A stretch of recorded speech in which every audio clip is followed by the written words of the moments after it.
folks. Happy Friday. It is September the 3rd. I almost brought us back to February. September the 3rd, 2021. It is a long weekend, and I need it, obviously. Mm-hmm. How's it going, Bobby? Everything's good. Everything's good. Running hard. So real quick here, I know you got a thing off the top, and we'll do that in a second. Let me grab a couple Sure. of quick comments here.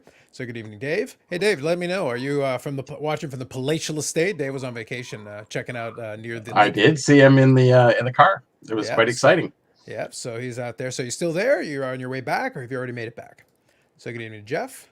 Sports car gigolo, like Debbie did Dallas. Now there's a reference for you. Debbie did. From the sports car gigolo. Seems appropriate. All right, so good evening to you. Yeah. So a couple of things. For the most part, I would say hobby-wise, I would say sports card hobby-wise, pretty quiet. Video game hobby-wise, a lot of stuff going on. I've been getting links from folks, definitely everything. We're not going to focus too much attention on that. I do keep an eye on it, though. I will still continue. If something interesting comes in that eventually creeps back into the sports card realm, then we'll definitely talk about it some more, but I am monitoring and watching it. But I think tonight we'll just definitely be hanging out. We'll be hanging out and chatting about whatever you guys want to chat about. I do have some stuff with PWCC that I want to talk about just because they got up their new, their Buy It Now platform.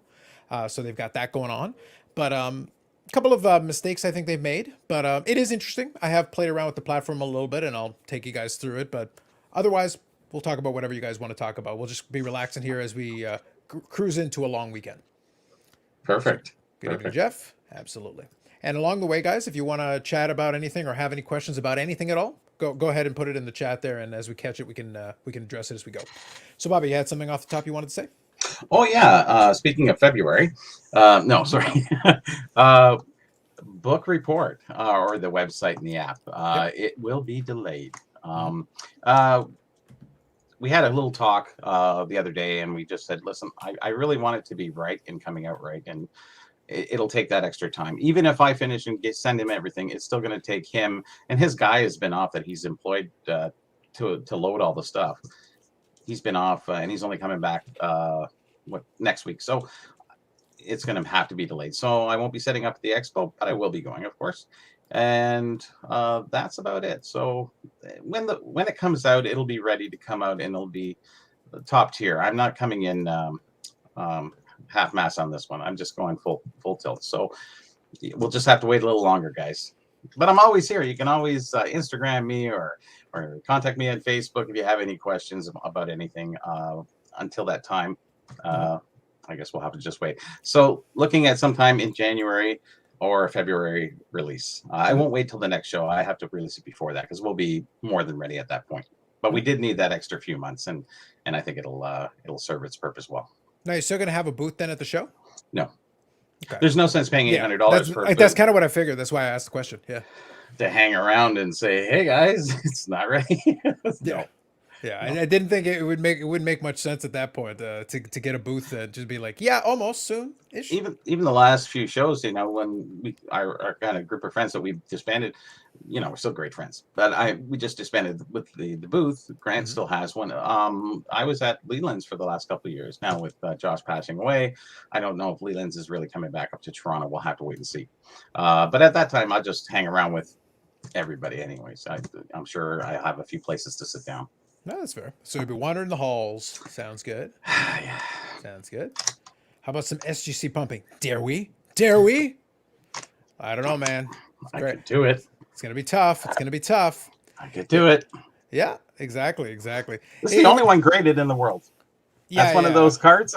Yeah, it was funny because I was because Retro Hoops Collectibles it's actually a good topic. I want to go off of the SGC thing, but take the concept of it because SGC is the one that he favors, and he actually made a video where it was I'll almost call it like a very light like call to arms of the SGC folks.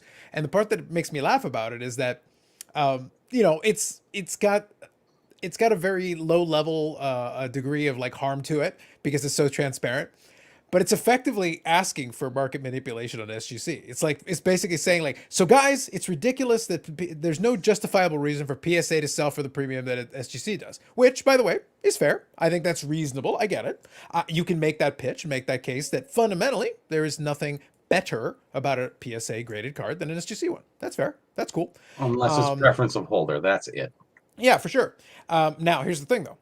The difference in price is not because of some grand conspiracy. It's because the people in the market, for their variety of reasons, given the choice of the two items side by side, they'll choose one over the other.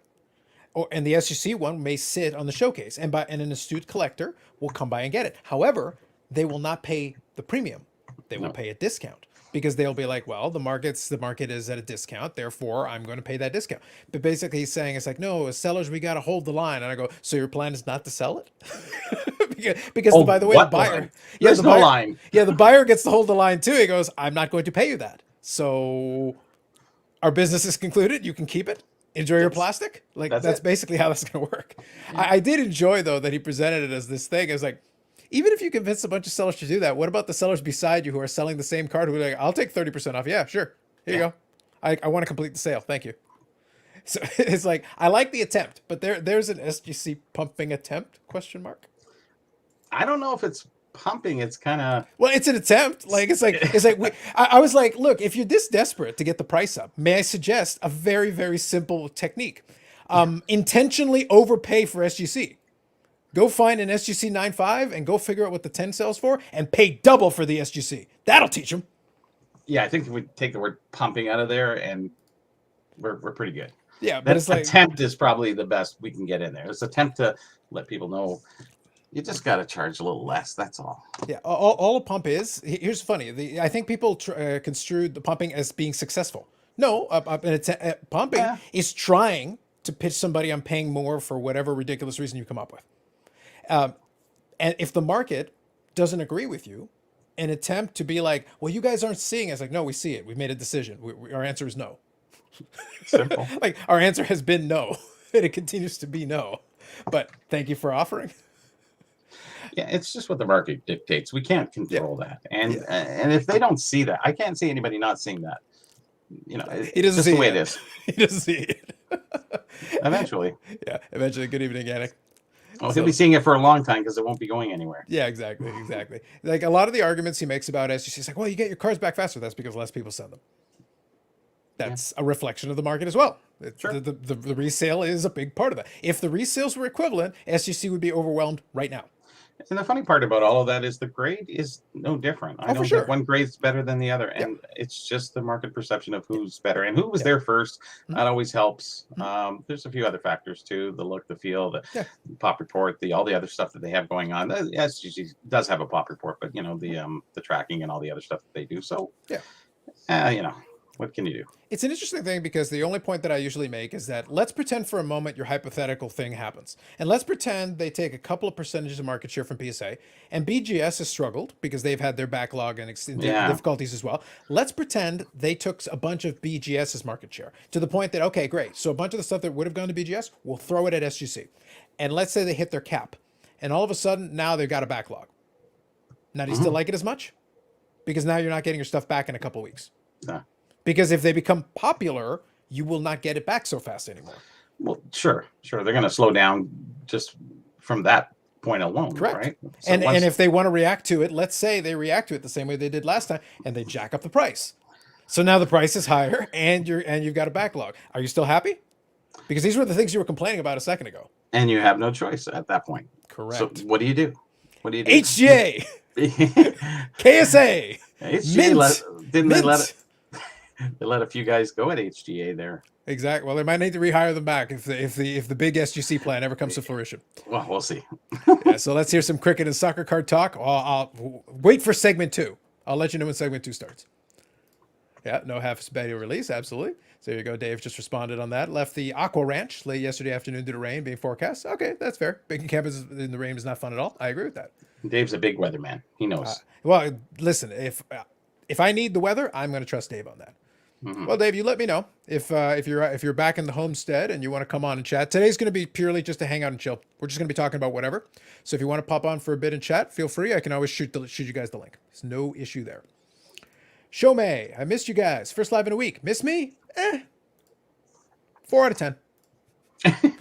Retro Hoops Collectibles on YouTube's loves pumping SGC. He does. And look, at the end of the day, it's his preference, and I'll take it. I'm going to go work off the assumption that he has no particular agenda other than he thinks it's silly that PSA is valued so much more than SGC. He really loves SGC, which is fine. That's okay. That's Yep. allowed. It's love. Yeah, I think, but I also think that he's not going to convince anybody that isn't already convinced.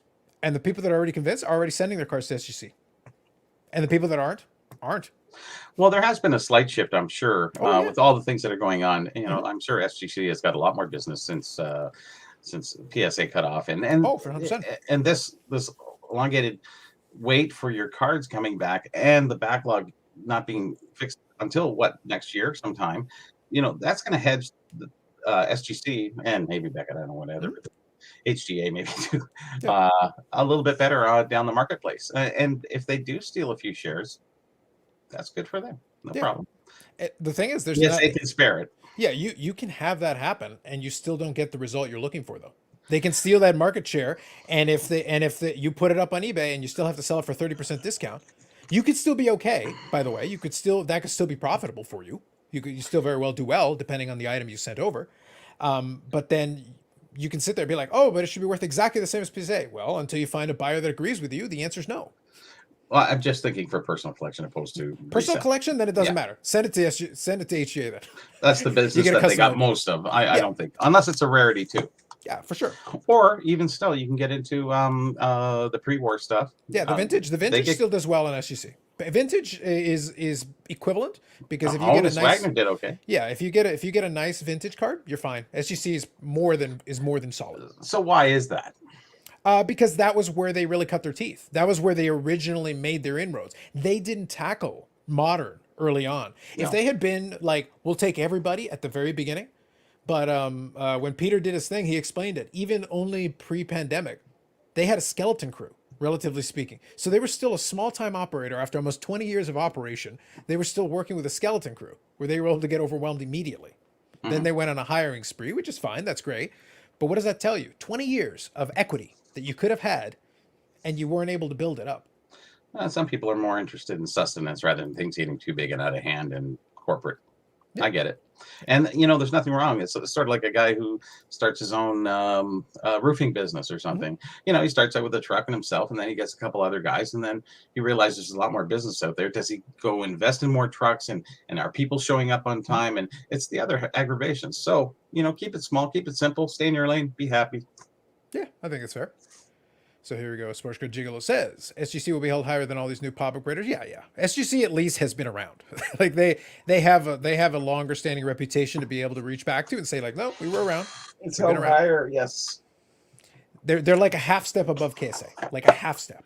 A little bit more than that, but we'll give them a step and a half. So Collector, a few minutes late. Absolutely, no worries. Good evening. Won't lie, sent a few cards to SGC last week. No, that's perfectly fair. And 8 more ready to go, all mostly pre-war tobacco size, which is their bread and butter. Like, it's perfect for them.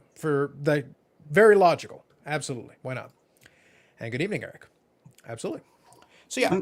Nothing wrong with them specializing. I think that's a good thing for them. I don't think they were trying to get away from specialization. I think they just realized, like, oh, well, we want to expand our market. Well, then you're going to have... So now they're in this weird position where, like, we don't want to lose what we have. We have a great niche. And they still respect us and love what we're doing. And when the Honus Wagner sells for big money, it basically emphasizes, no, you can send us all that stuff. We're good. We can handle that, and it's great for us.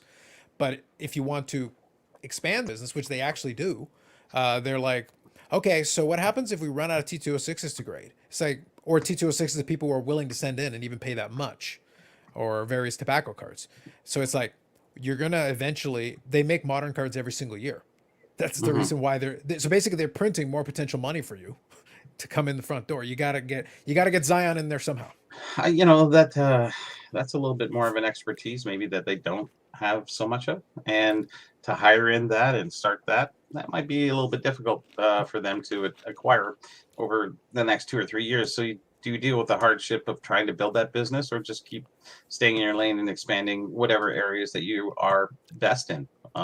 That's what I think is best for them. Them getting into new cards, that's fine. You know how much problems we're already having with new cards with the other graders. So there you go. I think there's Gem Mint. I'll find the right name. I'm following a guy on Instagram, Gem Mint, who pulls the stats as well from PSA and actually makes infographics.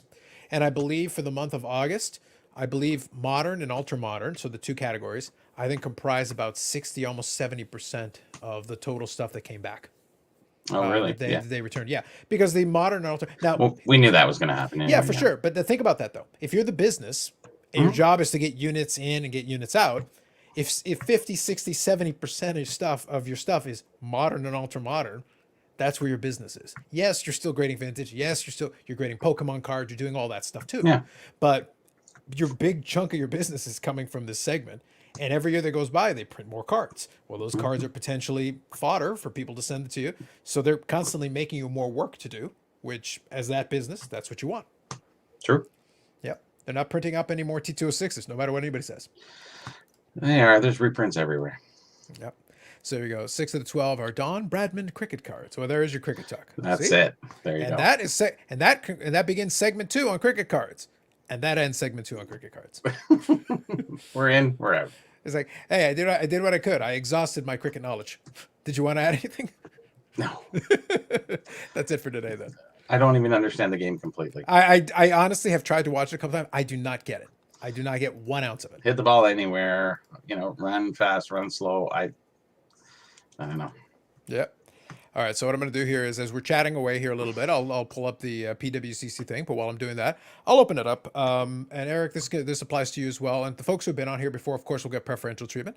I will put up the link, and if one of you guys want to pop in, you're welcome to. I will pin it so that it'll be available for you. That way it'll be easier. So you guys can just link it there, and if you want to go for it, go for it. Feel free.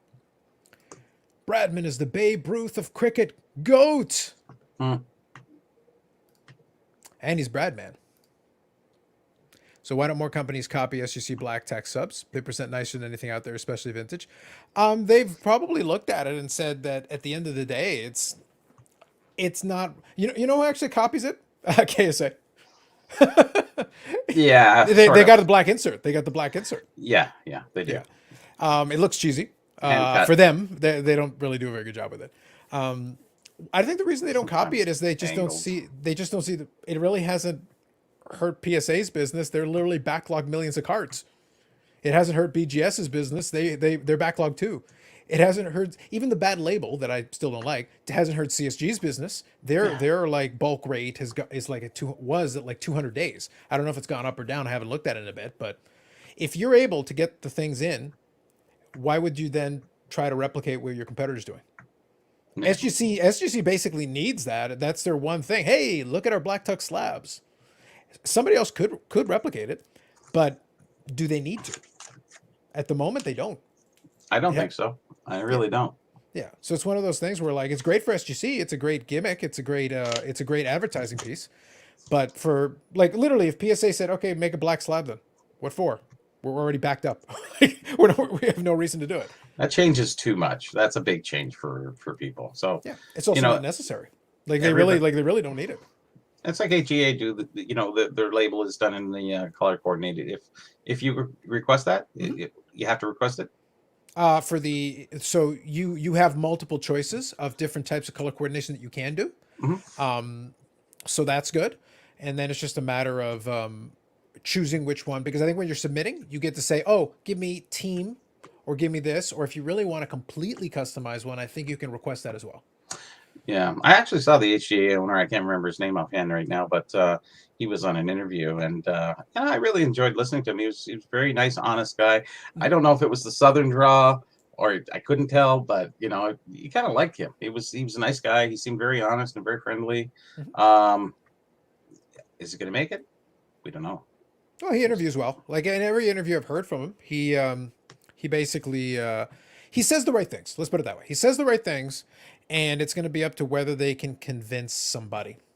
If they can convince people, because it doesn't matter if you're pretty convincing now. You're going to have to be here for a while, because there's certain folks who are literally going to sit back and wait.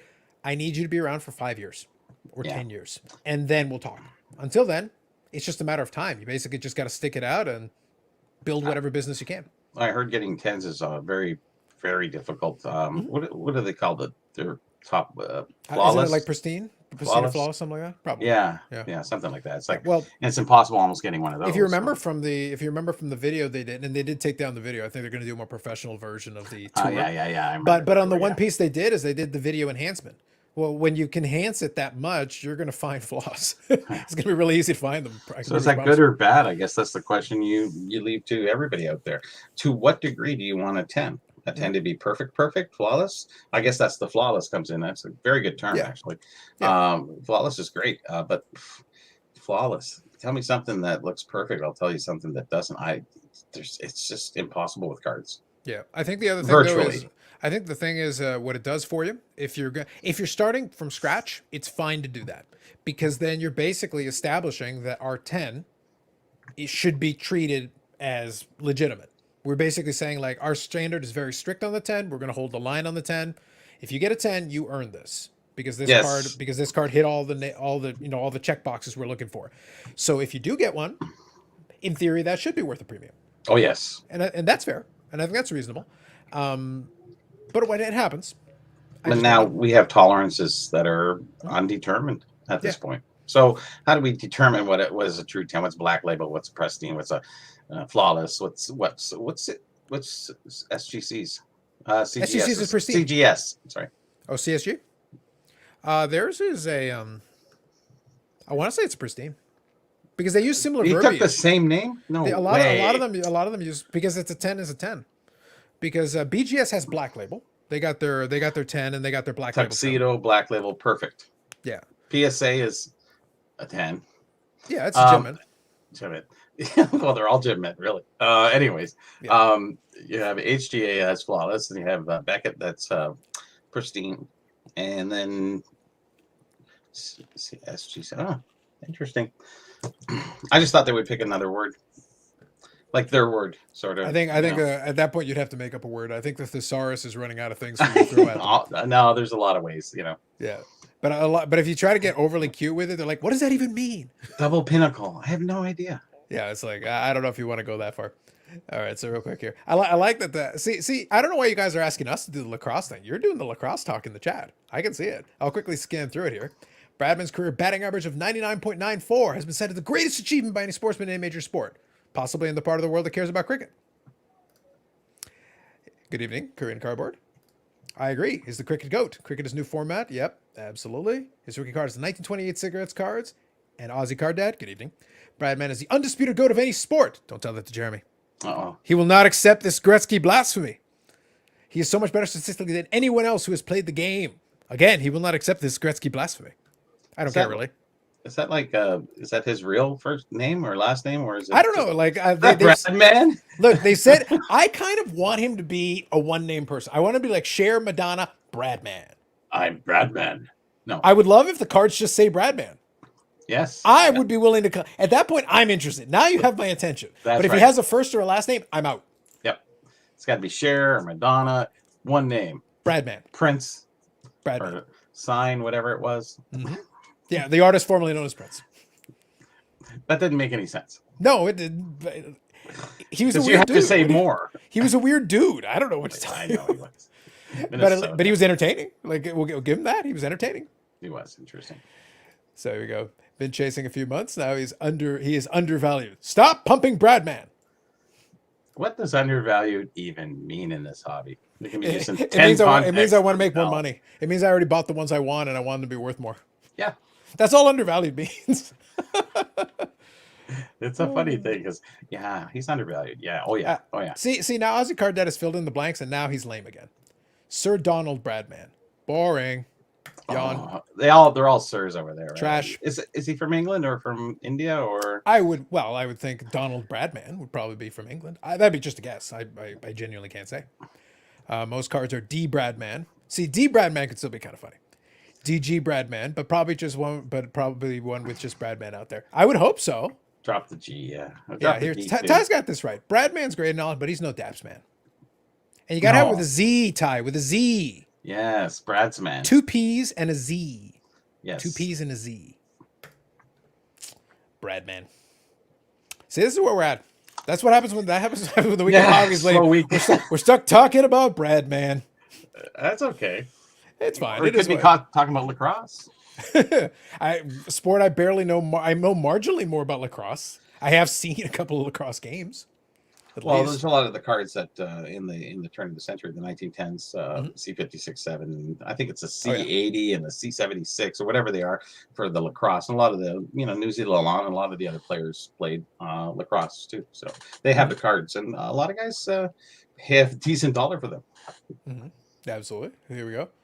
Okay, so he's Australian. Okay, that would explain. Okay, gotcha. Ah, He's Aussie. Got knighted by the Queen for his cricket achievements. Must have been a slow year. wunderbar. So Robert says I'm mispronouncing Bradman. I'm mispronouncing Bradman? Well, spell it out phonetically. I'll still call him Bradman, just to be clear, but feel free to write it out phonetically.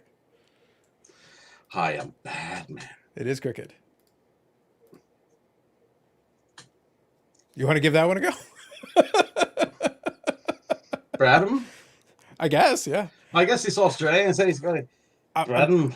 I'm Bradham, sticking. yeah, so. I'm And sticking with Foster's. Bradman, mate. Sticking with Bradman. But thank you. Sounds good. So anyway, other than Bradman, Yes. anything you guys want to chat about? I'll pull up the PWCC thing. So real quick, just high level. And like I said, if you guys want to talk about something else, just let me know. Feel free to throw it in the chat. All I was going to say about it, I was scanning the marketplace. I haven't registered to be able to get anything for it. So here we go. Let's see here. We say it Bradmen. Interesting. We ignore the A. I'll go with it. Sure. Bradmen. I think it's the accent that changes the linguistics behind it. I guess so. Well, unfortunately, we don't have the the advantage of being able to see the accent. Because if you use Scottish, my last name would be Burrell instead of Burrell. Got it. Because it's always, hey, that's Bobby Barrel over there. Yeah, that's the way it would be pronounced, and that's the way my grandmother always said it. So. All right, fair enough. Yeah. So what I'll do is I'll pull this up here. But Just to they're keep both it kind right. of Canadian on theme a little bit. I did pull up the hockey piece. They've got 58,000 cards on the PWCC marketplace for the buy it now best offer. 58,000. Yeah, which is not half bad. That's Decent. mhm. It's something. So real quick, it's a straightforward. Looking thing. What I'll say about it, and it includes a bunch of stuff that you expect, and also some stuff that's kind of random. I like that 1994 Pinnacle Ring Collection Dave Gagne and PSA 9 is here. $39 or best offer, bros. $39 or best offer. There's OBO on that. Yep. Yeah. Yep. So yeah, or best offer. So it's a PSA. It's pop too, man. None graded higher. That's because nobody bothered to send them in. Yeah, that's right. How much is the shipping? I haven't. I was trying to look at it. I Well, if you think they click in bake. on side, it should. I don't think it should. I wasn't able to see it. Let me try here. So you've got here, and you can do your best offer. You got the certification that's info. nice. Okay. Yeah. Oh, they went with the black again. I went with the Yeah, white I again. think I have to. I probably have to log in, to be honest with you. I have to see if I can get it. I'll get one set up, and I'll come back with it. I Make do a like dollar offer, and then when you win it, Hey, listen, at least the ring collections are nice looking, I'll say. And I do appreciate that they take the decent photos because all of these have to be in the vault. That's the only way this works. So they're in the vault, so they actually do have higher res images. This is actually the low res version. If you're logged in, you can see the high res version. So they would take a much better shot of it. and the NFT would be the high resolution. Well, the NFT is the highest. So you got your Gretzky, PSA 8, you got all that going on. What's the Nate? What is the best offer on those? A best offer. Yeah, a lot of these are best offer. 40K or Yeah, best offer on the 8. And this one's a PWCC A, so it's got the A sticker on it. ooh, that's why yes. it's the 40K. Okay. But like I said, they've got some random stuff on here too. You got an Alexei Kovalev Upper Deck rookie. So they're not grouped together. They're sort of just random. It is a little bit, it seems, from what I've seen. Let me just see here quickly. It is looking that way right now. Yeah, because you got Gretzky here at the top. I honestly don't think it follows any particular. It might have been the order in which they inputted it. But you Maybe. can search for individual. So like I did do my customary Medano search just to see. And they do have some. Mostly rookies, which you expect. 10 results, mostly rookie cards. They do have this one here, which actually is on eBay as well. And it's actually cheaper here than on eBay. So no chronological search for year. As far as I can tell, no. I don't think they've really built up the database to be that robust. Because it feels like it's very much just you can search it, which is something. Well, it's easy if you want to go to pre-war. You just go, 1910s. And Yeah, exactly. So you can do a little bit of but look at this. Okay, so this is a 1 of 1. At least that makes sense. I was about to say why a 2010 Black Diamond, but it's a 1 of 1. There you go, SGC 9. Well, there's a score there. Yeah. So there you go. You got that, and that's it. And then you got the pristine 2000 or best offer.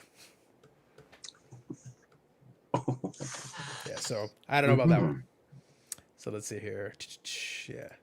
Should be some Bradman on PWCC. It's the Aussie accent that makes it different. That's fair. Do a search for Bradman and see what happens. Yeah, I can. Why not? May as well.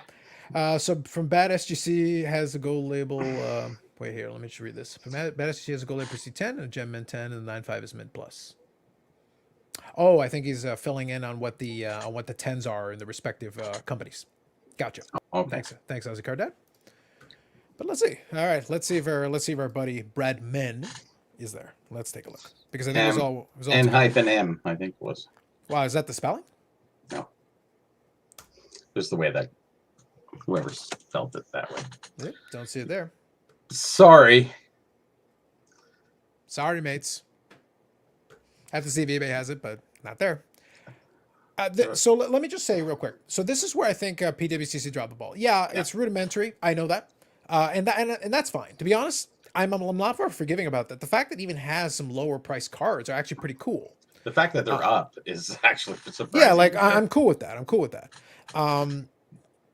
But the thing that makes it I think problematic is that when you go in and look through it, if you were to sell on the lower end, the fees are actually equivalent to eBay and for really low end even higher. No way. So it's one of those things where like, guys, you could, because it's a tiered fee system. The more expensive the card, the lower the fee, which sounds good. If you have higher cards, yeah, like that's great, but well, I know they don't want to get flooded. Like sure, right? Yeah, but I'm saying as a marketplace, though, you do want to give yourself a little bit of flexibility. Like you could have done like an 8% across the board, which is still decent, but it's lower than eBay, and it gives you a little bit of a bump comparatively to eBay, which at least make it interesting. And still lower than auction houses. So well, Golden's difference, but I mean, for the most part, 20%, right? So, or even if you negotiate down to 15, it's still 8% across the board. It's great because you're making it there and you're making it here. So regardless, for the cheaper cards, it's too high. Regardless of how you want to put it, it was, in my opinion, too high. And I think that's a mistake because it could have given them a chance to pull a little bit of market share. So good evening, Eric. How's it going? Very true. Eric, hey, guys. Hey. How you been? Great. Pretty good. Good to see you. It looks like it looks like I had it locked in the... Oh, it looks like I have it in all categories. All right, let me reset this because Dave was saying that it was still on hockey. Let me double check. I'll double check that, Dave. Let me take a look. I'll see if I can search for it. With the Bradman. Okay, gotcha. Yeah, we'll see here. I like this one. Bradman's career would make McDaniel look like a McDonald's burger flipper. Yeah, but I've heard Madano. I don't know who Bradman is. Don't care. He could be a god. Don't care. Demigod. No idea. Yeah, that's cute. That awesome. And listen, you could have told me he was the greatest Tiddlywinks player of all time, and it's about the same level for me. Yeah, I accept his goatness. I accept his goatness in his category. Go into the Amazon jungle and ask them who Wayne Gretzky is. Yeah. They'll be like, but we know who Bradman is. Well, great. Good news. You guys are the buyers. Oh, I guarantee there's a bunch on eBay. I will try and see. I'll give it a go. I'll actually do an eBay search, see if I can find it. Whatever it says on there, I'll copy and paste it over and see if I can find one. But I'm pretty confident I can find it. eBay, I'm more confident I can find it. So cricket is still niche. Yep. The countries that play cricket aren't big card collecting countries. Yeah. That's kind of the thing with stuff like that. So I have no doubt that for fans of the sport, he's going to be a legendary figure. If his statistics are so ridiculous, he would be a historic figure then in that sport. But if you don't follow that sport, he's just a dude. So it just depends on where you are and what you like. So what has really happened? I've heard a lot of different things about PWCC and the eBay debacle. Mm-hmm. I have a different opinion my opinion is different, but I said like, you were offering a controversial opinion. Please be controversial by all means. That was private. Anyways, it was just to let me talk. No, okay. No. I did watch quite a few videos, and it seems like every time somebody mentions PWCC, it seems to be with a little bit of I don't know. It's like they're guilty already, and I don't know if they're guilty. I'd like to see the the information published by eBay stating, because it's easy for them to just throw that out there and say that without any documentation for what they had, and they really know that they're not going to fight him back, so they can just sit there and go, hey, well, if you want to come after us, hey, we got lawyers, don't worry, up the yin yang. So I really think that, I don't know if PwC, I think because eBay was a little bit pissed off with eBay taking PwCC taking their market share away from them and starting a new website away from them. It makes a lot of sense. It's just like, let's throw them a curveball and get them out of here, because we don't need them anymore and we're not going to build their stuff anymore. That's my opinion of really what happened. I don't think PwC and shield bidding, we know there was something going on before, whether they were directly or indirectly involved with that. That was not even summed up, actually. It never wound up to be a final. So at this point, do we even suspect that PwCC was guilty or not? Because everybody's casting the spell of I think that they did something, because eBay wouldn't do this. And it's like, eBay? Yeah. Well, I mean, people complain about eBay on the other end when it's not something. So I don't know. I think more on their side. There's a bit of a third category that is like, no, they did something. We're like they did something, but at the end of the day, eBay doesn't really care. That's not why. That's not the reason. It's the reason they chose to give everybody. If you look hard enough, you can see there was enough smoke there to look at some of the PwCC auctions to go, like, it's not on all of them, but there's some stuff that gets bumped up a little bit. But there's some other consignment sellers who are in the same boat who are still on the platform. Oh, yeah. So it's like, let me go find some Probstein for you. So it's like, guys, and they're doing just fine. They're still there. So that's why the idea is like, oh yeah, for shield bidding, really? As if nobody else on the platform does any of that. And if another large company decided they were going to go off on their own, I think accusations would be thrown at them next. I think this is all business. Yeah, I do. And I think my big takeaway, though, is that right now, PwCC, I think their premier auctions, their last one did very well.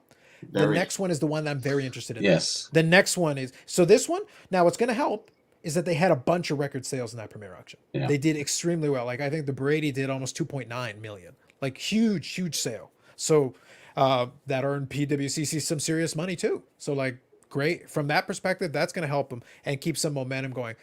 I think this marketplace, though, they need to really rethink that fee structure, because it could be interesting, because the vault thing has some value. The idea of, okay, I'll send it into you, it's in the vault, and then we're going to be able to, all right, let me set it up on a buy it now best offer. You buy it, whatever, the fee gets put through, and then I get paid.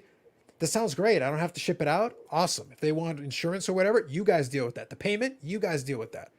That's worth something. Like that's a service that has some value, and I can have it in the vault in the meantime until I'm ready to do that, until I'm ready to initiate it. That's awesome.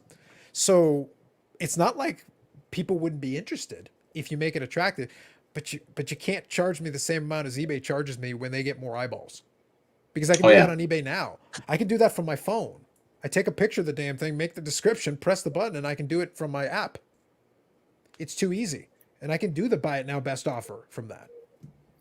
I was under the impression, and please correct me if I'm wrong, of course, that PwCC was looking for 2% from the seller and the buyer for each sale. So on the auctions, it's 20%. It's 20%. Okay. Yeah, it's the final value fee. It's 20%. It's very high, but it's also standard. Like Golden does 20%. Okay. It's standard in the auction. In the whole buy it now best offer is what makes it a bit interesting, because it's not an auction.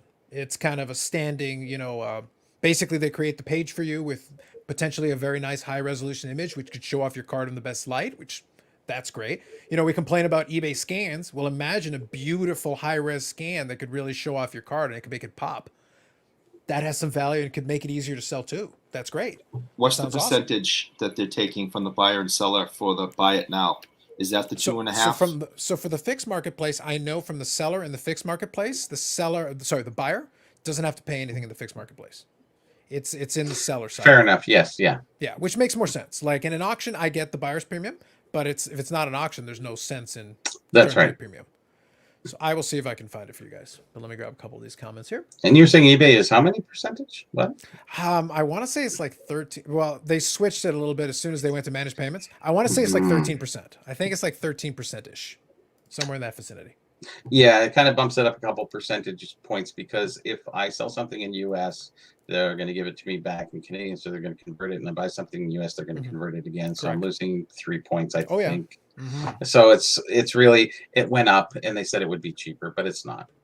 I'm Yep. sorry, they lied to Yep. Canadians. I like this. I do enjoy the reason I'm appreciating the chat here is that they asked about the cricket and lacrosse dogs. I don't need to. I'll just leave it to you guys. You do know by yourselves. Have fun. Batman also played in 1948. WG Grace, check out his cards on eBay. No. Who's pumping? Who's pumping? Ozzy Card Dad previous summer is a beautiful year. Thanks, Chad. I've been quietly collecting it for years, and now the prices will spike. There you go. I'll start collecting when I can understand the game better. Yeah, there you go. I probably have cards of him because I have the first full season of Sportscaster cards from 1977. Oh, okay, yeah. And it's all these different sports, and I wouldn't be surprised if cricket is in there. And Here, I'll humor you guys. I'll just leave it on the screen. I'm not going to talk about it, but there it is. There's one of his cards on the screen. Enjoy. I do like the cap. I think the cap's cool. I think that's pretty solid. Yeah. So let's see here. What year is that from? Check out the name of this. Check out the name here. That is fast. You made that account fast, sir. I appreciate it. I like it. Very good. So the price, yeah, it's like, listen, that the turnaround time on that, wow, chef's kiss. Well played. Very well good. played. Very fast. A mere $680. A pittance. A pittance. buy two. I wouldn't give 680 yen. You can do the conversion yourselves. Shipped. $9. I think it was like a penny a yen not that long ago. So it's probably close to that still. So it would be less than 7. So let's see here. Just the buyer's premium. Yeah, so Forgot yeah, about that. exactly the buyer's premium. Well played. So we're just talking. Do you think eBay decided to divorce PWCC? It had they were ready. Yes. Because when the moment came, they would have had their ducks in a row. So it's not like it wasn't a snap decision. eBay doesn't make those. They would, because they were ready as soon as they announced it, basically. Then within about a couple of days, they had everything already pulled down. Like they were ready to roll on it. So they just pulled it and gone. Well, when PWCC had their first auction away from eBay, I can see eBay sitting there going, "What are we going to do with these guys?" Like that's got to be the first word out of my mouth. If I'm an executive at eBay, going, "We helped build them. We're dealing with them. They're one of our top sellers for sports cards, and we're letting them go away from us. How are we getting anything out of that? Get rid of them." I'd be curious about something, and this is not something that I'm aware as far as I'm aware, is in the pipeline. But here's a random thing at you. Very different style of company, but what do you think would happen if COMC turned on an auction section? They have tons of stuff listed on eBay. Have they caught up with their shipping yet? I'll say this: I love to rag on COMC more than anyone else. I am the chief COMC hater around here. If someone's gonna hate on COMC, that's my job. I'm the silent one. Don't worry. Yeah, but I will give them credit for this. I did buy an inexpensive card that was from COMC. I wanted to test it. I was curious to see what happened. I think it took less than a week to actually ship out. Okay. Which for them is tremendous. Which for them is like, oh wow, okay, not bad. I haven't tested anything on the main platform yet. I've got literally a handful of cards, maybe 5 or 6 left that I could pull out if I wanted to. I'm just not into it at the moment. They're claiming about 3 weeks to a month in the second fastest service, which is a little faster than it was before, because before they said a month, but it took them about 5.5, 6 weeks. But they're claiming about 3.5, 4 weeks if you shipped it. Can you imagine the auction process there? And they're just getting on top of this. Oh yeah. That would No, complicate. I'm not suggesting it for them. I but understand what you're I would be going, yeah. curious if eBay would be equally, if they tried to do like a half and half thing for a little while and we get, oh, we'll offer auctions for some stuff if you guys want us to. I think it becomes too complicated for them. Oh, it would be 100% too complicated, but I'd be curious if they would try to pull the same kind of stunt.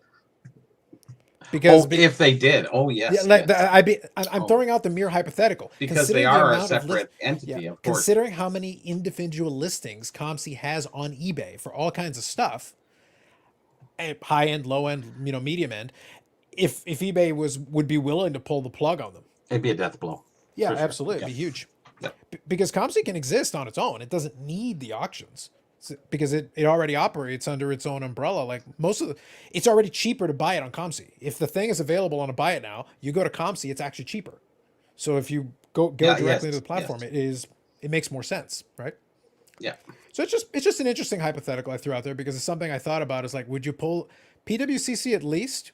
Yeah, they've made a lot of money for eBay and vice versa, but eBay can live with them. It'd be a little bit of a body blow, and they'll move on.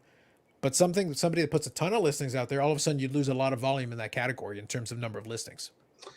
Yeah, well, nothing is out of the question with what we've seen in the last few weeks. So I guess you never know. But don't give them too many ideas. Something will happen. Yeah, absolutely. Hey, did you hear what Carl said?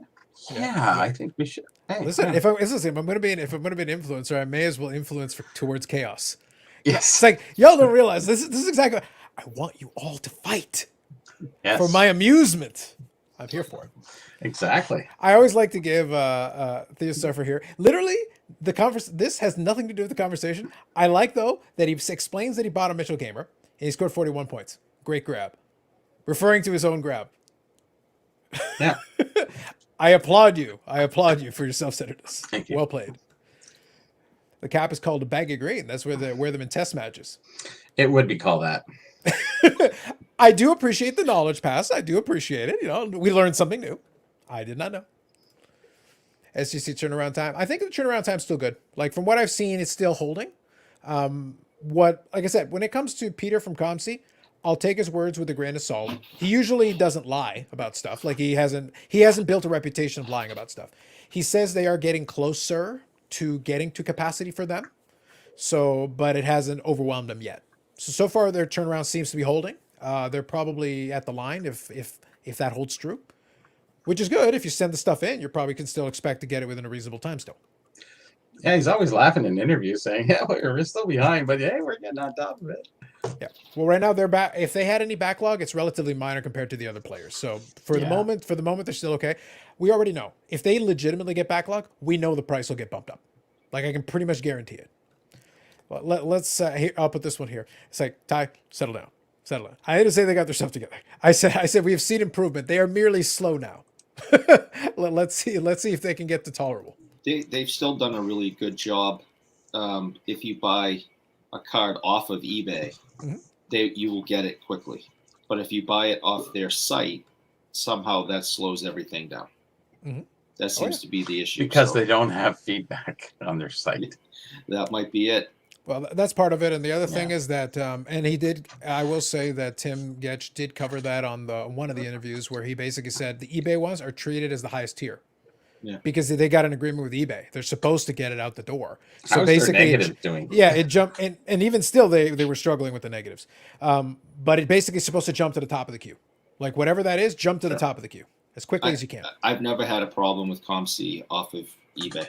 Yeah, and you shouldn't. To be honest, for them to maintain their relationship with eBay over the long run, they can have a spell where they're having some trouble, but usually they can talk their way out of that because of the sheer volume of business they do. But eventually, eBay would be like, "Look, get the people their stuff. Like, I don't care what you have to do, ship them their stuff."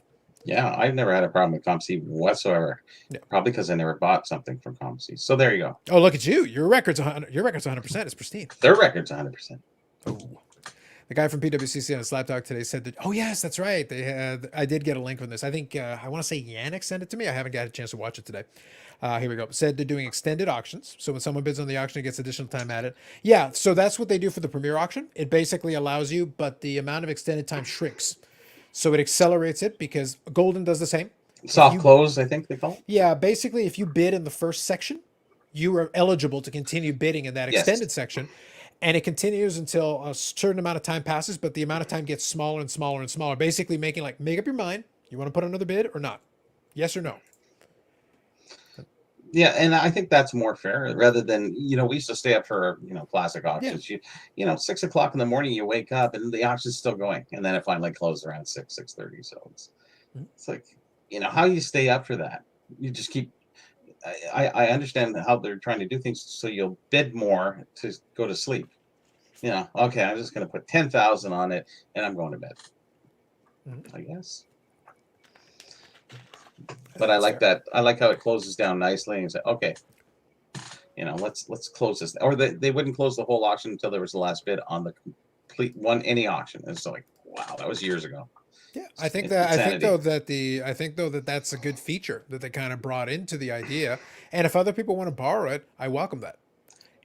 I like it just ending like eBay. Just ending. Yeah. No. Well, as a seller, you like extended bidding, Bobby. As a seller, you're like, no, please come back and take another stab at this. You still got a chance, guys. You still got a chance. I've never been a part of an auction with extended bidding before. I haven't. I think a lot of it is because I don't buy $2,000 cards. But that would drive me crazy. Well, there's sites like HighBid that does. They all do, even on a dollar auction, they'll do a soft close. Same thing. All the auction sites have that now. That would be kind of fun, though, to be honest. I'd love to get into a bidding war on like a really low dollar item. It's like the soft bidding ends at $4.97, like $4.98, $4.99, $5, you bastard, $5.02. It's like, how long did you guys keep this up? What did you end up with? $10.47. And 80 bids. It's like, it was a matter of principle. It was the point. Went on for 3 days. Yeah, it's like it went on and on, literally a penny at a time. Amazing. There we go. Dan Bradman, curator, says only 1 or 2 on eBay compared to your golden idol Gretzky. Well, Gretzky with an I, he was probably a cricket player. Don't care. Yep, extended bidding. That's right. Yep.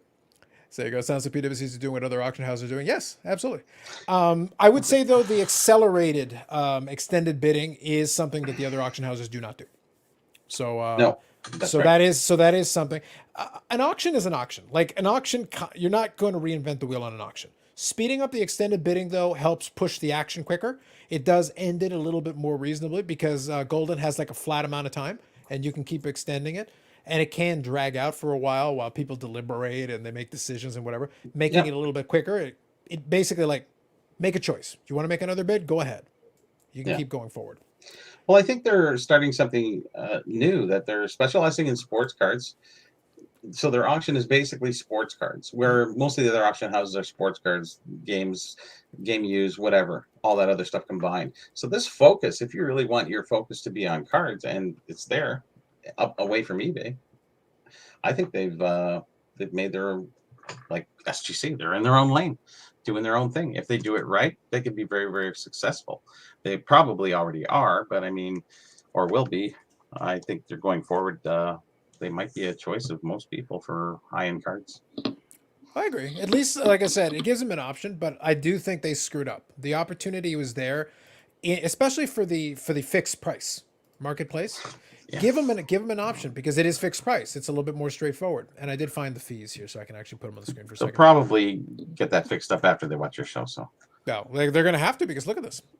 So less than $50, 15%. See, it's not great. And you have to move up the scale quite a bit before the percentage really starts coming down. To get to the 8% that I threw out there, you'd have to be at least $5,000. That's not awesome. So you see, individual graded cards. So that's your vault marketplace fees. So they're sort of like PSA almost in a way. They're sort of deterring people from sending low cards because of the high percentage rate. I might as well just sell it on eBay, kind of thing. Yeah, but the thing is, so you deter them from using you, but you don't actually do anything. What's the benefit? What is the benefit other than having a few more eyes? I see, and the fees should be the big benefit that you're not selling. Do you have to pay income tax? No, not where they are, right? No, Oregon? not in Oregon. So with eBay, you have to pay your fees, your auction fees, your percentage, right, Eric? Because you're an American. Yeah, oh yeah, I got to pay my taxes every time I purchase something. Now you do, yeah, for the last year or two. We have not yet, but regardless. So with PWCC, and if you, it's based on the card and the percentage is the same, right? So if it's a $10,000 card, you pay this much. If it's a $500 card, you pay this much. Yeah, it's supposed On to be your a flat tax. fee. Oh, on the You- tax? Yeah, it's a flat fee. Yeah, it's tax. Yeah. Well, every state's different. Yeah. Are you talking about what you're receiving though? Or are you talking about as the buyer? I would say the buyer. Oh yeah. So from the buyer, then it's a sales tax. So it's across the Oh, board. because it's from your state. Yeah. Yeah, but in Canada, we also get charged sales tax on eBay. From a Canadian seller, we get charged tax. Just on the fees. Just No, on- as a buyer, like if I buy from a Canadian seller who actually collects, eBay will charge me tax. I don't know how you're getting that, and I'm not getting that at all. Bobby, Look, are you operating from your offshore account? Are you operating from your offshore account, Mr. Burrell? I've been operating for 20. Bobby needed years. extra time for the book because he's going to be moving right before that. Questions. Yeah, PWCC in my back pocket. He will also be joining WADA. Yeah. Jeez. Bringing my Everything's own on the stuff. up and up. Everything's fine. We only pay a percentage on our fees, though. That's with eBay. don't have to Again, pay are income you tax. talking about as a buyer or as a seller right now? As a buyer, Okay, as a buyer. anything I buy in Canada, I pay that price. I haven't got any tax. You get taxed on your fees if you're selling something, and you get a percentage of your fees are a percentage of what you sold. So let's say 13%. So on that, you pay your 13% on your whatever that total is. Mhm. That's what they charge you on the fees, but they don't charge you on the item. If you buy, I have no charges. I bought a $50 item. It came out of my bank $50. I don't know what I can tell you. Yeah, that's definitely not happening here. I kind of forget. I get excited and I'm like, okay, I'm gonna buy this, and then, as the whole thing pans out, it's like, wait a minute, why is this like $7 more than I expect? Well, you got this for shipping and you have this for tax, and you're like, oh boy, all right. So I didn't really spend X amount. I really spent Y amount. Yeah, so you're adding another whatever your percentage plus shipping plus. Yeah. It a small little items and if the shipping is expensive on a $20 item, you're got to pay $15 shipping, and then you got to pay tax, and then it's just like, wow, man. Well, that's always been the knock on eBay for small items is very tricky. Unless you can get card. It's fine. Yeah, like small amount for small items, it's really tough. Like that's always been a problem. That's where ComC was able to get its edge, because like, oh, well, you can send us these small items and people can keep them until they're ready to ship, and then send it off in a bunch. That was part of the advantage, right? I know. So Yeah. this thing, it's little Dairy Queen cup. Yeah. Michigan, $7.81, whatever it was. Vancouver, it was $17. Nova Scotia, it was like 21 bucks. Wow.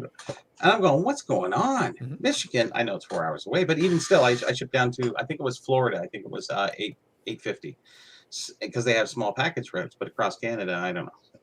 I just don't get how they break it down. I think we talked about this the last time you had me on. I'm not repeating everything. No, you're not. You're not. No. But I remember saying to you guys, it's I would, the things I would like to buy are up in Canada. I want pristine O-Pee-Chee hockey cards from the 60s, 70s, 80s. Well, they're up there, and I find them on eBay, and I get all excited, and I'm like, all right, they want X amount, that's fair. And then all of a sudden, as I'm checking out, I then see it's $14.92 to ship a piece of cardboard to me, and I just cancel. Is it what price point are you at? Because I know if there's the international shipping fee that's screwed up. I don't think we have one in Canada. It's only in the US, right? Yeah, what it was the big problem is that when a seller uses the eBay buying service, the one that is done by Pitney Bowes, we'll get smacked with a big fee because they've got a flat fee on top of paying customs ahead of time. Customs. That's US, Yeah. isn't it?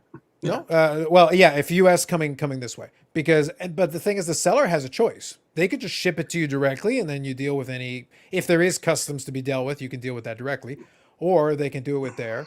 And I had an item that was shipped there. It took almost a month because they shipped to Kentucky, and then Pitney Bowes just sits there. Are you guys going to ship it? Eventually. The tracking, they give you a tracking number. It doesn't work. According to them, this is still en route to me because the tracking number doesn't lead you anywhere. It was last updated August the 11th. It was last updated August the 11th. Yeah, so it didn't even start. It never even left the Kentucky, according to them. Wow. So it got to Kentucky. It was delivered. I've got it in my hand. I got it this week. Put the a tracking claim still in. says it has been Put a shipped. claim in. I know, right? It's like, so are you guys going to send me my card? Free? No, Jerks. we watched your show and we say no. Yeah, allegedly. But I thought you moved to Kentucky. That's exactly. how you got that. Exactly. It would have been probably faster. It's like, I'm going to uproot everything and move to Kentucky. I'll get the vaccinations. Everything's cool. Don't worry about it. Why? It's like, just give me the damn card. You moved to, yes, that and the liquor. Let's go. So, Eric, do you have Bottle to and pay, bond, my friends. Bottle and bond. So you're saying Eric, you have to pay tax on buying from Canadians? Yeah, that's the one Aussie card, Dad. That's the one I'm talking about. Yep. It's yeah, we have to. First of all, I don't live in Massachusetts. I live in Taxachusetts, so they'll tax anything they can get their hands on. But anything out of country, And, right? is actually you're allowed $200 in free goods on every shipment. Us from U.S. to Canada, $20. Go figure. But any which way. So if you're buying, so you can write that off completely, or they shouldn't even really be charging them that if you're buying out of country. You can dispute. You can dispute. A lot of times you can dispute it. They'll give you the paperwork for because when I do ship my cards to consolidate it to make it one package, just makes my life easier because I don't have to get it. I don't have to get a FedEx. I just prefer it because once I hit the button and they ship it, it's like a day, and then it's at my door. So door to door, it's quick. And FedEx will call me and say this is the duty based on whatever amount you put in there, which is fine. It's fair. I just on the phone I just pay for it and they drop it right in front of my door. I wouldn't have to bother with it. The guy at this point knows me because he literally just knocks. He'll wait a moment. He goes, "Here you go. Thank you. Thanks for employing me." Well, basically, in this neighborhood, I keep him employed. That's basically what happens. I'll quickly get caught up on a couple of these. I'll answer this one though. The reason why PWCC in this case matters is that regardless of what's going on with them and eBay, I want more viable platforms. The reason why I critique that is that like I even showed in the example, there's a card there that I would consider making, even at the price it's at, it's a little high for me, but maybe down the road I would do an offer on it. And if they would take it, great, we're good. That's great. I want more viable options because if the fee is good for the seller end of it, it might be easier to strike a deal, especially like in an offer one. Like because then you've got that built in. And also as a potential seller down the road, I would love to be able to have another option of where I could send a card to have it sold myself. Mm-hmm. So, and right now eBay is basically my best option, but it's not a great option. So more options is better. So a better fee from them would at least make it competitive, maybe force eBay to consider dropping their own fees. The competition helps everybody.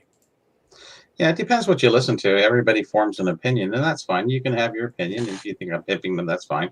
Yeah. That's your opinion. And I have my opinion, and I feel it was done the other way around. It kind of looks that way, and from what I've heard, it really certainly seems to be that way.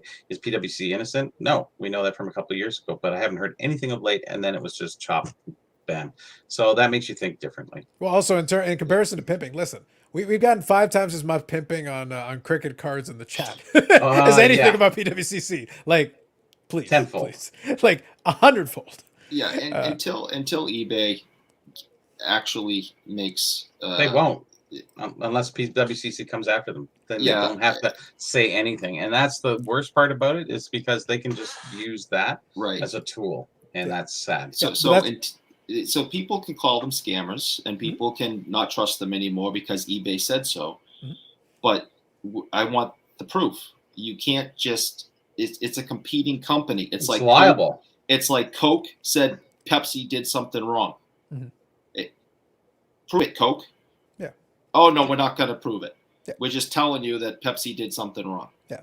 And the best thing is to settle out of court. I'm also looking at it from the perspective. I'm looking at it from the perspective of the consumer too, though, because even if they did something wrong, if you as the individual and the items you're buying, things went off the way they're supposed to. That's why I said a very specific thing when I asked Bob about it the other last week or the week before. We talked about it. I said, if you buy something would you hesitate to buy from PWCC if the item was available for basically the going rate? Then he goes, no, sure. Because if it's not out of whack, the whole thing with shill bidding is that it's supposed to push the price out of whack. If I still end up around where I would have ended up otherwise in a honest auction, maybe a couple of bucks here or there, and I'm still okay with paying the price, then I'm not losing as much. If I'm getting thrown off and it's completely messing everything, different conversation. Especially in a more limited item where maybe it forces my hand where I wouldn't have wanted to go there. But if it's a commonly traded item and I'm getting about the going rate for it, it doesn't really matter where I buy it as long as I, the consumer, get my product. I pay for it and I get it at a reasonable service, I can live with it. As a seller, I want to have a platform. And Aussie Card Dad touches on the exact thing I'm talking about right here. We need more viable low-end auction houses, which the majority of collectors, they all seem to be super high-end. And right now for auction houses, that makes the most sense. I don't think it's going to be one platform that's going to take it, though. I want a bunch of decent platforms. And by the way, they don't have to be good. Because I said eBay is a necessary evil. I don't even like eBay. It serves its purpose. But if we could have more, even if they're not all great, even if they're just okay, but if they can steal a little bit of market share here, a little bit of market share there, I'm willing to work with a couple of platforms. I don't want like 15 platforms. A couple is okay. But if I can then go, okay, let me do my search on ComC. Let me do my search on, PWCC Marketplace or another one, and then do my search on eBay. And between the three of them, I get the stuff I want. I'm happy. I'm good. You can even throw in a fourth one in there if it's decent. Like My Slabs does slab cards. Their seller fees are 1%. That's pretty, for a seller, that's pretty good. That might make the seller more willing to negotiate. Maybe we can make an offer that if their fee's so low, they'll be like, okay, fine. Yeah, I can live with that price. Great. As a buyer, I won too. You got your price. You got to keep more of your money. I was able to get a price I was happy with. That's a win-win. Sounds good to me. eBay had a monopoly for 20 something years, and they're losing a little at a time with all these different companies, and they're fighting tooth and nail to try to keep the customers. That's all this is. Yeah. Yeah. And good evening, Brad. I know I got your message about 10 minutes ago, so I'm getting caught up on these here. Collector play pays 0.065 in this county in Ohio. It actually varies by county. Now that makes it real complicated.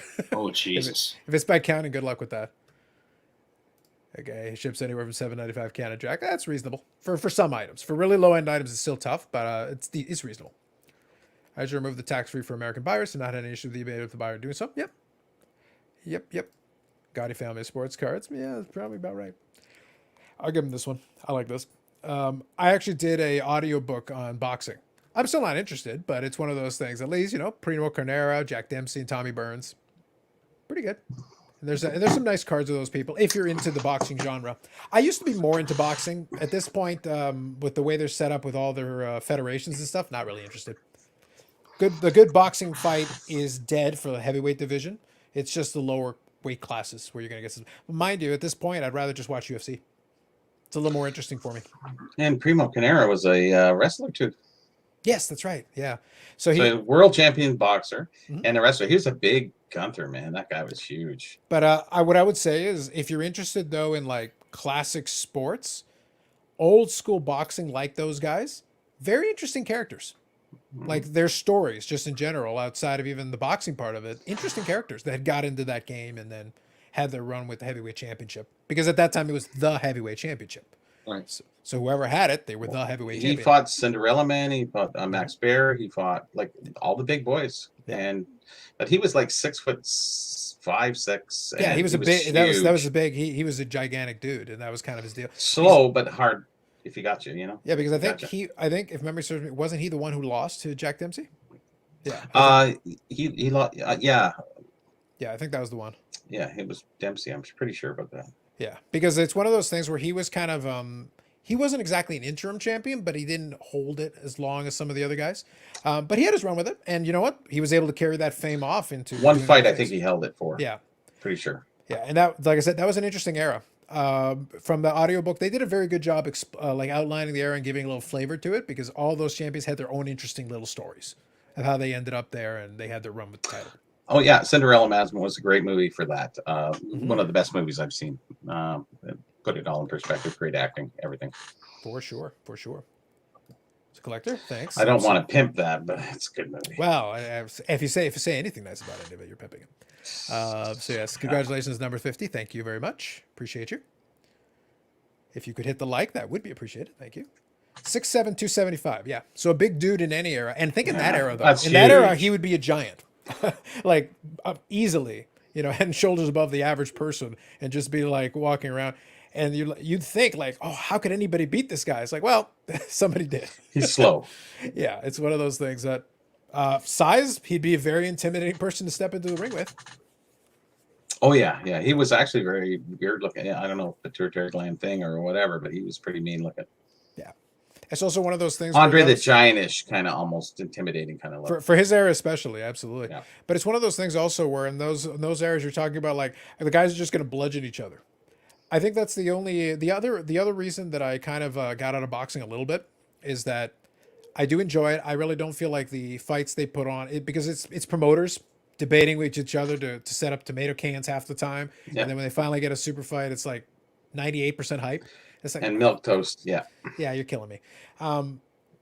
The thing that has helped MMA now, we'll see. Dana White came from boxing, so he's perfectly capable of running into the ground if he pushes his luck, and he's tempted to do so constantly. Yes. But what I always enjoyed about MMA is that at this stage, it's far enough along, the sport is developed enough that most of the guys that are in there are pretty skilled. They're skilled in not just one thing, usually a couple things, and the fight can end a variety of ways. And most of the fighters can have longer careers only because you're not taking a consistent beating for 12 rounds. You're not just getting hit in the head, hit in the head, hit in the head for 12 straight rounds. If a guy just hits you with the right kick and you get knocked out, yeah, you got hit and knocked out, but you're going to go to the hospital or whatever, and you're not going to fight again for 3 months. Yeah, you save you're your gonna get a break. cauliflower ears. Yeah. Yeah. It's like a flash knockout, and it happens quicker. You're not sitting there for 36 minutes getting pounded on. And one lucky shot can knock somebody out in that Correct. thing. Not like a boxing match so much, but more so in MMA. You can beat anybody. You can have 40 losses and 3 wins and still beat the top guy. It's crazy. Or submission. Or submission. Well, that's the another end big one too. Yeah.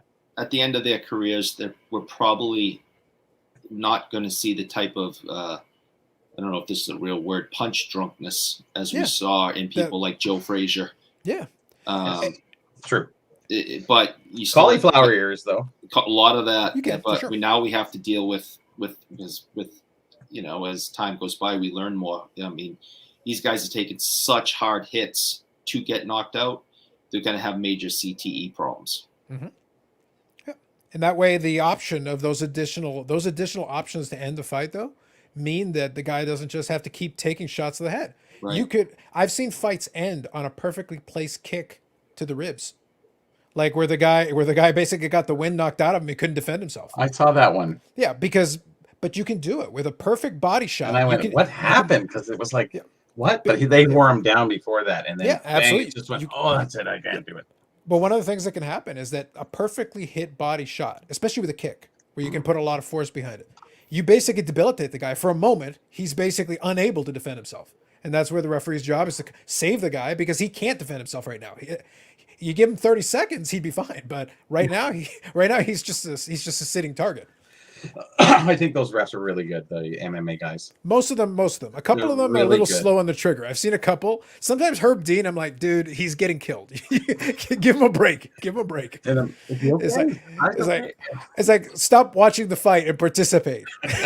You're involved in this too here. You're in the octagon. Yeah, you can see him. It's like the guy's knocked out and his arms up. It's like, no, jump in. Quick. Yeah. It's like, go help him now, please. That's what happens. A lot of their arms go up when they got totally knocked out. It's kind of a funny looking thing. But anyways. Yeah. So you guys probably saw the McGregor fight, right? When yes. Yeah. I mean, he kicked a guy. He put his forearm up, broke his leg on the forearm. Yep. Went stepped backwards, and the thing just snapped. I'm not listening. Oh, it was horrible. I hate that stuff. That's horrible. Oh my god. Here's what I'll say about the UFC though, and this is what I've always thought, and I hope Dana White remembers that this is key for what he does. The one thing that UFC has done well over the years is they do promote a main fight. You've got the main event fight. You promote the heck out of it, but a UFC card traditionally has a multitude of fights where if you're a fan of the sport, there's a bunch of fights that may be compelling or interesting to you. It's not always the main event that's the most interesting. So it's one of those things where a lot of times I'll get surprised by a fight where maybe one of the guys is a little bit more obscure. I'm not as familiar with their work. Turns out though, the two guys have a great chemistry. Turns out to be a very fun fight to watch. Fight of the night can come at any point in the card. Sure. And sometimes the main event will be disappointing, but the overall pay-per-view was a good buy because, well, I got to watch 5 or 6 really great fights. Main event was a bit of a dud. It happens. The rest of the card was good though. I'm happy. Woman, yeah. When The women are doing great. Oh, I like watching those. I've watched a lot of Invicta, which is literally the women's fighting league that UFC has on their Fight Pass. Some of their fights are better fights than a lot of the heavyweights that come out because the heavyweights kind of just try to slug it out. They do. Because a lot of those women can't knock each other out in one punch. It's like, no, you got to set somebody. You actually have to fight. You have to do it properly and set it up because it's not going to be a one-shot knockout. Very rarely. So you're not going to get that. I agree. I grew up watching boxing in the 80s. That was the thing that I did with my dad and my grandfather. ABC, Wide World of Sports, had boxing, Saturday or Sundays or both. And, we watched every weight class. And they were all, the 80s had some unbelievable fighters back then. But the fights that were the most exciting were the Mexican flyweights. Yes. Yeah. Right. You never saw anything that fast, man. But also they almost can't knock each other out in one shot.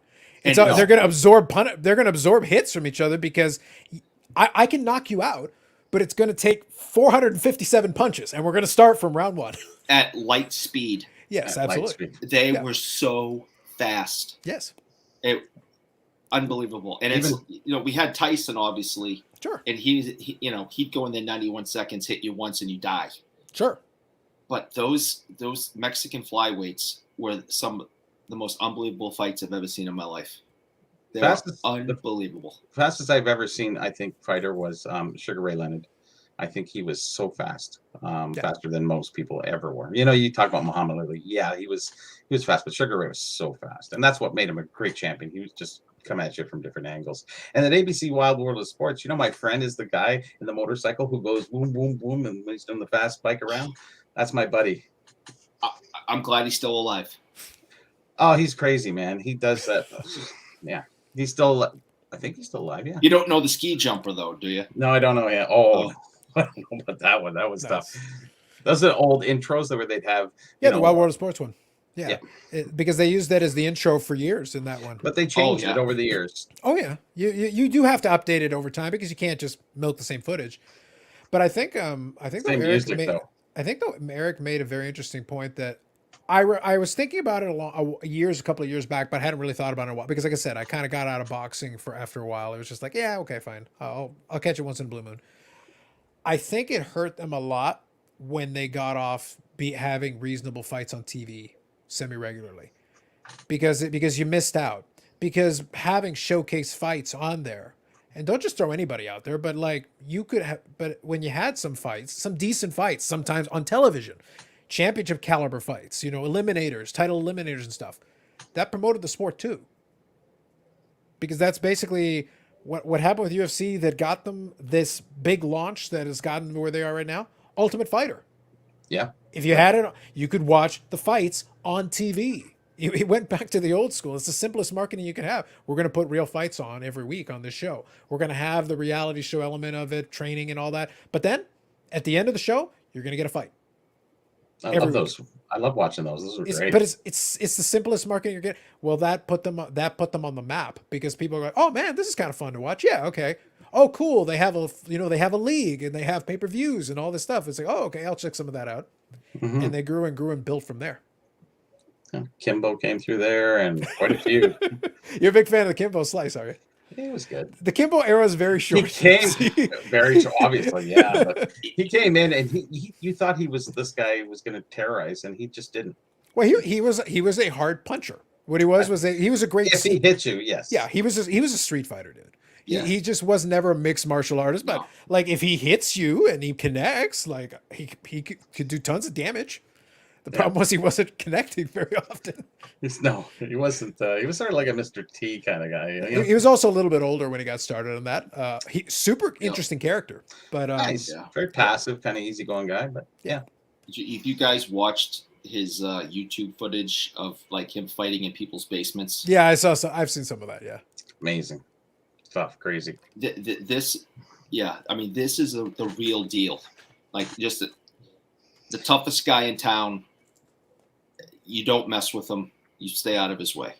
I think that's what But was like so Carlos intimidating. said, he wasn't a professional fighter to get into an octagon with someone who trains with 5 different types of fighting styles. This was just a guy that came to your basement and whooped your ass. Yeah. And that was it. Yeah, it's from a classic tradition of tough men because they used to have a bunch of those tough men. Kimbo Yes. Slice would have been perfect for that kind of thing because Yeah. that's like his style. If he had been younger, I'm sure that if that kind of footage with social media and stuff, like if a Kimbo Slice was coming up today and they were somewhere in their late 20s, they'd be able to market the heck out of it. They'd probably get killed in the octagon, but you can market the heck out of it. You know, he'd be a good tomato can for somebody who's on the up and coming to beat up. But you could promote the heck out of it leading into it. It'd be kind of fun. He'd have a couple of fights, go 0-2, and it's like, all right, you're cut. See, we got 4 minutes out of Kimbo Slice. How's that? Listen, the dude was, you got to work with what you got. So it's like, sometimes it happens. You're still bringing him up, and meanwhile, we get 4 minutes out of it. It's like, yeah, I- did you see it? It was exciting, He different. passed away, I believe. He did. Yes, he did. yeah. He did. Yes. He did. I'm just He's enjoying. I'm scanning some of the. I'm saying some of the comments, and the guys are trying to figure out where CTE comes into play. It's like I'll leave you guys to that. So there you go. I'll go here to Yannick's comment. I assume you mean Big John McCarthy. He went on to work at other. I assume, and you could correct me if I'm wrong on this one, Yannick. Big John McCarthy. Fogarty was the singer. Yeah, but Big John McCarthy was the referee, and he went to work at a different. He went to work at a couple different organizations. He's still around, I think. I think he still does some refereeing for other mixed martial arts promotions, just not UFC. I liked Big Country. He was so funny. Big Country was fun. Yeah. He was so big, and everyone goes, "Oh, who's going to fight this fat guy?" And then meanwhile, he cleaned this guy's clock, and everyone's going, "Oh, yeah, I guess he can fight." Well, he's got a pardon the pun, but heavy punch. Oh yeah, Like he's literally putting his body into it. It's like, look well, like yeah. a redneck with a big belly. Did you ever see it? He's But just that's the reason why. man. But that's the reason why I say heavyweight boxing began to struggle.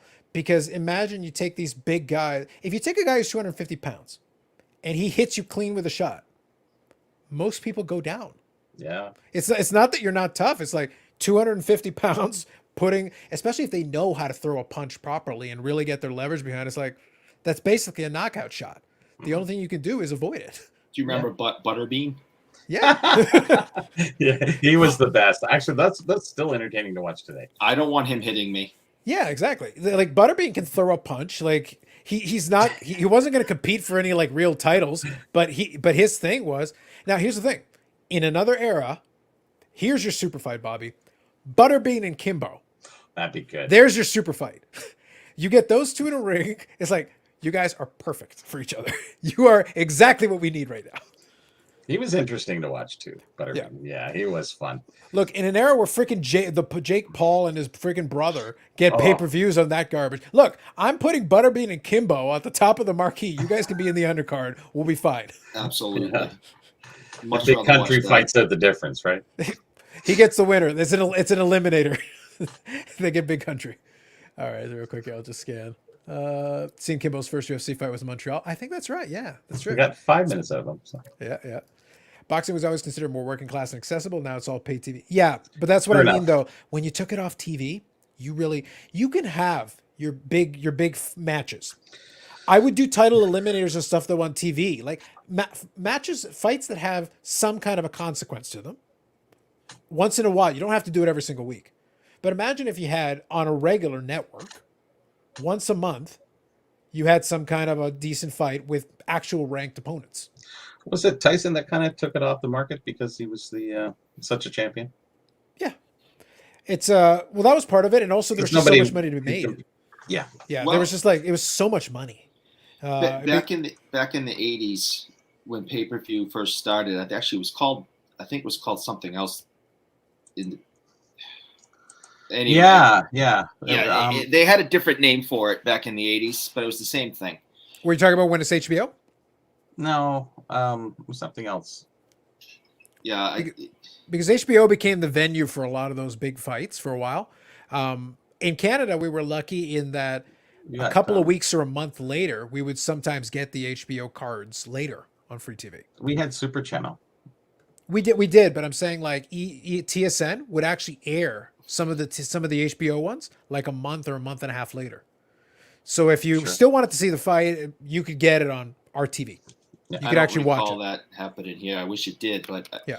And that's what kind of killed my love for the sport, and and spending those weekends with my father and grandfather was because it moved from Wide World of Sports to pay-per-view and things, and just that wasn't going to happen at my house. So No, Howard Cosell. So and then you had the three things that killed boxing in my life was more things going to pay-per-view. What Bobby kind of touched on was Sugar Ray Leonard, Marvin Hagler fight. Mm-hmm. We're from Massachusetts. Hagler's from Massachusetts. We'll go to our grave saying Hagler won that fight. So that turned us off. And the very last nail in the coffin that turned me and my family off to boxing was the Roy Jones Olympic fight. Okay. And we said, we're done. We're never watching boxing again. Yeah, there's a lot of that Olympic crap that was going on back then. So, yeah. Well, boxing has always hurt itself. Boxing has always had a little bit of a shady side to it. That's always been part of the game. That like shady promoters, fighters that are willing to take a dive for money, all of it. But it's one of those things where I stand by my theory. I think, in all honesty, you don't have to sit there and put big time money title fights on free TV. I understand. Like, I don't blame you. But put a couple of ranked contenders on TV. Not every week. You would wear yourselves out. But imagine if you put on a supercard, put it on a network. You could have had millions of eyeballs. That's promotion for the sport. Yeah. Otherwise, it's just a one and go. That's it. Big fight, prime time. Yeah, put on a primetime show once a month or something like that. You can pick you can do WBC one time around, you can do WBF, you got the alphabet soup of titles. You could have title eliminators for the different ones. Break it up so that nobody feels like they're getting taken advantage of. Let the fighters make some money. Let them get exposure, because if you're a fighter and you have a great fight and millions of people get to see it, you become a star. Well, stars are marketable. That's basically what UFC did with their stuff. A lot of these guys became household names who otherwise would not have been anything particular, but because they just fought well, or they fought with some heart, and people enjoyed it, and then they became fans of so and so because of that. That's basically how you did it. And then what happened is some of these guys went on to become champions, and some of these guys did okay, but they still got their moment of shine. They still got some notoriety from being seen by a lot of people, have these excellent fights that people still remember and talk about, and then later on be like, oh, do you remember when so and so fought so and so? Yeah, that was a great fight. That was great. Yeah, with wrestling, themed characters was really a helping hand too for that. Absolutely. It's promotion. It's all you're selling a show. And the other thing that killed boxing and hurt and shot it in the foot was what I said earlier. The UFC will build a card where you never know where the fight analysts come from. It may be the guys you've never heard of. Turns out they're actually a really good combination together. They have an amazing fight. That was awesome. In boxing, it's pretty much main event or bust. If that main event sucks, you just paid how much for this pay-per-view? I think a lot. Yeah. Oh, I know. But how many times did people watch a boxing pay-per-view and they're like, that's it? You guys are going to hug for 12 rounds? Just so you can have a rematch? That's and it. I paid I'm how much watching for Rocky. this? And I paid how much for this? Yeah. That sucks. Rocky ruined it. Like after 7, 8, whatever it was, boxing was finished. Yeah, closed circuit. Closed circuit was one of the ways they used to catch it. Thank you. Closed circuit. There we go. Thank you. Yep, absolutely. Tank Abbott at UFC 11. Yes, Tank Abbott. Love it. Big Country. Yeah, Big Country Reeves was a different one. I don't know. Big Country Reeves maybe could get in the octagon too, Really? Well, Big Country Nelson is the one we're talking about. Big Country Reeves would be interesting. Yeah. Yeah. Vancouver Grizzlies. Yeah. Yeah, it was a Big Country Reeves. He was one of their, I think, probably their first draft pick or one of their early draft picks. Big guy, but not very good. Not actually very good at all. Vancouver made some mistakes, and that's why they're in Memphis. They're the Memphis Grizzlies today. There you for go. reasons. And Vancouver, by the way, loves basketball, so they botched that completely. Vancouver actually loves basketball. Yeah, UFC didn't have any rules. Yes. I think basically the only thing they had is you couldn't eye gouge Ah, and you couldn't bite. I think those were the only actual rules. You could not eye gouge. You couldn't bite. below the belt stuff. I saw a fight where a guy literally elbowed a guy in the groin like 40 times.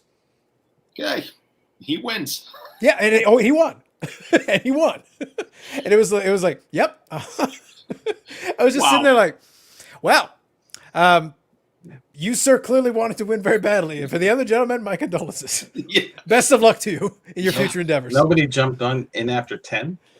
No, Oh, no, that was the early days of Herb Dean and those guys all came later. Oh, But yeah, that was like ow, a predecessor. ow, That was like ow, a predecessor Herb Dean. The referee was probably just standing there watching. He's like, "Is this really happening?" Yes, you're supposed to stop it.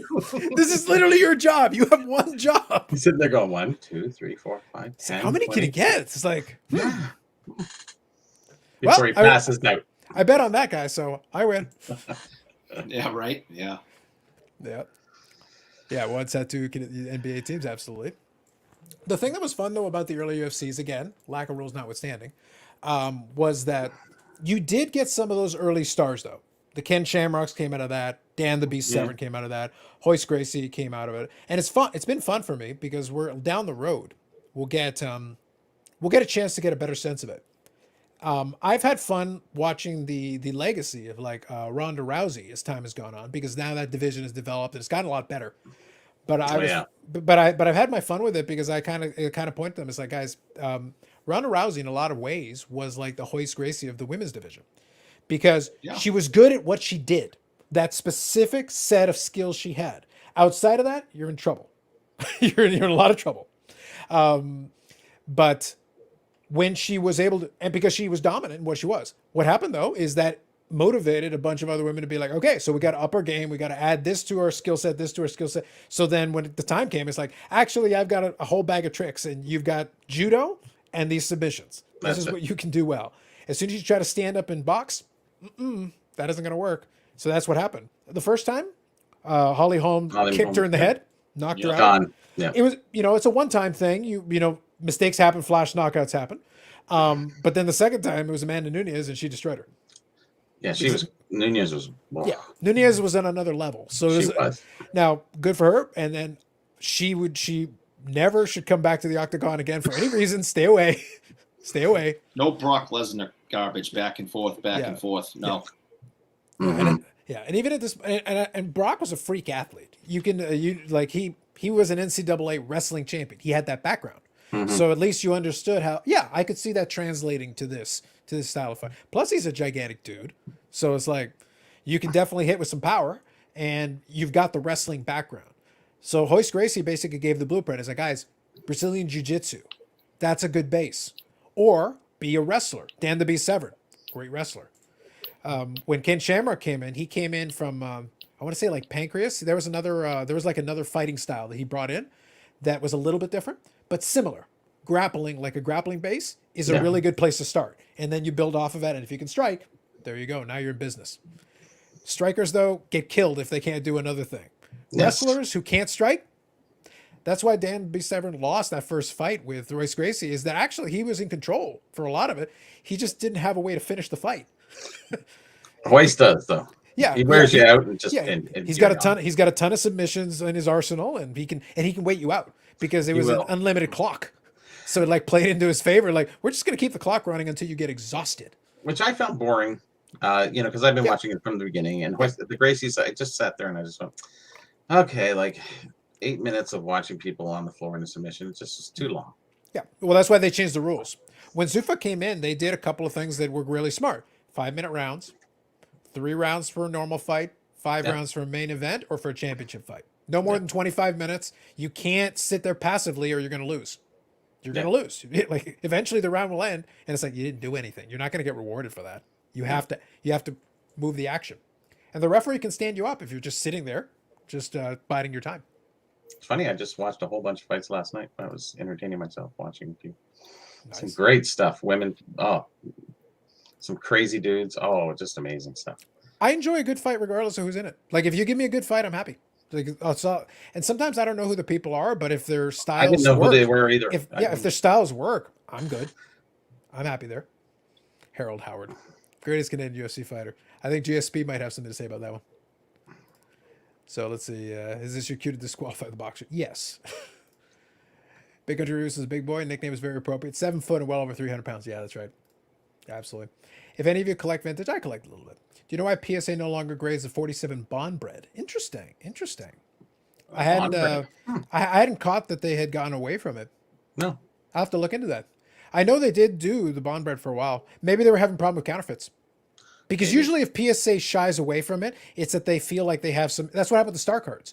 They felt like they couldn't authenticate them properly. That's usually the reason why they would no longer grade some. That's just a guess, but just offhand, if they say they can't grade them or they won't, it's usually because of issues with authentication.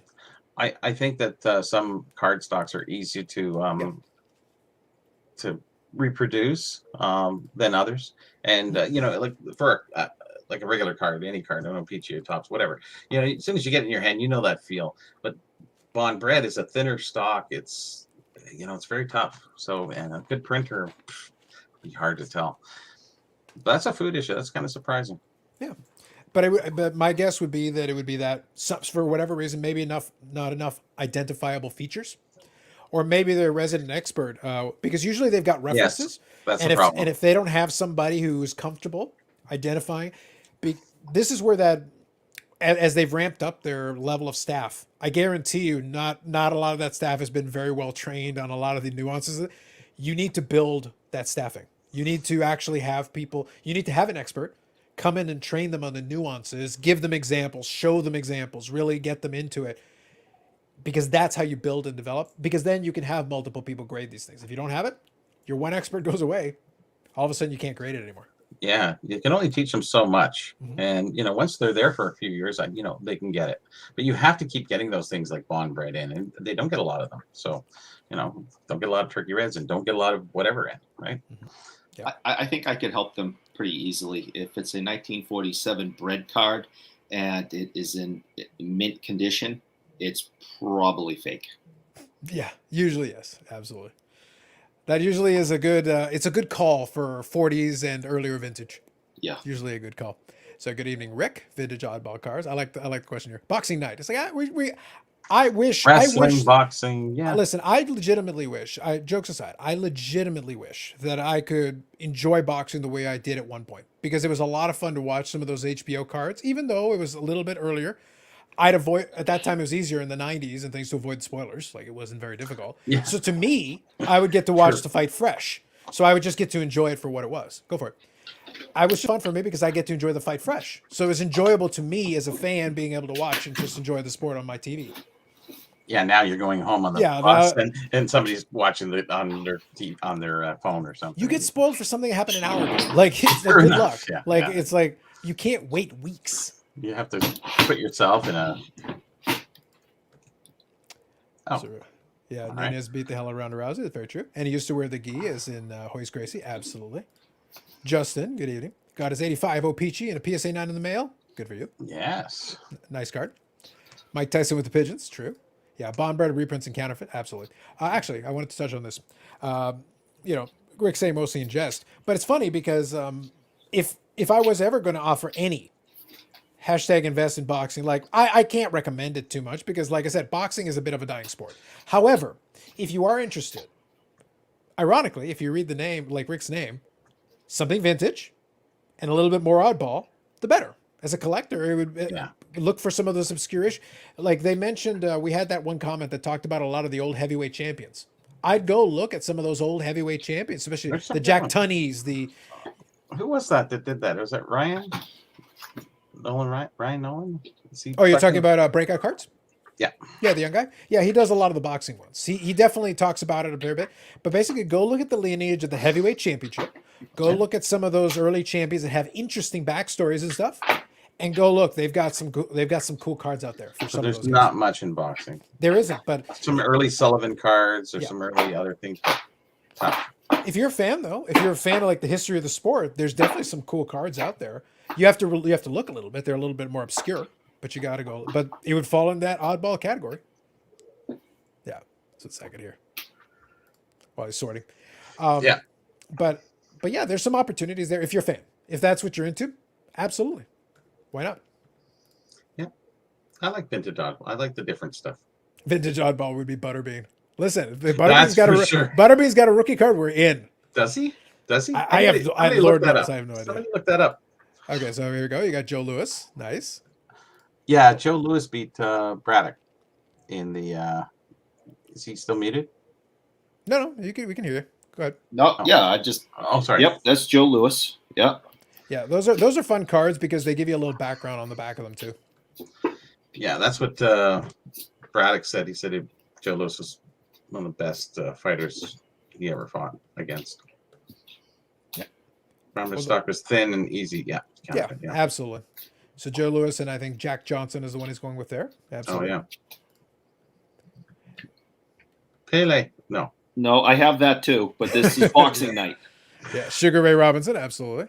Yeah, he was great, fast. I never liked him too much. I thought he was Great fighter though. Really great fighter. really great fighter, but not great in the press. Like, he just didn't come off to me the right way. But fast, so fast. Honestly, if you go back and watch a fight and look how fast he was compared to most anybody else in his weight class, super fast. That's what's his Rocky name? Marciano. Yeah. He's in the what set is that?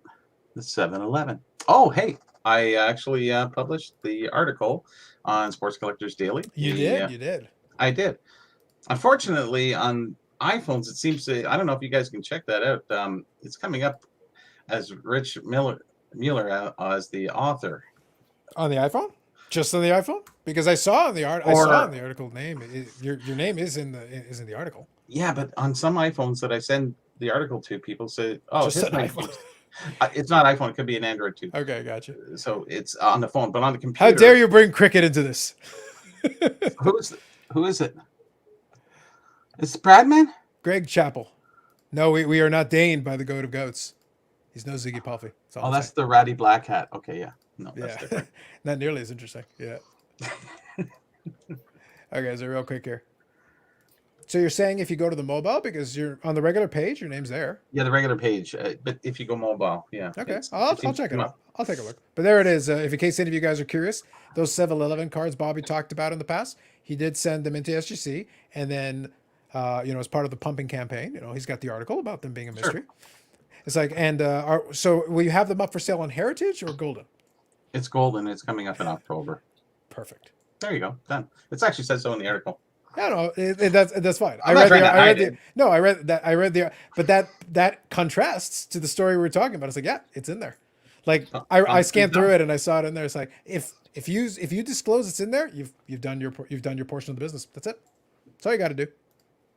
Yeah, it's about the article. It's not about my card. I don't know what's going to sell. This card could sell for $100. Who knows? I don't care. Yeah. I don't not care. I'm at as it is. Yep. I think that's fair. Let me check here. Yep, breakout cards. Yep. Yeah, if I didn't disclose that, yeah, exactly, you're right. Yeah, exactly. Yeah. If you don't disclose it, that's an issue. If you disclose it, no, it's fine. I think it's funny because that's the part that a lot of people got annoyed by. And that's kind of like the comment that I had with some folks. It's like, guys, when the one guy did the article, he goes, "Oh, you can't control what the media does. That doesn't matter. If you have a stake in whatever and you're doing X, all you got to do is say, hey, I got a group of people together. We pulled some money and I bought these things." Yeah. That's it. Like, no judgment past that point. You can do whatever you want at that stage. You said your piece. That's all you need to say. But if they keep it clandestine, then it's like, why are you hiding that? Yeah, well, then we question hiding it, but just nobody looked into it. Yeah, you can't use the defense that, well, no one asked. Well, we had to ask explicitly if you were doing something, a little shady on the side there. I don't know. Why did you take all the cookies out of the cookie jar, Tommy? Well, nobody said I couldn't.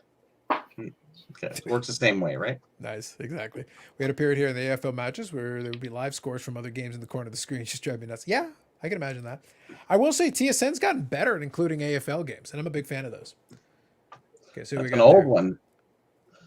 Oh, is that Jack? That's Jack Dempsey. Jack Dempsey. There you go. Nice. I got to shake his hand. It was nice. Like a mitt. Like, oh my gosh, it just drowned in my hand with like two hands. It was just. Bauer was like that too, surprisingly. Okay. So here the collector says it says Rich Mueller on the Samsung browser on his Galaxy. Really? I'm surprised that the mobile version would have a difference. It's supposed to be the same website. Well, this is what I emailed him and I asked him. I said, Rich, why is it coming up? Okay, hold on. I'm gonna try two things. I'm curious now. Now you got me curious. I'm gonna try two disparate things. And he says it should come up because when he issues it, he updates it because it automatically comes through him. So I'm kind of sitting there going, well, that didn't happen before, and it doesn't happen to anybody else. Well, how? Bobby Bro? Yep. You know, it's funny. The American people I sent it to, I don't know if you have a phone here.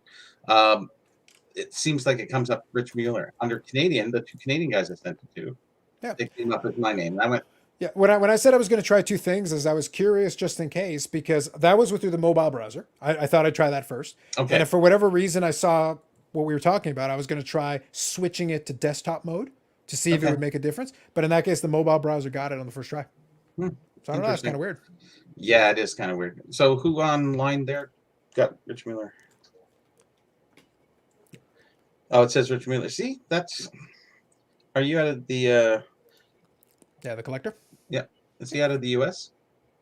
Well, he's got a Cincinnati. I think that's a Cincinnati logo in the corner there. Yeah, that's like the baseball from Cincinnati. Okay. Yeah, I think so. That's just a guess, but I'm not sure. You have to clarify. It seems like the American side is seeming like the Canadian side seems to be fine. American side. I sent it to. He's in Ohio. Oh, that makes sense. I sent it to Victor, and he goes, "Yeah, I knew it was you, but the other guy's name comes up." I'm going, "What the hell?" It doesn't bother me, but it bothers me a lot in a certain sense that if you're going to put it out there and you say, "Well, hey, have you cleaned your cache out of your phone?" I went, "When have I ever on my phone? Right? You never clean the cache on your phone." So I said, "Okay, well, I've sent it to 8 people now, and I'm still getting your name. One person in Canada got my name, so I don't know what's going on." Fair enough. Are you guys interested in any more of these boxing cards? Keep going. All right, I don't want to boxing night.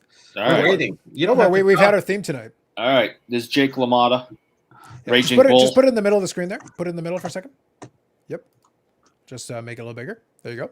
Yep. Nice. Yeah, he's a funny looking dude, eh?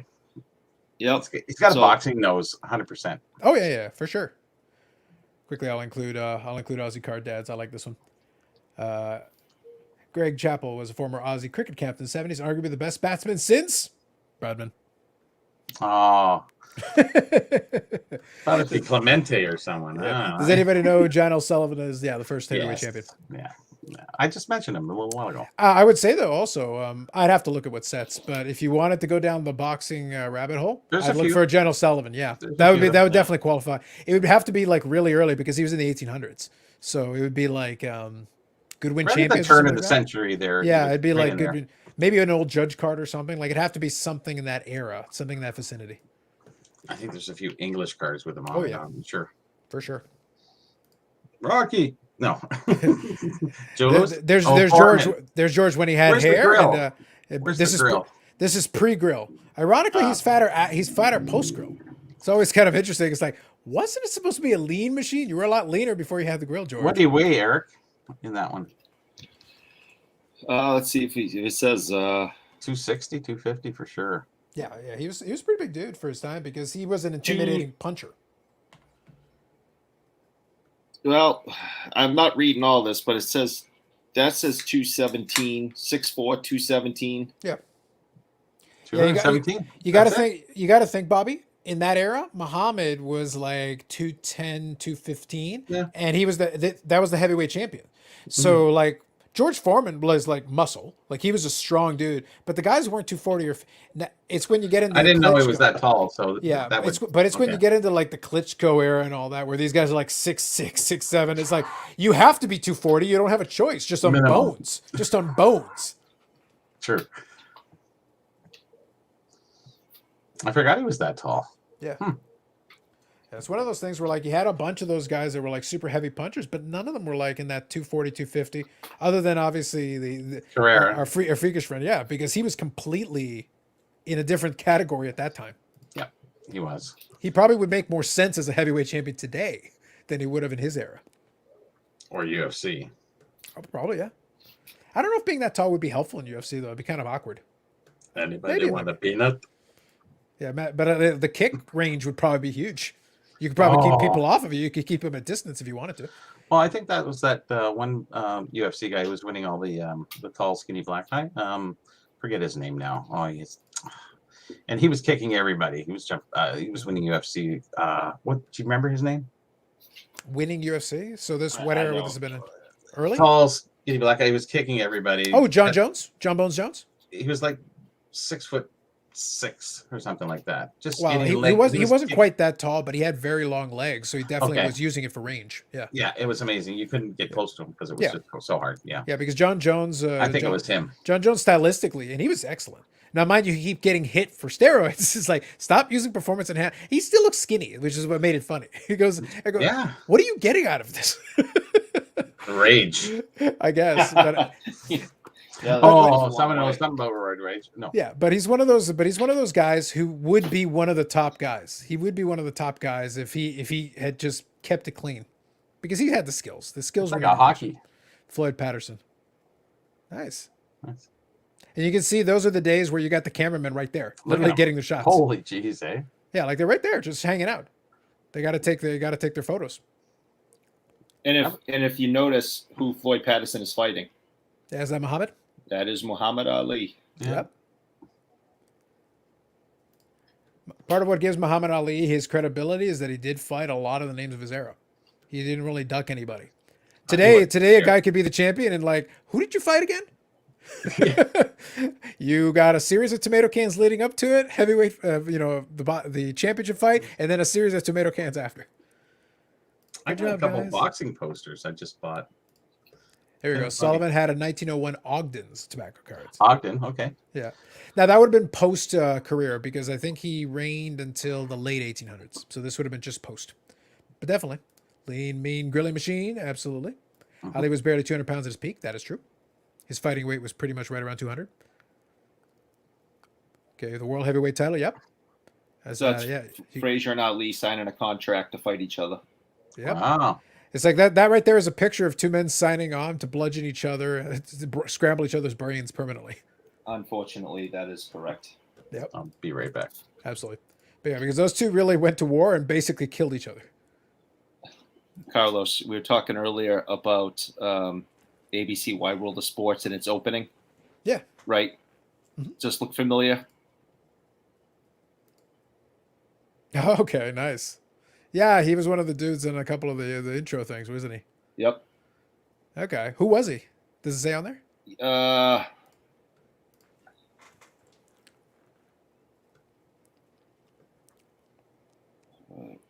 V. Alexiev. Oh, okay. So Alexiev, I guess, is his last name. Doesn't have his first name. But what's interesting that on the back of this card, okay, it says this. Okay. With- there we go. without anabolic steroids. Question mark. Now, this is in 19. It'd be 77 or 78. 78. Yeah. This one's 78. Yeah. And even then, they were questioning this guy's feats of strength. I mean, look what he's lifting. Yeah. Well, I think part of the reason they were questioning is because in the 70s was like the golden era of like, seriously, you're on steroids. It's like, well, how can you tell? Well, you see the Russian women's swim team? They can bench press more than you. Yeah, that gave it away for sure. It's like, are you sure? Yes, I'm very positive. I have questions. Again, this is from past in the discussion tonight, and not my favorite athlete, but Bobby. This is for Bobby, even though he's not there. Oh, Ray Leonard, Sugar Ray, nice. That's got a Team USA garb on too. Nice. Yep, this is when he was fighting in the Olympics. So that has to be like somewhere before or after, because I think by that stage they were they doing the helmets though? 76 Olympics. Yeah, the reason I'm asking is because usually in Olympic boxing they wear Right. the helmets. So I'm guessing this is before the fight or after the fight, somewhere in between there. I don't know what year helmets became mandatory in Olympic boxing. Okay, That would really be the question, Yeah, and I'm I don't not know too if anyone familiar. else knows that, but I'd be curious because I feel like they're already underway by that point for Olympics, but I could be mistaken. I'm certainly happy to be corrected on it. So Rick here says, "How about top 3 boxing card of the hobby?" No clue. It would definitely, for me, if I was going to guess, like purely guess, I'd have to think it'd have to be some of those early heavyweight champions. It'd have to be some of those tobacco cards. They'd have to qualify because they'd have the scarcity. They'd have the name value of somebody who was synonymous with the title at the time, and when the title meant something. And I would think that the combination of those two things and the legendary stories of some of these fighters, like a Jack Johnson or something like that, could potentially fall into those Grail categories and fall in there. But that'd be just guessing on my part. That would be the combination of things I'd be looking for. I So you just got bought a couple of posters. Yeah, so this here. Clash of the Titans. There you go. So that is a little over a month before I was born. Oh, there you go. See him call. I got one more here. This one was 137 pounds. By the way, you can tell that that's the way that they promote this. If you move up for a second, Bobby, just move up a little bit. Underneath Trevor here, it says Brooklyn, New York has fought 3 world champions, and that's how you establish credibility. You say, oh, There you this go, person's yeah. a contender because they fought 3 world champions. Mhm. Doesn't say whether he won or not, but build them up however you can, right? Like do it however you can. I just bought these this week. It's funny, eh? Yeah. They were old enough. Yeah, and Steven Struve was the UFC fighter who was really, really tall. He was basically, I don't think he was quite 7 feet. I think he was 6'11", but yeah, he was right up there. But he wasn't the black guy. He was he's definitely a white guy. But John Jones is, I think, the one Bobby was talking about. But yeah, Steven Struve was super tall. Super tall. Yeah, unfortunately, Ali not ducking fights. Some of those fights being so brutal, not retiring earlier, led to problems later in life. Yeah. They were good fights to promote, but it also meant you were going to fight somebody who could punch really hard. And Ali's style was that he took some damage, especially later in his career. Jack Dempsey, 1922. Yeah, so it'd have to be something like that. That would be what I'd be looking at. So this is Ink Paper Wax Collector's they have top 3. The 33, the Goody, right? Yeah. 33 Goody have the who's the boxer in that one? That's a really good one too. I feel like though that they had a couple of boxers there, like long post career. I wonder if maybe this would be a question. Let me pose the question this way: if the scarcity was relatively similar, do you think that a collector, if you were in that genre and wanted to collect, would you prefer something like a 33, 33 Goody of one of these guys, but this is post playing career, but it's a really nice looking card, aesthetically very pleasing? Or one of the earlier ones that would be a tobacco card. It would look kind of plain Jane, but it would be contemporary with the fighter's career, or a little bit closer to contemporary. What would your preference be, other things being equal? Yeah, the Sports Kings. I think they had a boxer. I'm pretty sure. I feel like that would be like Jack Johnson. There was Jim. Oh, is that a wrestler? I can't really. Oh, boxing. Here we go. Dempsey. Oh, is it Jack Dempsey? Yeah. That makes And sense. there's 3 others. It's blurry because I have the uncut sheet here. And So you're talking about Sports Kings, right? sorry. You're talking about Sports Kings? Yes. Primo Canero is one. Yeah, he is for sure. And I can't remember his name. It's too small. So there you go. He puts Joe Louis, 1935, J. Patru. That's a bit of a more obscure issue. That's cool. John L. Sullivan's rookie card, 87. Yeah, Allen and Ginter. Okay, so he is in the 1887. Now that would be, to me, like if you're a boxing fan and historian, a John L. Sullivan, Allen and Ginter seems to me like a card that I would go after. Again, if you're in that vicinity, that would be kind of something that, like, John L. Sullivan is in boxing annals, he's the first gloved heavyweight champion. You don't get another one. Nobody can take that away from you. You started the lineage, and he also fought in the bare knuckle era. So you have to basically, which means you were fighting like 100 rounds and pummeling each other. Oh, here we go. I actually have a photo. I can share my screen here. Sure. Just let me get out of here. But just for the record, something like that would to me would be like a grail card for in the boxing category. This is Dempsey, This is the way I would look at it. Carnera, and Max Baer. Okay. So let me share my screen here. Sure. It's up. Yeah. Okay. I would want a Jack Johnson card personally. Sure. No, like any of those guys from that era who have the interesting backstory and all of it and were champions of the era, like I don't think you could go wrong. I think all of them would be very interesting. Very I mean, interesting. can you? I mean, listen. We all know of. Ooh, what's that? That is, you got Bear, Max Bear, Oh yeah. Dempsey, and there's Carnera. Oh wow. Look at the size of him He's a monster. for that time period. Look at Max Bear, the super champion, and he looks like a nothing. Yeah, so you have to think of that era, like basically the intimidation factor is there just by him walking in the ring. You just look at him and like he's this big mountain of a dude, especially compared to the average person in that day. Yeah, so that's a premium photo for the Goody Sports Kings. Now, this is an original piece Yes. of from what year? 33. 1933. Yeah. Wow. That's awesome.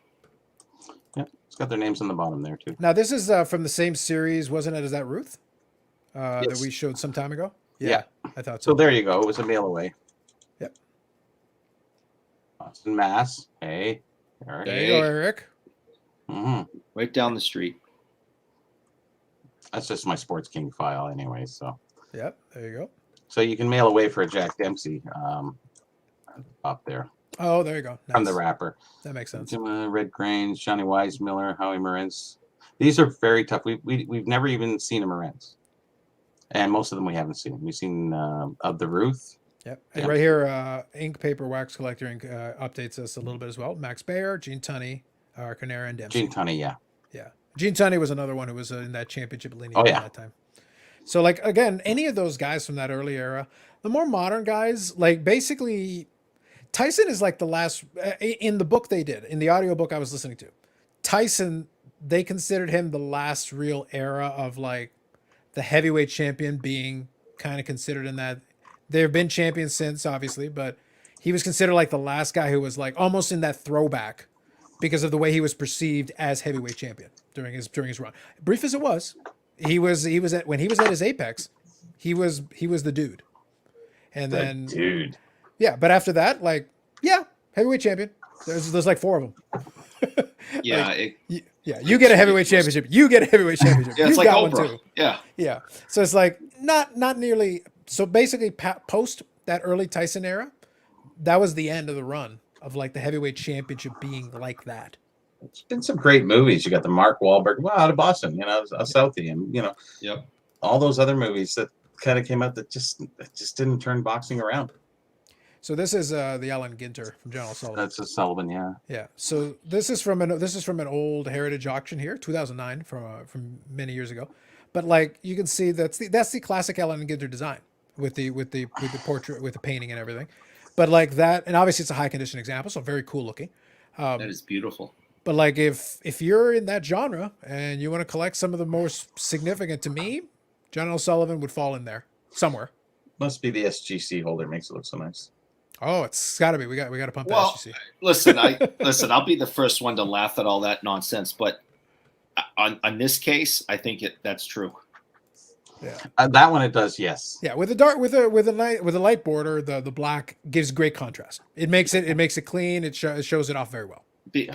Because of the measurements of the card, also. Proportionally, it's nice. Yes. Yeah, You get a nice border. It frames it really, really nice. Mm-hmm. Yeah. But you can see, like, to me, again, not a collector in the genre, that would be the kind of card that I'd be pursuing, something like that, because he is a legend in the sport. If you study your history of it, you got to know who John L. Sullivan is, because he's part of the story, and a big part of the story. He got the ball rolling on that, and then it continued from there. eBay. How do you sell Sullivan? Yeah, I'll just quickly get caught up on the comments here. Max Baer was the father of the actor who played Jethro in Beverly Hillbillies. Interesting. He did. His son, yeah. Okay, that's kind of cool. Well, there you And go. he was a big boy. Yeah. Yeah, he was. Max Baer is the only true rookie of those in 33? Yes, absolutely. Those other guys were long retired before that. Yeah, and then the Worldwide Gun came out with Max Baer. Yeah. We had an Aussie boxer named Leigh Darcy here who was middleweight champion, but also held the heavyweight title at the same time. Died at 21 in the USA when fighting there. Okay, interesting. He fought in the days of 30-plus rounds in the 1910s, yeah. You don't last too long doing that. No, from Hogwarts. Okay, so here we go. I'll check and see if that's the case. I'd be kind of curious. 1887 Dempsey. Yeah, they're saying who's that the manufacturer of that? I think it'd be Ginter if it's 1887. That'd be my guess. Like I said, there's Well, some I don't. Well, I earlier don't think. ones I don't think too. it'd be I don't think it'd be Dempsey No, because not that's the no. wrong era. It'd probably be Sullivan. He's probably Sullivan. talking about. Yes. Yeah, I would think it's Sullivan. Dempsey. Yeah, Dempsey comes later. Too soon. Too soon. So let's just see here. 1887. Let me just try Sullivan. So I have one more boxing card of some guy that I don't know who he is, but Can't Yeah, see he's the guy who's light. signing on to get pummeled by Joe Frazier. yeah. In better days. Oh, Muhammad Ali. Anybody remember that 45, that record they came out with him? Floats like a butterfly, stings like a bee. Sorry, before your time. All of y'all. There you go. I brought it to school and I lost it. I got in trouble. Shameful. That's just show and tell gone wrong. It was. Okay, I'm just taking a look. So you could bring a record in, they would play it. So I have a question for you guys. So these Okay, so they got a different Jack Dempsey apparently. Okay, well that would make more sense. Yeah, okay. Jack's pretty popular name. Dempsey. Yeah, it kind of surprises me, but okay. Really? Then the price makes a lot more sense. If it's not the Yeah, because if it's a different Jack Dempsey, it's like it'd be kind of an interesting curiosity. I'll check it out anyway. I'll see if I can find it. I like original photos of boxers. I do have a few put away. Yeah, so I think it's this one here. I got a few of everything, so it doesn't matter. Listed under pugilist. Pugilism. Yeah. No Marciano? What's going on? Here you go. So that's this Jack Dempsey. 1887 Allen Ginter Jack Dempsey. Same set. Pugilist. PSA 4. $600. For a 4, eh? Yep. Hmm. It is a okay, tough set. and this is the No, it's a No. different. This No. is a different. All Jack. right. It's the, not the. okay. Yeah, it's still an interesting card, cool card, but it's one of those things where I think you'd hold out. I think unless you just want to collect the Allen and Ginter different ones, maybe do like a type set of the different types of Allen Ginter sports and stuff. That could definitely fall under that category if that's to be a category you'd be interested in. Still cool. Mhm. 1924 Willard's chocolate boxing Jeff Smith. Okay. There's a whole set of Willards. Actually, I got the whole set, I think, documented. Tuxedo time. Of boxing. Oh, okay. Yeah, that was the first Dempsey in 1887. Wasn't as popular. Yep. The recent Jack Dempsey was born in 1995. Yeah, that makes sense. Yeah, the Jack Dempsey rookie is 1922 champions. Yeah, which would go certainly for a pretty penny, I would think. I can share my screen, Sure, go ahead. and then you can look at all the boxing cards by the 24 Willards. 2024. Let's share screen. 1 second there. What's going to be fun is when I go back later and be like, oh, so what'd you guys talk about on your 50th episode? Boxing cards, UFC. Makes logical sense. Why we not? hit everything a little bit there. So Hey, Liz, I don't mind. It's one of those things where it's like, I'm open to whatever. Look, let's go for it. Except cricket. I'm out on cricket. That's a hard no. I found more of those. Did you find more cricket cards? I have more cricket cards. All right, we'll humor the cricket folks here a little bit then in a minute. so Okay, okay, there we go. yeah, Jack said. Yeah, so that's the Jack Dempsey. Oh That yeah, no question. Yeah, for sure. Yeah. Alex Burley. Doesn't look like much. There's the. I was gonna say, Fleetway. with a name like Burley, we have concerns. That's false advertising, sir. Yeah. Al Holmes. These are the flea weights. Okay. What is up with that? Bermondsey? Bermondsey, Billy. What does that Wells. mean? Bermondsey might have been just a town. I guess, perhaps. Yeah. Billy Wells. Okay. The back. Bud Cristiano. Oh my gosh. Bud. Charlie White. Bud. Hey, Bud. Charles Tremaine. Look at these pants. Like, geez, there's no place to hit him in the gut. I think that's the contention. If you hike up your pants high enough, they can't hit you low. It's like, where does low begin? Below the belt. Raise the belt. Eddie Pinchot. He looks like the guy who's called Belky. No. Somebody got that. Eddie Fitzsimmons. Eugene Oh, I want to say Creaky. yeah. Creaky Okay. makes sense to me. He's got stars on his pants. He's extra fancy. If he was from Oz, he'd be crikey. Anyways, Frank. Fred Jacks. Here you go. Here you go. Hold on. Ink paper wax color here says above the belt only. Yeah. Well, listen. If you agree to rules was above the belt, then you hike up those pants, sir. Yeah, because look at this guy's. It's like regular waist. Somebody who didn't last very long because they didn't learn. So Yeah, there's looks Jeff pretty Smith. big, dude. Yeah. Yeah. I appreciate that the C is very tiny. To really emphasize. It's quite tiny. Joe Berman. Johnny Dundee, champions at featherweight. Wow. Okay. Jim Tracy. Well, at least he's throwing a punch. Yeah. Well, they're all just standing there for their shot. Again, false advertising. Johnny Buff. Come on. Really? Johnny, yes. Louis Donovan. Is that a famous guy? Not that I'm aware of. Verpo was. Yeah. Midget Smith. Accurately advertised. Oh, Patty O'Brien. Now here's a guy who you'd think from the name alone, it's like multi-time world champion. Yeah. It's like, wow, he just keeps fighting. Irish. He's Yep. Patty. He loves to fight. From Boston, probably. Yeah. Tom Sharkey. That's a name. Yeah, That's I want a to name. say I feel like he was at least a contender, if not a champion, at some point. For sure. Yeah, that name rings a bell. Vincent Martin doesn't look like much of anything. And that's it. All right, interesting. So I just document them for the sake of, well, for the show. Quite a motley crew. Quite a motley crew. Quite A lot of false advertising there in those names. I wasn't Burley and Buff, not so much. Yeah. For Got sure. questions. See, if you're going to document the hockey, and they have boxing, football, document those things too. Sure. Nobody's documented those sets, 10 years ago. You couldn't. Who's in the set? They're not numbered. That's the unfortunate part about that set. It's unnumbered. It's just who knows what the list is. Where does it stop? Where does it start? And when I came in doing the documentation for the hockey, I just don't know. So I finally, over time, over 10 years, you kind of get them to you're repeating the same ones, and it seems like, okay, that's a set. And it ended up at a certain number too. I think it was like 60 something, whatever. Okay, perfect. Thank you for that clarification. Sharkey, I knew the name Sharkey rang a bell. Okay, so it's a different Sharkey. Oh, Jack Sharkey. Oh, I got Jack Sharkey's. He's a world champion. I have his original photograph from boxing. An original photograph. Okay. From Yep. From what is that, like a media photograph or? Yeah, type 1. Just a regular boxing. He's in a ring fighting somebody. Cool. That's it. That's who I got. Okay, that makes sense.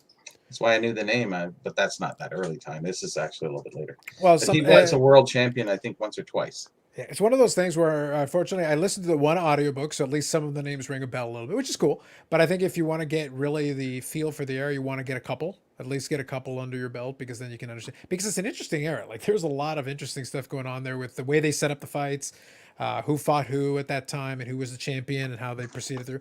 Because it was, like I said, it was the golden era of boxing for that, especially. Because they were doing these big packed houses for different parts of that era. And it was a completely different thing because it was a spectacle. People went from all over. Oh my God, the heavyweight boxer champion is here and doing whatever. So here's pretty much the synopsis of this episode. 50th, boxing, UFC, and let's not forget Bradman. These are facts. I will be sure to include Bradman with no context. Yeah, you were saying, Carlos, like, back in the day, Jack Dempsey and Jack Johnson and things, the heavyweight champion of the world, that was a huge deal. Yeah. You're a star. There was nothing greater. You were one of the most famous people on the planet. Yes. And, what I wanted to kind of just touch on earlier is why, and I'm not I can't say that I know every historical piece of information about the man, but the reason I like Jack Johnson is the time period. This was a black guy. Mm-hmm. He's the world heavyweight champion, but he's a black guy. And he also taunted people. Yeah. He knew how to play. He knew how to play that side of it. It's like, you will hate me. Yeah. And his story is amazing. It's a bold move. You are the most famous athlete on the planet, and the majority of planet hates you because of the color of your skin. Mm-hmm. Yep. There's Jack Sharkey. Okay. Okay, gotcha. Nice. Yeah, it's original photo. Has the stamp on it and everything. That's And then fantastic. Bob Montgomery too. He was another champion as well. Okay. Nice. Yeah, so by that time they got more proper like boxing shorts, like what you would see today, basically a little bit closer to what the current day would be. He was called Chocolate something. I forget. I don't know if I have that written down. You know, they all had nicknames. Oh yeah, well you gotta. That's how you promote yourself, right? Yeah. So there you go. So Rick says this has to be your first ever boxing cricket episode. Yes, I would say comfortably it is. Rick, see, like we're going dangerously close in the territory. If we do some proper vintage oddball cards, then we'll have to get you informally to speak on these matters. Rick has, if any of you are not familiar with Rick's channel, he does a lot of great videos on some vintage oddball cards, correctly promoted. Yes, No false advertising in that naming. I've seen his videos a couple times. Yeah, definitely shows us some very cool stuff. If you guys are, That's when I'm gonna do my show. there you go, live the dream. Not many action shots, more like rookie photo shoot cards. Yep. Yeah, and here's a little background on Jap Sharky. Yep. No, appreciate the background as well. And that's right. So heavyweight contender Tom Sharkey and heavyweight champion Jack Dempsey kind of combined the two, and that's how I came up with Jack Sharkey. Huh. Yeah, which is as legitimate a way as any to, because here Joe Zukasas wouldn't exactly sell as well. No. So picking a proper ring name is also a valid way of promoting yourself. Yep, Sam Langford. Yep. Makes sense. Oh, there you go. So guys, as we go along here, you'll have to kind of let me know. We can keep going down this path because we've already gone down it.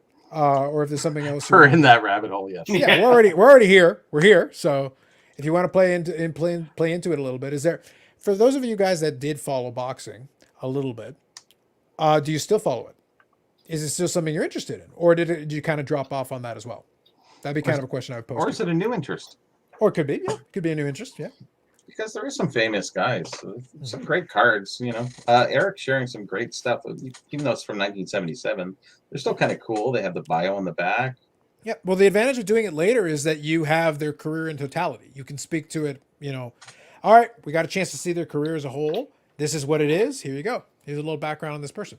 Mm-hmm. I was going to ask you guys earlier. No. A lot of these sportscaster cards have players from pre 1977. Mm-hmm. Also, there's many Ali, Frazier, Foreman, who are still in their primes Yeah, still in active. boxing. I mean, so therefore, these are their actual cards. Mm-hmm. They're not,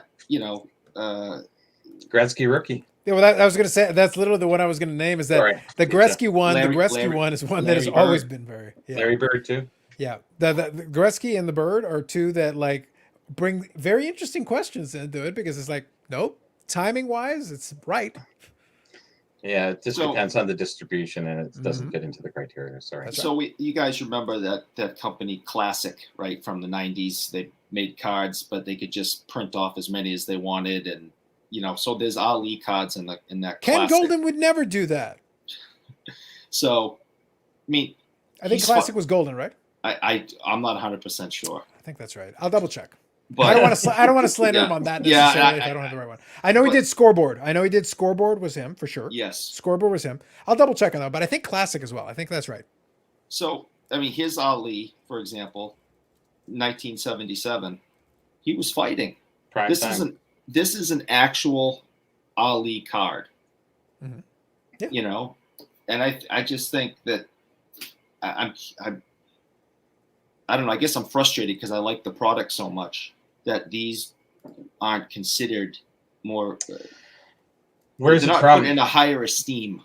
Where's it from? See, there's Oh, 8 variations, 8 different countries. This one's Um, Japan. There you go. Okay, so you got a Japan American whatever championship card that had to be purchased in a cello pack set that whatever wasn't nationally distributed. That was for sale wherever. I was going to do and you know how that would take me 6 months to do. just to learn all the different little. There's a lot of little codes on the bottom. Oh God, Ooh. they're unbelievable. I just said, does anybody really care? They weren't even in. They probably were in Canada. I don't know, but how they got here, it's just beyond me.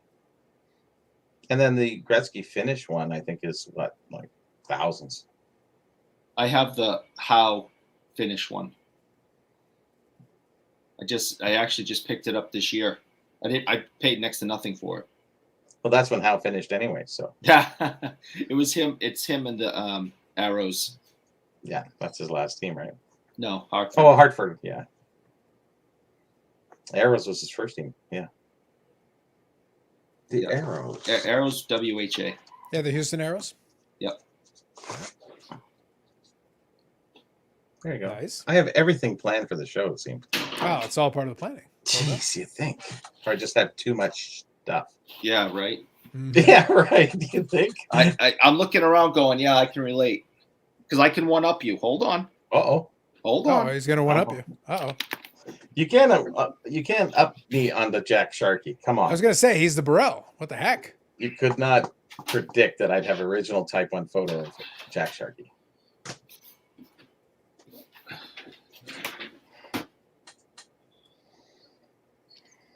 Uh-oh.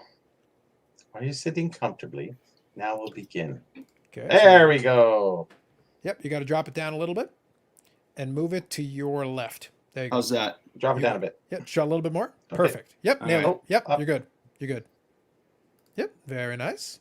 Is that an original logo? Yeah, it Original is. press? That's an original sticker. Oh, sticker. Okay, I thought it was crest. Sorry, mine's a crest. No, it's a sticker. Yeah, that's nice. Yeah, and with Mrs. Hockey as well. There you go. You get the double. Pauline, yes. This is Gordy's sportscaster with a cutout that I had. I just kind of put up there, but that's his autograph also. Oh, nice. Okay. But that's his sportscaster. Nice. It's not the finish one. I got that somewhere else. Then I picked this up recently, which is JSA certified with Howe autograph against the Bruins. And Okay, you can- nice. Yeah. And this is Derek Sanderson, and then Pi McKenzie and John Busick. Who are And this? Who's behind Howe? I'm not sure. I have to do some. Paul Henderson? Who said? I have to do some photo research. Maybe somebody else can Oh, I reckon don't up. know that. Do you have guy. any idea what year that was for the photo? Yeah, that's 72, 73. Well, if I'm looking at Sanderson and his haircut, I'm thinking 68, 69. Oh, he's young. Yeah, that's his rookie for sure. Yeah. And look how young, And Pi Busick looks young. and Pie Face looks real young. Yeah, you're right. But So I'm thinking 68. 68, 69. Yeah, that's what I'm guessing. Sanderson is 70, 71. Yeah, right there. Get Derek to sign it. He's around. I'm sorry, Bobby. What was that? Get Derek Sanderson to sign it too. He's around.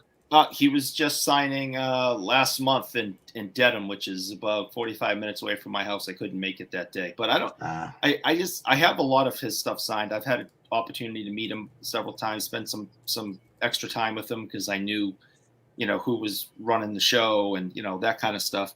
Great guy. Oh yeah. And so I have a lot of his stuff autographed, but I don't think it would look good. I think it would mess up the Gordie Howe. Maybe you're right. It would be too much, but I just hung a Jean Rattel because I just had a Jean Rattel sign something, and Derek Sanderson up on the wall of them. Nice. That's dual autographed. Yeah, I like it. And well, at least the two primaries is usually pretty good. Beyond that, yeah, I understand. I know. What was it? I had one autographed on something. Oh, I had Trechek and Paul Henderson. So I had Nice. I had Trechek for the longest time. I couldn't get Henderson forever, and then finally I got Henderson like 10 years after I had the photo. It took that You long could to get really the Russian guy, but you couldn't get the Canadian guy. go figure. Yeah, that makes sense. It's the way it worked, man. Because he was Trechik was signing at different places Mhm. at different times. I think when they did the 72, the 82, the 92 cards, I think it was, and he was around, and he's always around, anyways. So, Do you still have the piece? no. I just got it signed to get rid of it and sell it with something else that I had that Mhm. kind of went with it. I'm not a big 72 collector. I do like the 72 stuff. It's just not another thing I could collect. I'm very specific. Jack Sharkey all day, but 72.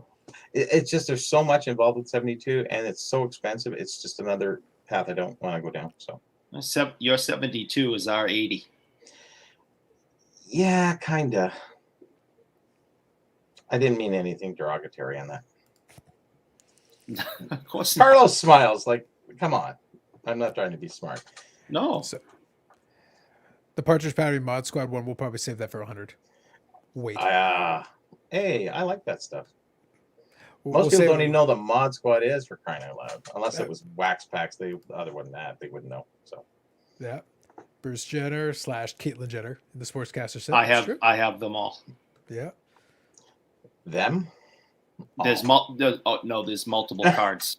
Oh, there's multiple. Yes, Okay, there's yeah, multiple Bruce Jenner cards.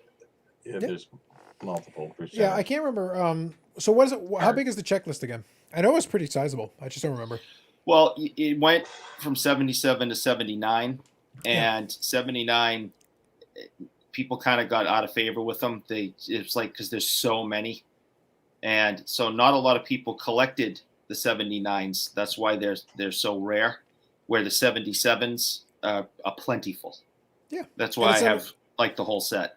It's from understandable, 77. mainly because something like that, it's a neat idea. The problem that they've always had is that they're an awkward size. Well, they actually made little plastic albums that you could for buy sure. with separator tabs. So it wasn't just about buying the cards. It was like, hey, get the folder to hold them in, and the folders you had to buy 7. Like, it's huge. Yeah. Yeah, I haven't seen the folders for them. Yeah, they're plastic kind of file folders, kind of. They were nice looking and everything. Then they had little insert cards to divide up the hockey and all the different sports. Yeah. It was like a file folio. It's one of Z-folio. those- Z-folio. I do it this way. Yeah. This the only thing It looks similar. I put it in a tub, Yeah. and the ones that I think are worth a little bit more money, I put in plastic, but that was getting really expensive. So there's definitely some ones kind of just sitting around, like this rugby card doesn't have plastic on it. Right. Because It's just rugby, right? right. It's not like it's Well, cricket. until- It's not like until- it's listen. cricket. Listen, until you get now we're gonna see next week is guys, we're gonna talk about rugby. It's like, can we talk about Aussie no, rules? I please. actually like Aussie rules. There's another rug. I mean, this goes on and on. There's another Yeah. rugby card. Wait, does it literally say Wallaby on the card? On the ball? More than likely. Yeah. Let me see. Amazing. Oh, wait a By the minute. way, There we go. that's fantastic. Yeah, that was just before the illegal scrum. Okay, interesting. Interesting. Do you know that the card, they came in sealed packs, so I don't know how many cards are in each. Sure. Yeah, that But makes sense. the Gretzky is in the cello pack with who on top? I don't Our know. most favorite soccer topic players. Or is it Pele? It's not Mbappe. No, it's Pele. Yes. Yeah, So pretty much. if Pele's you're on top. yeah, if you you're, know if you're Pele's talking on top, soccer in the '70s, it pretty much has to be Pele. Yeah. find a sealed cello with Pele on top. Yeah. Gretzky's in there. There I it would is. I would wonder though, given the fact that they don't get a lot of love, I feel like the Pele would be worth more. Like to certain Because there's not collectors. much of Pele. Yeah, right? exactly. That's what I mean. Like in relative terms, I feel like Pele would probably be like the bigger draw. So if you have a sealed one, you'd probably be more inclined to be like, no, leave it alone. But Gretzky, Yes. I don't care. The Pele in the sealed one is like, no, that's the value. It's hard to find the sealed ones. Yes. Absolutely. That's what I mean. Yeah. A finished sealed one, I don't know if there one exists, but I think whichever country it is. Mhm. Actually, I have a picture of it, anyways. This one of one's those Japan. It's one of those things with the photo and everything. They're interesting, but they were always going to be limited by the size and by the format. because it won't feel like a card. It's awkward. It's The a little weird. 3940 O-Pg thing. Yeah. Yeah, it's like it's cool. And but and if you're Postcard-ish kind of. yeah, and if you're a fan of the athlete in question, you're still interested because as a fan of the athlete, it's like, yeah, sure, absolutely. Why not? Now, good news for you is you can probably get it relatively inexpensive relative to a different kind of item in that time period. Yeah, actually, high grade copies do sell well. High grade, high grade, I could totally see that. Yeah, but they're almost bulletproof. Sonia Heining. Sonia Henne. Yeah. Figure skater, okay. Oh, the Heine. You wanted the Heine? She had a nice Heine. I was gonna say, so not false advertising? No. Oh, we did this with the boxing. It's like false advertising? She was one of the greatest ice skaters of all time. I think she's Canadian as well. Okay. You, Bobby, you showed us something earlier. Donnie Weissmuller. Yep. He was the Tarzan in the original Tarzan movies. Yep. They used him because he was Olympic such a good swimmer. Yeah. Olympic swimmer, and then came Tarzan. Yep. I don't know if you've seen the old Tarzans. Oh, the black and white ones. I grew up watching them obviously they were reruns. I'm only 47, but every weekend, Tarzan started my weekends off. So I've seen them all. Tarzan's timeless, anyways. This is one of the big ones. Bruce Lee. Oh yeah. Oh, see, forget there. Oh, we can talk about that. Well, there's one that has cross appeal because you're gonna have the fans. MMA. Yeah, you're gonna have the fans of the movies. You're gonna have the fans of just he is a celebrity. He is a celebrity in general. Oh, he was quite a celebrity. Yeah. Yeah. So it's one of those things. And if you really want to get obscure, you could go like, oh, I love Green Hornet. Well, he's in that too. so he's like, he's in that too. Kato. Yeah, he's in that too. I have one of those cards also kicking around. Yeah. Oh. I have a Green Hornet card with him throwing a kick. I don't know where it is right now. I gotcha. Yeah. There you go. So pretty cool vintage sports card issue. Maple Chris Bed, Imperial, Nelson, Willows, and OP. Yeah, absolutely. Absolutely. Well, it's not like Bobby wrote a book on it or anything. You know, with pre-war I'll be back in pre-war non-sports, there's over 400 exclusive Canadian sets, unique Canadian sets issued in Canada just for non-sports. So that's pre-war. There's not even that many in hockey. Like how many pre-war hockey do we have? Like very, very few compared to how many non-sports. So they do go back, and there is quite a few. There's a lot of very interesting ones, and some are so obscure you'll never get the whole set. So hard, so difficult. A lot of gum, a lot of chocolate, many chocolate actually. Most of those are chocolate, surprisingly enough. There is quite a few. I have a whole file full of all the non-sports stuff because I've been documenting the Canadian non-sports for as long as I've been doing hockey, but not as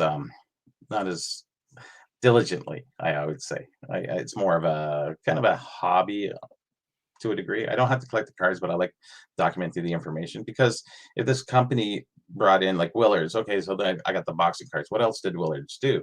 So, sometimes we can get some information from having the information of another set to help us out, time-wise, when they came out, different things, different advertisements, because sometimes they didn't advertise for the hockey, they'd advertise for the non-sports. So you go, oh, that's their timeline coming out, and then this is kind of similar, so it must be right around that time. So all that fun stuff that I waste my time on.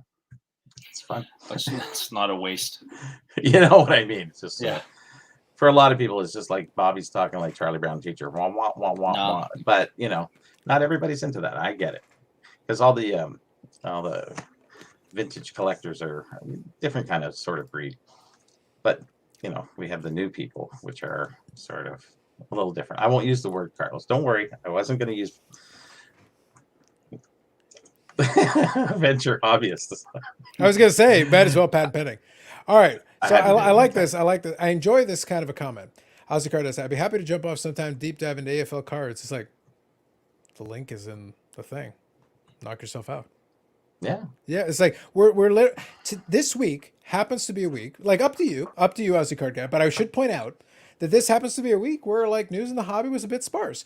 Part of the reason here, and by the way, chat, it didn't have to be boxing this whole time. We could have been talking about whatever. It's an open forum conversation on whatever you guys want. I'm happy to talk boxing because I used to watch a ton of it. I'm happy to talk UFC. I used to watch a ton of it, and I still watch it pretty regularly.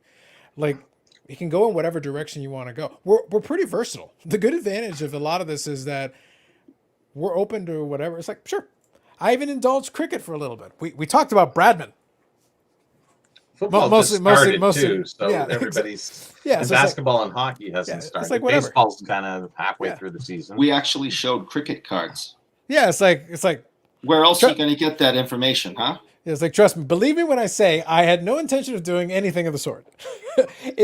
But it's what I try to leave it open to you guys. You guys do get a little bit of a you get a vote in this. I do have veto power, but you do get a bit of a vote in it because it's like if you want to talk about something, go ahead. We can do that. Now, if you're going to talk about strictly Bradman, well, you can stick to the chat. You can do that on your own. You're on your own. I can't help you. Not the Bradman talk again, please. Yeah. But if you want to bring a little AFL into this, please, by all means. And you can use your phone. By the way, if you don't want to be seen, just turn off the camera. Yeah. You can be a disembodied voice. I'm not gonna force you to come on screen if you don't want to. It's not a big deal. Don't worry about it. I think people forget that that's an option. You can turn off the camera. You can just chat. It's fine. It's not a big deal. Yeah, it's not hard to do. That's for sure. That's the thing. It's one of those things. Like you're welcome to be on. You're welcome to come and share stuff if you want to. You can do that.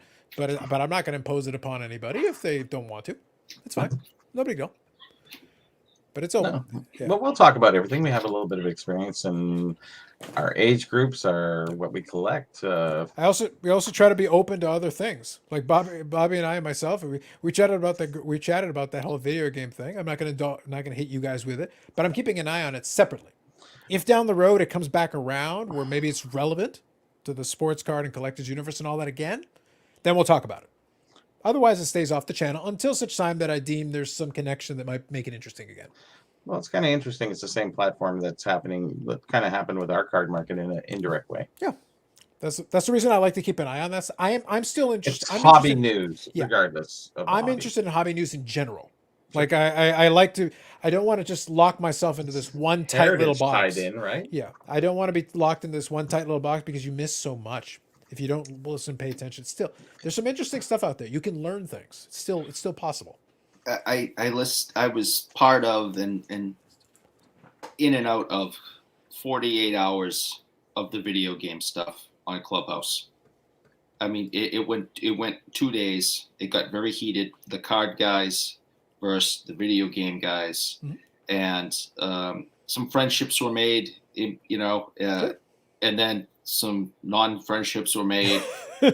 And There's a 12-step group for them. yeah, and I mean, it was interesting, and because we're all collectors, and we want our collection hobby to be run correctly, and with dignity and honesty, and not have these companies screw us over.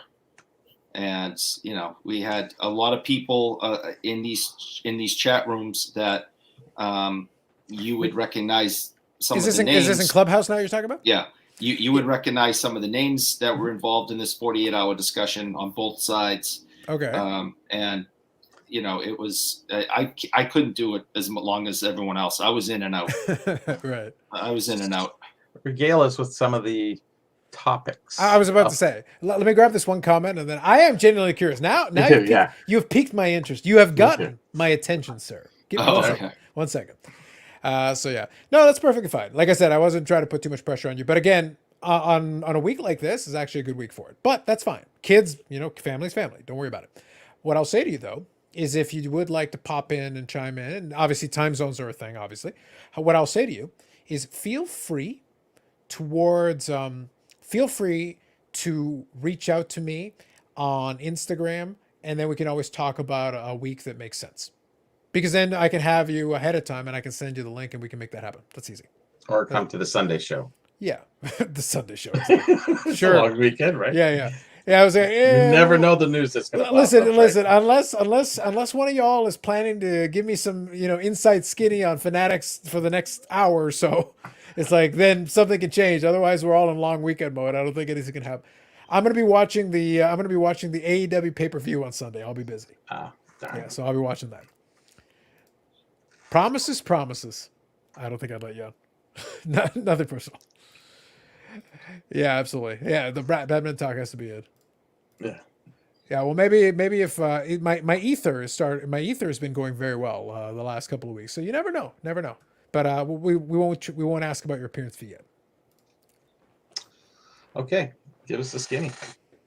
Yeah, so I know. So real quick, you don't have to name names, but Just in I've been general, on been on Clubhouse a little bit. The Mhm. problem is, I feel like every time I log in, I'll catch something here and there, Mhm. but I still haven't gotten acclimated to the platform. Mind you, I only log in once in a blue moon. Mhm. Let me ask you a question first, and then we'll get into the specifics of what Sure. you're talking about. Outside of tagging yourself to certain groups or whatever, is there a simple way? Because the interface sucks for me. Sometimes, Like yeah. I'm not a big fan because sometimes I know that there are chats that are open for stuff, but I have trouble finding them sometimes. Right. Like it's not the greatest for discovering. Actually, I get a million things like, look, I don't care. What the hell is this? The way that it seems to have kind of fallen into place for me is that early on, I was following like one or two people, and when they would pop on, you'd get like a message, Right. and I don't. This isn't a name drop or anything, but like Jeremy, he's the one that kind of turned me onto it. So when Jeremy would come on, I'd get a little ping, and then I'd go see what room they're talking, what the deal is, and go and pay attention. Having done this now since February or March, I follow lots of different people, and when they pop in, I get a little message, and I can decide whether or not I want to go to that room or not and listen. Yeah. I follow primarily people that are talking about cards. I don't tend to jump in and out of different rooms on different subjects. I think for the record, Clubhouse is going to have to work on that from a discovery, because right now I've got this. So I just opened Clubhouse. I muted myself so that I could do it without disturbing everybody with the audio, because when you click on it, you get the audio. I wanted to get out of the room first. So there's a room here that says Louis Vera's Landon's deepest, darkest secret reveal, and I don't know what the hell that is. I don't know who that is. I do. Okay, fine, whatever. So Chris Hosier's on it. Yep. So that one came on there. That's fine. It shows that I'm in it, even though I got out of the room. So that's great. So that's always nice. So fine. That one's easy. That one's easy. I was able to find it. It's at the top. Great. Because you follow, Yeah, I do. Follow Chris. Yeah, that part I understand. But there's other shit that just doesn't make any sense. Yes. Like the next one is a crypto one. Crypto basics and chill chat. Listen, I do the chill chat around here, Sir Madams. But fine, whatever. Great. The next one is Gobsan Official. I don't know what that is. Couldn't tell you. Like, I genuinely don't know what that is. Those who do join it. Those who don't. Well, great. But the only thing I can figure out, again, I haven't played with this app enough. Fair enough. The only thing I can figure out to do is I do the 3 dots, and then I say, show me fewer like this. And I've done that like 1,000 times to try to get, filter out some stuff. But I keep getting garbage. This, like, I don't even know what that trash is. It's in an algorithm that kind of. I'll tell you this. I would Carlos. think so, but it's not true. It's not a good algorithm. If you're only interested in card talk, Chris is in there a lot. Christine is in there a lot. A lot of other people that you're very familiar with. Follow them. As soon as they pop in, you'll get a message, and then you'll go right to the room. No, for sure. But it's one of those things where, like, I've only popped in once in a blue moon because, again, I have, the format is like, if I want to talk about cards for hours, Live, hey, I can hit the button and do it myself. It's a lot of background noise for me nowadays. Yeah, for sure. But it's one of those things. The other thing is also I'll listen sometimes and sometimes be like, what is this idiocy that you're speaking of right now? The odd time that I'll listen in, I'll be like, what kind of nonsense are you? What kind of crap? I'm like, I don't even want to argue with whoever this person is, right? Whatever this is. I've never been invited, so I don't know. I'll tell you this, and this is the reality. The people that are in the card rooms typically are the same people. Mm-hmm. I would say there's probably 50 altogether, and they come in at different times.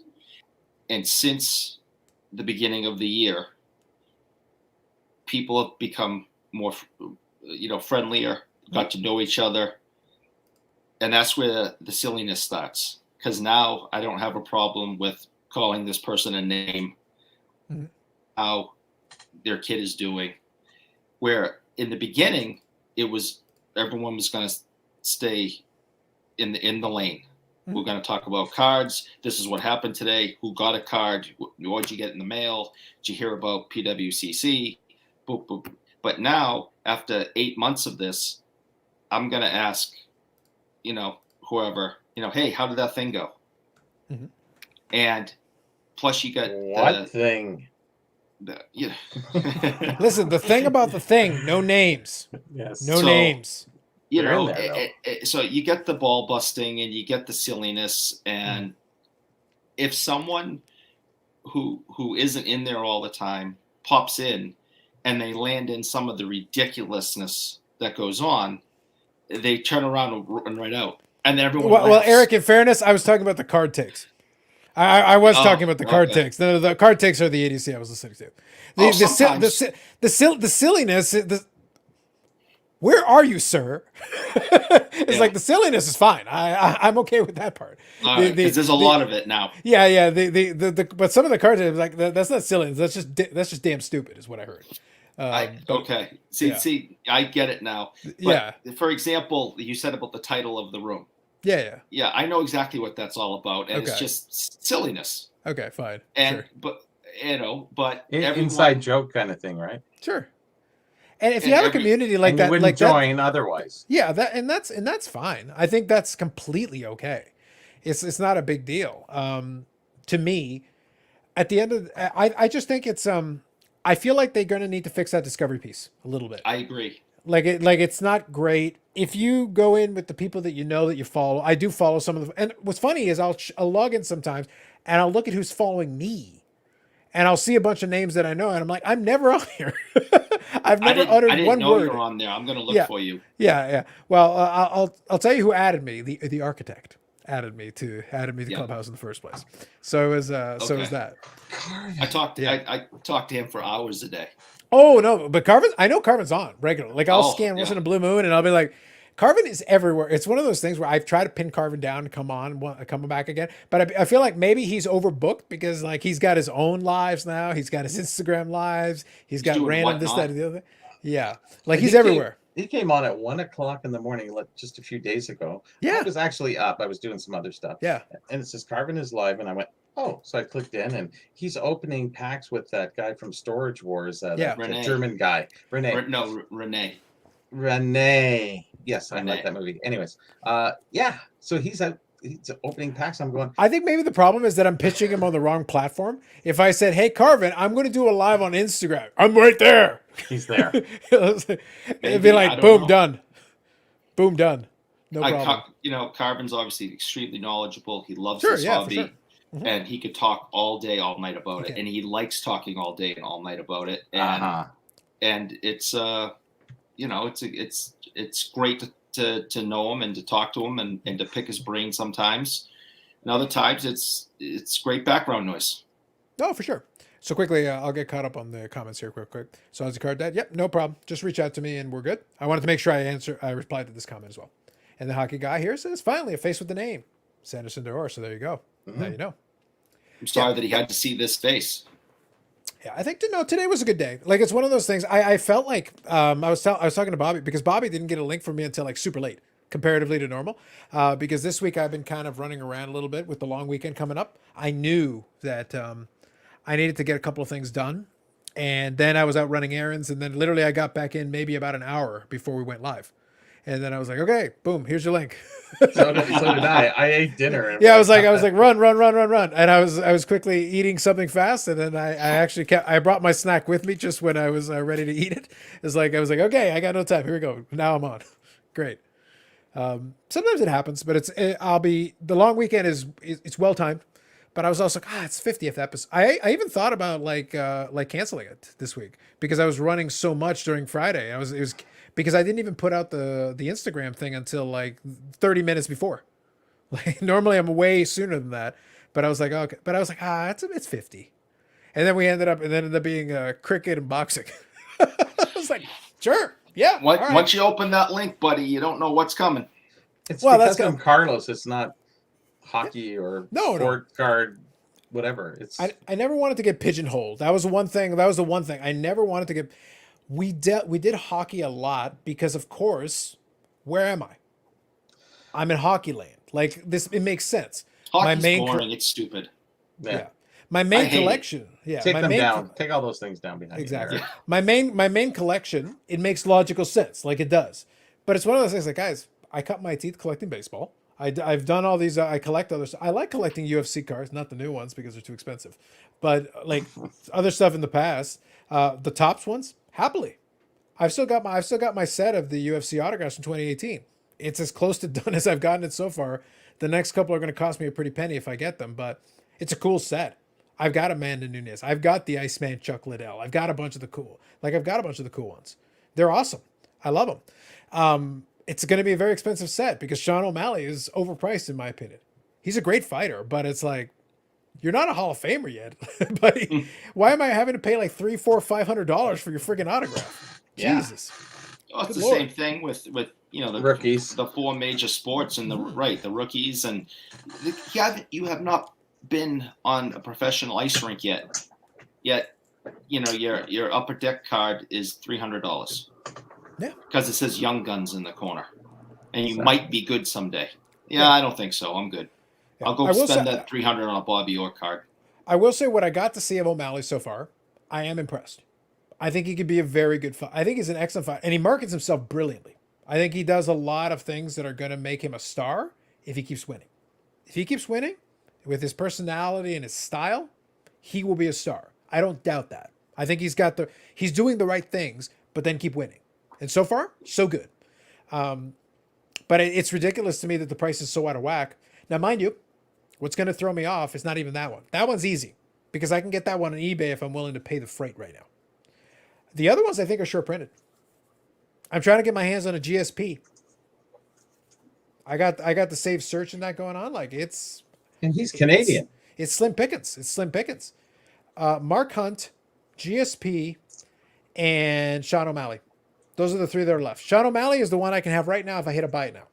It'll be overpriced, but I can get it right now. The other two, Mark Hunt. Why? It's short printed somehow. I don't get it. Like, Mark Hunt was a good fighter, but it's like, why are there like none of your autographs around? I don't know. And I feel bad because I had a chance to buy the O'Malley on ComC a couple of years ago, before the pandemic, and it probably would cost me like $60-$70. And now it's like $300 or $400 is like the minimum. I'm like, well, I didn't know clearly. I should have I was collecting the set at the time, but I was thinking like, oh, why is this O'Malley kid already so expensive? Jeez, I'll wait for another copy. Well, that turned out to be a tactical error against me. Yikes. Yep. So anyway, I'll quickly grab this comment because Mark Hunt is a legend. Not that legendary, sir. In fairness, though, I don't think it's not even the price because it's like I'd like to see what the price would be. I just don't see them pop up yet. GSP as well. I haven't seen too many of them pop up. I've actually been able to see the parallels of the GSP, not the base one. So it's weird. Like I haven't been able to see it. I'll keep my eyes open. I'm hoping down the road. We'll see. We'll see what happens.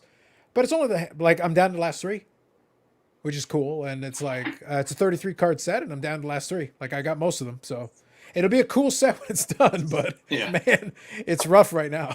But I got Hall of Famers galore out of that stuff right now. It's like great fighters, champions, Hall of Famers, the whole 9 yards. It's a cool set. I want to get it done, so I'm gonna keep at it. No, there's a sport that when they had like DNA in it, you could literally have like blood splatter or something Yes, you could on yeah. the card. Matt, fight used, Matt. Yeah, you could definitely blood have all that. over it. Here you go. It's where the DNA comes in on the PSA, right? That's right. That's right. Okay, so I had Hockey Guy's question on here, Bobby. You anything there? Anything interesting? It wasn't a very busy. I showed you the two posters I picked up. I got some WHA crests. Oh, I know, Okay. easy. I know. I didn't put it on top for you, Eric. There you go. hey! Look at that. Oh, those are the Whalers. Nice. Oh, that looks great.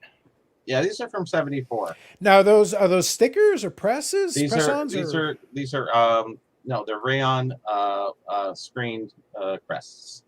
Now, how? Oh, okay. Where 5 did they? inch. Now, Bobby, where did What do they you do come with them from? though? Like, do you like put them on something, or like I'm just curious what you do with the crest? Well, yeah, if you were a kid, you put it on your chest, and your mom would iron it on. Or Okay, so it's an sew it iron on. on. So it's an iron No, on. it isn't. Oh, Iron-ons okay. have a sticky part on the back. Then it makes a different kind of crest. Oh, so it's literally a There's a crest whole with no breakdown. adhesive or anything. There's no adhesive, so you Oh, would okay. either sew it or just use it as a decoration. Interesting. What have you. So, yeah. Interesting. Oilers, which they have the same logo at WHA as NHL. Yeah. Cincinnati Stingers. Yeah, the Cincinnati Stingers is an interesting one. Yeah. They thought they were going to make the NHL, but they You, didn't you make know the what? berth. By the way, this is if I just had money and I was just doing whatever. One of the things that I would love to do would be to buy a set of the different WHA jerseys because I think those jerseys are so weird. They're just kind of cool, like a Cincinnati Stingers. Because That'd be I think didn't isn't The Stingers had there's nobody really big on there. no there was one Jesus wasn't Mike Gardner on the Stingers? No, not that I know. Okay, I'll double check. I know somebody was on the Stingers. That, I could be wrong on this. Carlos, that Pen, does- that Claude does sound- LaRose, sounds familiar. Claude Yeah. LaRose, Dave Inkpen. I can almost name them all if I could remember the set. Remember they came out.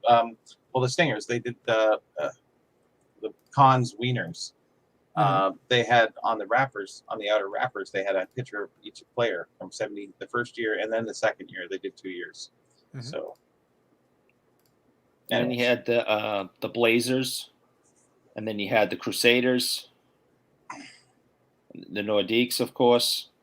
Yeah, so there's no difference between the Edmonton or Nordique, so you don't know, but I know from the dating of the crest or the type of crest that it's from that certain date. So we had the Arrows, obviously. Oh, yeah. 74, and we have the Winnipeg Jets, which didn't change either. No. So that's the problem with these things. Yeah. Oh boy, yeah, that was early. Yeah, So he no, that's wasn't- what I mean. That's what I mean. Like, it would be really I remembered that I was like, I know there was a player, like Yeah. a player who went on to have a great career, and I was like, I feel like it's Mike Gardner, and I was like, the Google machine wins again, my friends. Like, that was in the back of my like obscure random trivia. I was like, I know there was one player. I want credit for saying that it sounded familiar. I agree with you. There you go. But think about that, like a Mike Gardner Cincinnati signature. That'd be kind of cool. That'd be all right. Yeah, That'd be all right. nothing of him. I haven't. That'd be pretty neat. I think that'd be cool.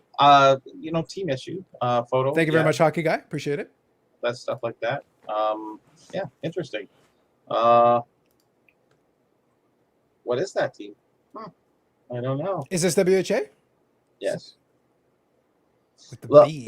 okay, so this team only played half the season in 74-5. They replaced another team halfway through the season. I know. I'm trying to remember the Well, team. B. The B is the part I was trying to think through. Like WHA had some weird cities and weird teams. It looks like a heart if you kind of almost, with like one of those things you hang, stick on the back of your thing for some. Right, right. Is the hockey guy? Did hockey guy get that one right? Big city, right? Yeah, pretty close. It's just another Saturday night. Anyways. Nice. I don't know that one. No, you got me on that one. For half a season, I'm not gonna be able to. What is this? It's a hockey stick and What's a puck. called? What's that part called of the hockey stick? The blades. So the blades. Yeah, the blades. Yeah, but what was the city? Oh, you don't know if it said the blades? Oh, no, like the name the blades rings a bell, but I don't remember the city. Yeah, what's his name played on it? I think it was. Anyways, Baltimore Blades. Baltimore. Okay. I do not recall that. Yeah, like wow. Yeah, that's half a season. That's what I mean. Like half a season is like real. Listen, I had to go back into the memory banks to get Mike Gardner on the Cincinnati Stingers, and Mike Gardner scored 700 goals. He probably played here too.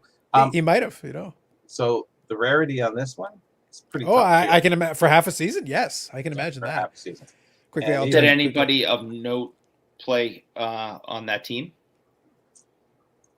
No, not super noteworthy. No. Okay. Yeah, not it's NHL. tough to say. So quickly, I'll touch Calgary Cowboys. Calgary Cowboys. Okay. So It's since a cool logo. I love it. Yeah, it is a good logo. That's 10 out of the 14. I couldn't get them all. So hockey guy says which set? It was 2018 Topps Chrome. So 2018 Topps Chrome, the autographs, which was a good year. The more recent ones are going to have a different checklist, but I feel like 2018 had a pretty good checklist. It was pretty solid. DR has an interesting question here. I like this.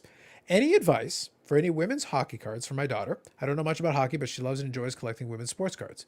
Let me give you an obscure one that might be interesting for you. There's a bunch that could be interesting. A lot of people would say Manon Royaume, who was very famous for getting NHL. With goalie, But yeah. let me give you another one. 98.99. I want to say 98.99. It might have been. I think UD Choice had a subset with different, Hockey Canada teams, and I think they had the women's team in there because I know they did one where they did a subset with the Canadian women's team from that year. I'll double check for you, but I think that might have been a year that they had it because they had a pretty good sized checklist, and they threw in Olympic cards basically in there. There you Nice. go. Here we go. 97, 98. So then it wouldn't have been UD Choice. It would have been if it was 97, 98, which I think sounds right. I know there was a subset, but I don't remember which year it was. I know it was in the late 90s. If it was 97, 98, it would have been Collector's Choice. So it would have been Collector's Choice. And I know they had a subset in there. So I'll see if I can find it. I'll see if I can find an example, and you'll be able to see what it looks like, and then we'll confirm the year. But I know in that late 90s period, they had one, which is interesting. You want to go back a little bit of time? More recently, I'm sure they've made some different sets. They made some international sets. Olympic sets are good for that, for sure. You can definitely, no doubt. Definitely, it's gotten more popular as years have gone by. And if you want to go obscure and you really want to go digging, there are a handful of women's professional leagues now, and I would be shocked if they didn't have a couple of sets made. If you're willing to do a little digging. Here we go. I think you have to go with Cami Granado, Hall of Famer. Yeah, but I think she would have been in that set. That's what I mean. That's why I'm Babe picking that Ruth. specific one. Babe Ruth of women's hockey. Yeah, that's why I'm being very picky, and I'm actually picking out the set because it had some Hall of Famers. Yeah. Enough time has gone by where if you're interested in some women's Hall of Famers, they would have been in that kind of set in that late 90s period. So You could I'll see also if I can get find some. Erin Witten, the goaltender for the Detroit farm system. Mhm. She has some cards. And on Reum got cards, and Yep. that's really all I know of. That because I stopped collecting modern. But I assume with all the success, even just a Now- couple of days ago, of the Mm. Canadian women's team, I mean, beating the United States for the gold medal, they have to have cards now for these women. Oh, I think nowadays it's easier. The reason why I think it's interesting is that in the spirit of if you're interested in a little bit of the history as well, that was like the first era that I can remember it making it into a regular set. Like that was the 97, 98 collector's choice. And in that set, you had Joe Thornton, Marlowe in World Juniors and stuff like that. They had cards in that. So it was like with NHL players, it was all part of it. And they were in that checklist too. So it was like you could get it. So here, I got an example. So this is basically what you'd be looking at, something in this vein. See if I can get the picture to come up for us. Give me a second. Open image. Yeah, here we go. So this would be basically what we're talking about design-wise. And they had a whole checklist of them. So there's Haley Wickenheiser. So that's 97, 98 collector's choice. They had a whole checklist of them. They were national heroes subset. They had some players in the men's teams, and they had some players in the women's teams, and they're definitely in there. Now, I think they definitely have Team Canada as well represented. I can't speak to Team USA, but they definitely had some players in there. And Haley Wickenheiser, obviously, there's a good name in the sport, without a doubt. Mhm. She played professional men's hockey as well, like a lot of different stuff. So if you want to cover the history, that's pretty good. That's a pretty good set. You're going to get some good players in there that will be notable going forward. And then later on, you're going to be looking for Olympic and national.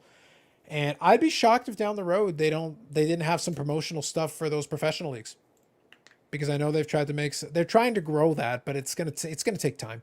Yeah. I think some folks are trying to like spoon feed, and it's funny because I have no issue. Please, by all means, you want to have a professional league, go for it, but it's going to take time. You're not going to be. You're going to have to build it, and you're going to have to encourage them to come over time. It's not going to be like snap your fingers, it's good to go. The WNBA has had over 20 years, and they're still struggling to get like the numbers. because they keep thinking you just build it and it's there. It's like, no, even the men's game, people forget it took decades for the men's game to get to the point that it justified a stadium. Like you didn't wake up and suddenly you were there. Like, no, it took forever. The NBA, as you guys know, I'm sure the NBA was about, maybe I'm over exaggerating a little, about to fold in 79, 80 before Larry and Magic showed up. Yeah. And that's the men's game. And the NBA is super popular, has made tons of money, is very powerful. It's like they were struggling. they were struggling mightily in the late 70s. Even Topps didn't want to make cards for 10 years with them. The reason the 86 Fleer Jordan is the quote unquote rookie outside of the star is because Topps wasn't making cards. Sure. They weren't doing it. That's not a mistake. They were just like, nobody's buying this shit. And hockey made it. Like hockey and basketball are very similar throughout the years of production. And for hockey to make it over, well, I guess this, I'll beat you and what have you, but for them to not do basketball, I thought that was quite incredible. It was like, what, 3 years or so they didn't? 10 years of Topps, right? Yeah, I think that sounds about right. Fleer, I think, came in so sporadic. It's 48, 63. I don't collect basketball very much. But they had big gaps for that reason. Now, mind you, basketball started pretty late comparatively. Comparatively to the other sports, they started really late because Toronto had a team in the inaugural season. It's one of those random things. Like, Toronto had a team at the very beginning. They weren't around long.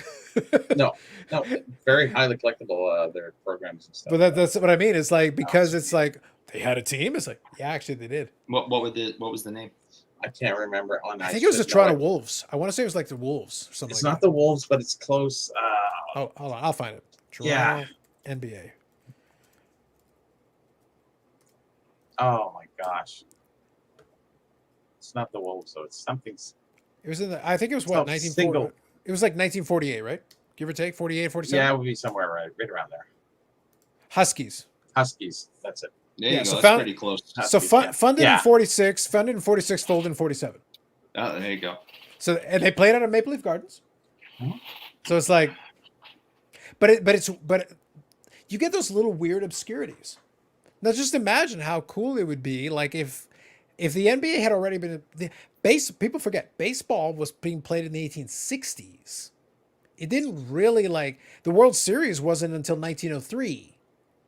But basketball is in the 20s, the 30s, the 40s. All pitchers of basketball. The game, sure, yeah. Maple Leaf Gardens, in the programs, but they're not NBA. They're all But they were around quite a bit, but they just never got to fruition of being a professional sport. Yes, for some reason. Yeah. I guess it was too disjointed. I don't know. Yeah. That also started here in Massachusetts in Springfield. Yeah. Basketball? At a YMCA in Springfield, Naismith put up 2 peach baskets in a YMCA gym to keep kids busy. And that was how basketball was invented. I heard it was Canada, but anyways. Of course you did. No, true. No, it was YMCA in Spring. That's why the It Hall was of Fame 2 is here. apple baskets up here, but I mean. Yeah. Is Peach Country Boston? No, but that's there you go. Apple Country is Canada. Sorry. Okay, next. Yeah, there you go.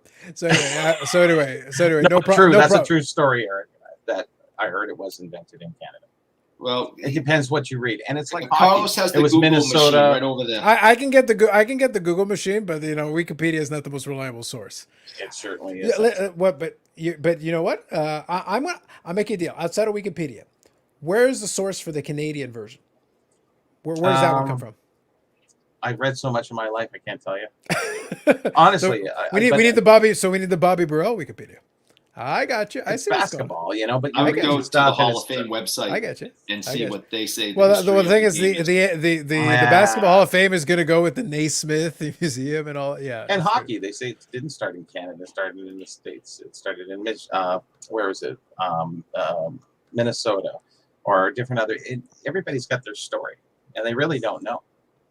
I secretly hope that all these sports started and hockey was around places. Dandy was played like 300 years ago. Oh, absolutely. And it's a ball and it's a stick, but it's without a puck.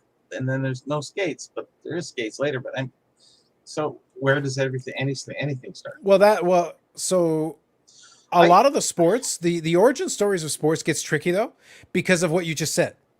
Because Yes. baseball has had this problem for years. It's like, oh, I think it started based on this. Oh, I think it was based on round. It's like the problem is, Rounders, yeah, at what point do you consider the sport to have evolved to its current iteration? When it comes to national league, really, to a degree, Yeah. or a national. I mean, not a national. I mean, a local league, a league. Yeah. Yeah, but part of the thing though is also if the rules are too different, it becomes like, okay, so is that the same one though, or are you talking about like an offshoot where they tried this? Because we had that, not in baseball or in hockey or whatever. We had that in football where we had, the offshoots of rugby, but then we ended up developing two versions. We got the 3-down version, the 4-down version. Fundamentally, the concept's the same, but we still have two different. But the CFL version is a little bit closer to the rugby in terms of the dimensions of the field, in terms of some of the specifics. Till 1958, they still called it rugby. And it was Exactly. football. That's what I'm trying to get at. In So Canada. like it developed differently, and then American football, 4-down football went its own way. And we don't want to get into the English football because then we're into soccer. Yeah, exactly. But the thing is, like, if I just take those two that started off of a similar foundation, well, today, if I watch Canadian football, yeah, there are differences, but it's not like so fundamentally different. Oh my God, I could never figure this game. The rules are not that different. There's a couple of nuances that you need to pick up on, but once you got it, you got it. It's not a big deal. Eric, I think I read that on the back of a card or in a program. That's where I probably read it. Okay. And if it's Canadian card, I can see them saying that. And if it's American card, I can surely see that being what they think it is. And it isn't really proven. Hockey's never been proven. I wasn't there. That's what I would say. I wasn't there. Nice. Well played. I wasn't at the YMCA that day, so I can't back it up. Yeah, so quickly I'll get caught up here, guys. No problem, DR. Feel free to ask questions like that are fun. As soon as you said it, I immediately went back to that late night because I remember it being in the set, and it stood out like a sore thumb because it was different. They really didn't put the Canadian women's team at all in like a mainline set because it was in the regular packs that you could get all the other the NHL players in. That's why it stood out and immediately got into my memory. It wasn't a special set. It was regular subset, base set. You can get it. It's perfectly available. The And they're ones cheap. I remember were bench. Okay, next. Yeah. NBA was dead until 1985. I usually ignore when Bobby That's- comes up yes. with random stuff. That wasn't random, if you got the joke. Anyways. So pre-86 had lots of gaps, absolutely. Random question. How many cards are thinking destroyed per year due to natural disasters? No earthly idea. That is a truly random question. An interesting question, but a very random question. Worldwide, in North America, I don't know how to answer that. How many cards are in Tornado Alley? Yeah. How many cards were in New Orleans this past time? Unfortunately for them. How many are in the You New know, York our subway? condolences to the folks in New Does Orleans that right include now. tarot cards? I don't know. I have no idea, but it's one of those things. And also natural disasters are difficult. It's like how many cards are there, and how many cards are even in jeopardy. It'd be impossible to even guess. Okay, next. Yep. So we go.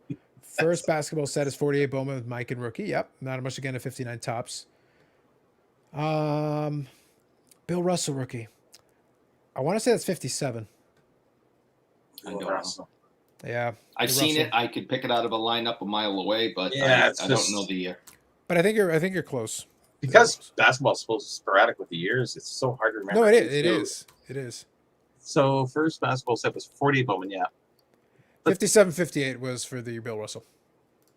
Okay. I remember that one. Then not much till 59. Then you had Yeah. 63 Fleer. And oh man. Okay, quickly here. Everybody knows hockey started Windsor, Nova Scotia. There you go. Everybody knows. Plus Everyone basketball had a knows. few years where they had NBA and ABA cards in the 70s. Yeah. And to be honest, that's the 70s was fun for those alternative leagues.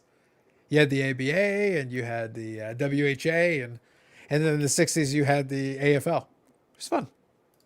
The ABA was interesting. Very much so. Absolutely. Yeah. Did baseball envelop from cricket? Oh. Stop it. You're not going to make fetch happen. Nope. Engraver wax, yeah. Explain the origin cricket. Yeah, there you go. Yeah, so Hockey Guy says millions. That's his guess. NFTs will be safe from natural damage. That's true. That's true. Not Yeah, here's necessarily. an The only- ABA card. Julius, yep. You can Nice. tell by the basketball that it's an ABA card. See, here's what I would You can tell by like. the basketball exactly. Yeah, It's what I would got the like, three what I colors, would, yeah. what I would have loved is if they had shown him dunking, because Right. like it's Julius Erving, like show him doing his dunks. Right. Dr. J, let him do his thing, right? Yeah, no worries. I just remembered that one because the Bill Russell one is a famous card. I'll hear about it from time to time, and it's like, yeah, I thought it was 57. Servers get flooded. An NFT is not on one server.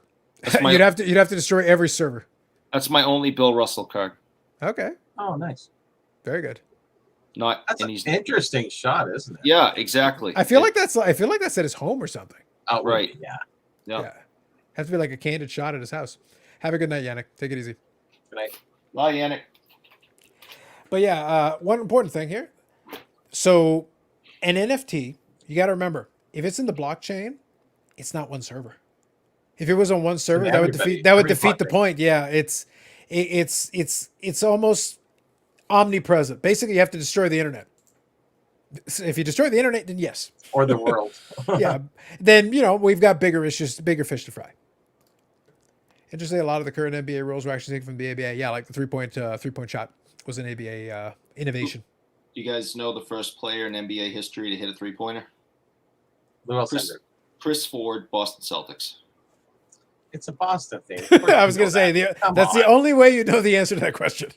That's no. Otherwise, it's like man. Chris Ford. They know him in his house, I think. Yeah, the Chris Ford. Wow, why did you say so? Yeah. Yeah, we have Where was tornadoes, Tim floods, Horton hurricanes, born? lots of wild weather happening. Always a good reminder to protect the collection. Think about. But if you sent it to a vault, Are we really wasting time with this? It is talk, though. yeah, collecting computer files. Listen, don't be This is distant like to the collecting show, computer files. Eric, how people get talking about silly stuff and disasters. And Oh yeah. I think, once you kind of get in the, I don't know. Can I actually take this topic and actually divert it a little bit for a second into something that down the road I'd be happy to talk about more at length. But I'll touch on it today. Just touch on it. Do it. I'm as big a fan of collecting as anybody else. I enjoy the process. I enjoy collecting. I enjoy the thing. The thing with that concept, don't get fixated on things.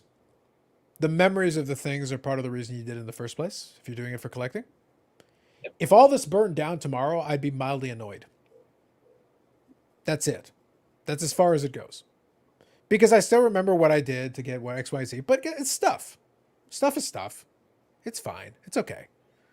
Now, if your memory's wiped, well, then you're screwed anyway. So what's the problem? It's not like it's food. But yeah, like it's not the end of the world. It's one of those things where, like, if you live in an area that is prone to it, then maybe you should send your stuff to Vault. Now, like, jokes aside, maybe you should, because if you live in an area that's prone to natural disasters, all your stuff is always in jeopardy, all the time. Your stuff's in a basement and it can flood. Your stuff's in jeopardy.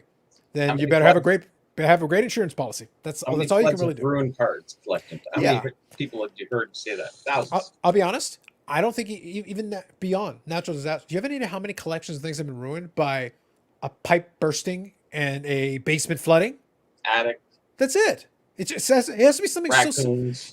that doesn't have to be a natural disaster. That could just be something regular. It's like, oh, a pipe burst and it happened to be too close. Oh shoot, that's it. You're done. That's it. I thankfully it wasn't anything super major valuable. Pipe burst in the ceiling and came down the wall and got into a couple of these autograph frames and destroyed the pictures. Oh yeah. But they weren't they weren't Bobby Orr autographs or anything that's super valuable. But still, they were mine. I liked them. I had them on my wall and they were gone, and it sucked. Yeah. Yeah. And unusual. It's usually a basement or something, but that can happen just random. Yeah.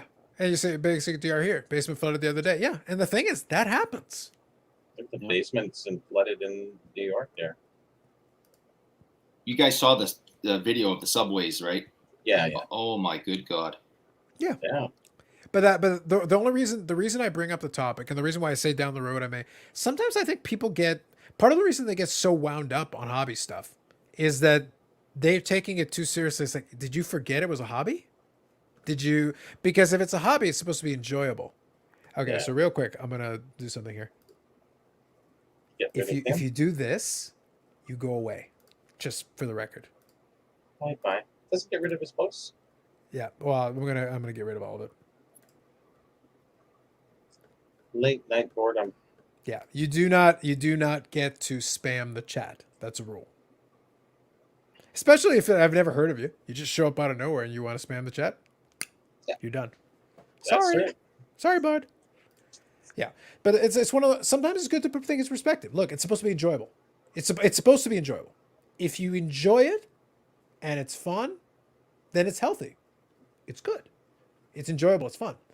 But if it becomes to the point that it starts like messing with your life and your day to day, and you worry about something, oh, what if my basement gets flooded or whatever? Well, then maybe you got too much shit, or maybe your shit's too expensive and you need to put it somewhere else so you feel better and feel safer. Why should you have anxiety from a hobby? If your hobby is causing you anxiety, you're hobbying wrong. I think so. Like something has gone wrong. Something has happened, and you need to fix it. My wife said, "What would you, if there was a fire in the house? What would you first thing you would take, or if you could take one thing, what would you take?" I just said my computer. You didn't say her. She's already in the car. Save yourself. I'm assuming. Save yourself. We're for equality. I'm saving myself. You save yourself. Grab the hard drive Exactly. and out the door. The rest of the stuff, yes, can't replace a lot of it, but what are you going to do? It's just stuff. Do I have money into it? Yeah. How many thousands? Lots of thousands. But what are you going to do? Start again. It's here to stay there. It's not here to sell. If I sell it, and I think that's the difference between the new time collectors, all the newer people, and which you have a lot on that show there, Eric. The new people, they're talking new stuff, and I'm really not too interested in being in those rooms with those type of people. I'm just, when you say refractor, I just go whatever, and I'm out. So I just, it's not for me. And I think we do enough chatter with these shows and all the media or content we're taking. Does anybody work anymore? Yeah. Well, this week I was working. Most of the time I'm usually pretty light. It's not too bad, but yeah, no, this week there was a lot. And I think the next couple of weeks are going to be, we got to finish a lot of stuff for projects before year end. So it's going to ramp up a little, which is understandable. I knew that going in, so I knew it was going to happen. So I've been trying to take it easy now, a little bit easier, where I was hitting it hard. And sometimes you get when you're writing write up after write up after write up, sometimes you get so disillusioned by your write ups. It's just, didn't I just say that? Did I type that last time? So I had to stop, and it's kind of good because now I'm only going to do 1 or 2 a day rather than 3 or 4 or 5 if I can. So. And Bobby, I completely agree with you about being in certain either chat rooms or watching content somewhere where I'm into vintage, and it's become kind of a running joke in the clubhouse room that I'm the vintage guy and I get my bells. You're the guy now, not me. Yeah. Thank God. Yeah. So but I'll tell you what I do like about it is I learn a lot about I know what a kaboom is now. I know that. Yeah. Well, if you watch enough content, you'll see all the. And I'm like, I don't get it. I don't think they're good-looking cards. I think they're ridiculous, and that why you want to spend $2,000 for one? Go ahead. That makes you happy. You're not getting my $2,000 for something that says "Kaboom" in Batman letters from 1966. But whatever. Let's be clear about this. If it said "Kaboom" in actual Batman letters from Adam West Batman, I'm in. But it's a facsimile. I'm not. We didn't get there. I like Adam West Batman. If you had done it properly, if this was the Boom Pow and Adam West is co-signing on this, you got something.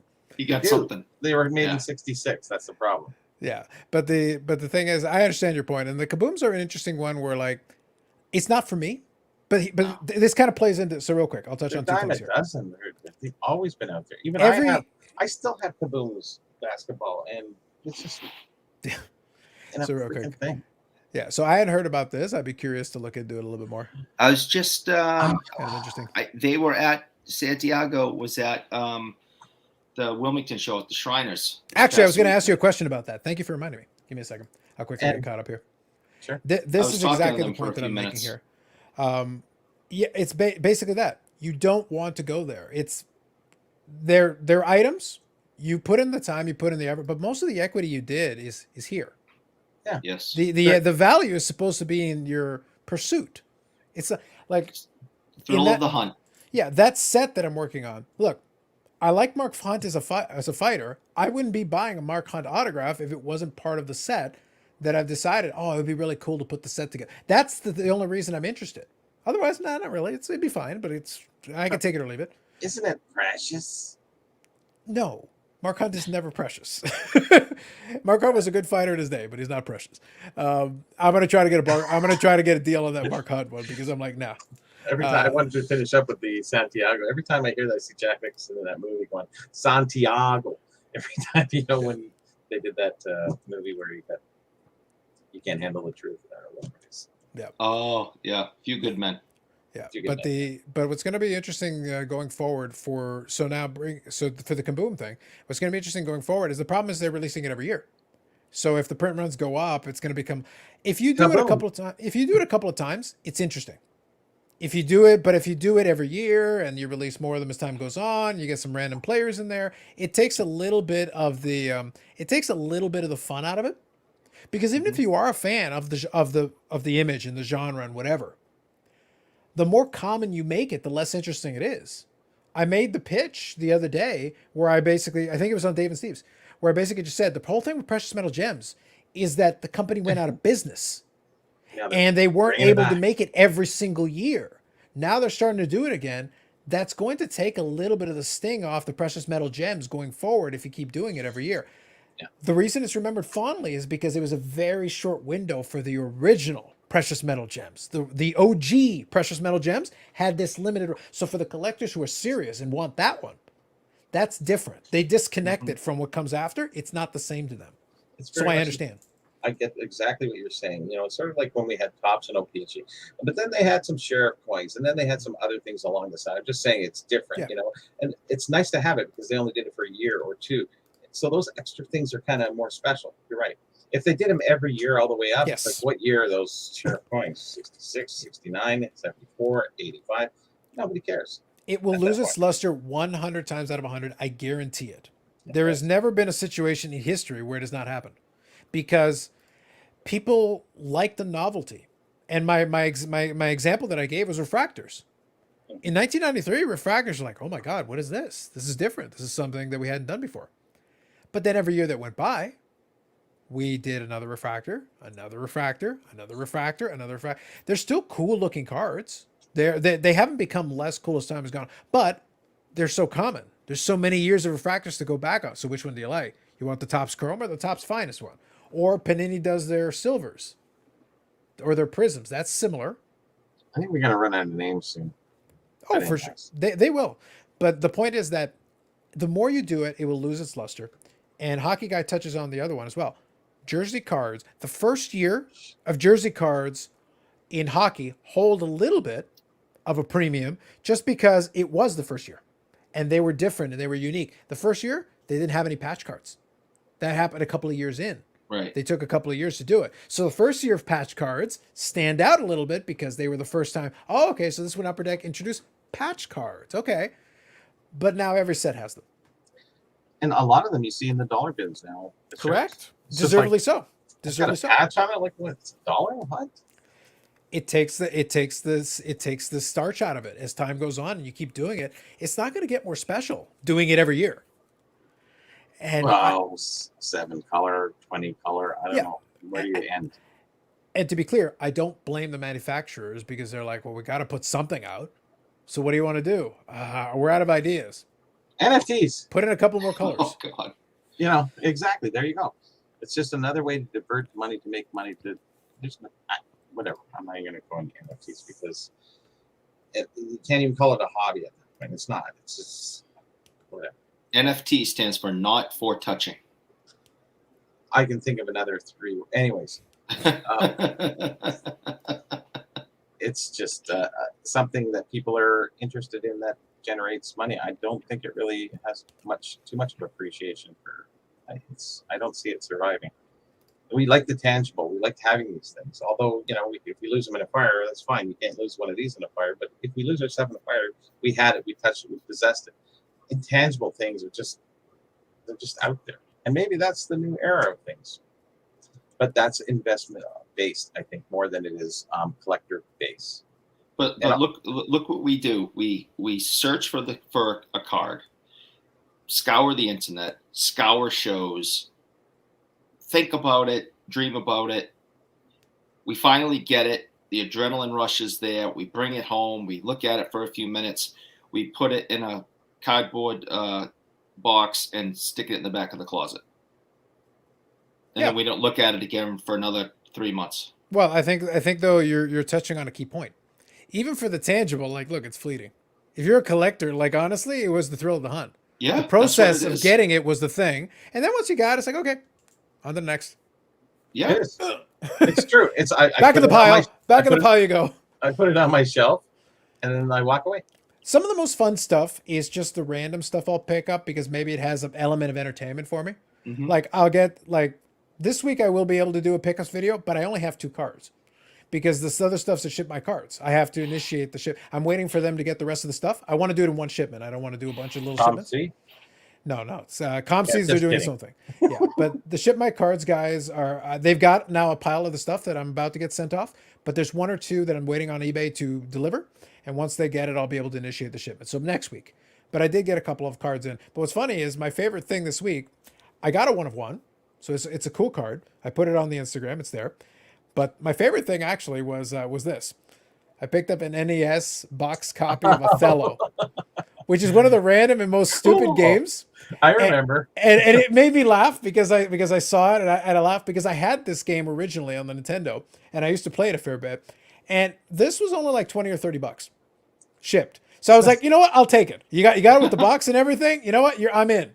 Let's go, Othello. Total nostalgia. Yeah, like it's fun. That's the like, fun part about the hobby. Like I said, this $20 or $30. It came in the little holder and everything. But I used to play this game all the time. I played it. I had the board game. And it's fine. It's fun. It's actually a game. Like I used to have a physical Othello board as well. Oh yeah, like, okay. Yeah, it was cool. Why not? Mastermind, Othello. There was a few others. So cool. So it's like what makes you happy. Yeah. So like this. True. This is not a hashtag invest. It's not like it's a super common game. Actually, if you send that, we won't go to Reddit. Yeah, exactly. That's next. For my entertainment, the entertainment value I got out of getting this in the mail, yeah, worth it, 100% worth it. But that's the point. Stuff like this, it's like, no, just bought it, just screw around. Now, if you ask me a couple $100 for it, I'm out. Like, I'm not going to pay. The entertainment value is not worth that. $20 or $30, sure, yeah, sure. And that's going to sit on your desk for a week, and you're going to look at it and smile at it, and then in a week it's going to go in the closet or on the back of the shelf, and you're not going to see it again for months or a year or 2. Guaranteed. But that's always the way it works. But that's that's the circle of collecting, so to speak. I only have so much wall room, which is why I got stuff in frames that it's like you run out of wall. I got to build another wing of the house. Mm-hmm.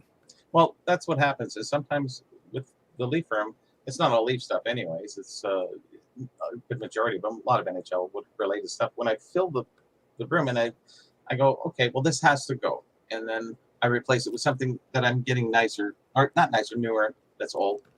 And then, you kind of little things around and go, I had enough of this. And then you get rid of it and use that money to buy in the new things. So you're always regenerating or finding better. But the rare stuff always stays, the very rare stuff. Right. The other stuff that's kind of, and that's the way it goes. Probably with cards too, Carlos. It can. We've touched on this theme before where I said, if I was starting over again,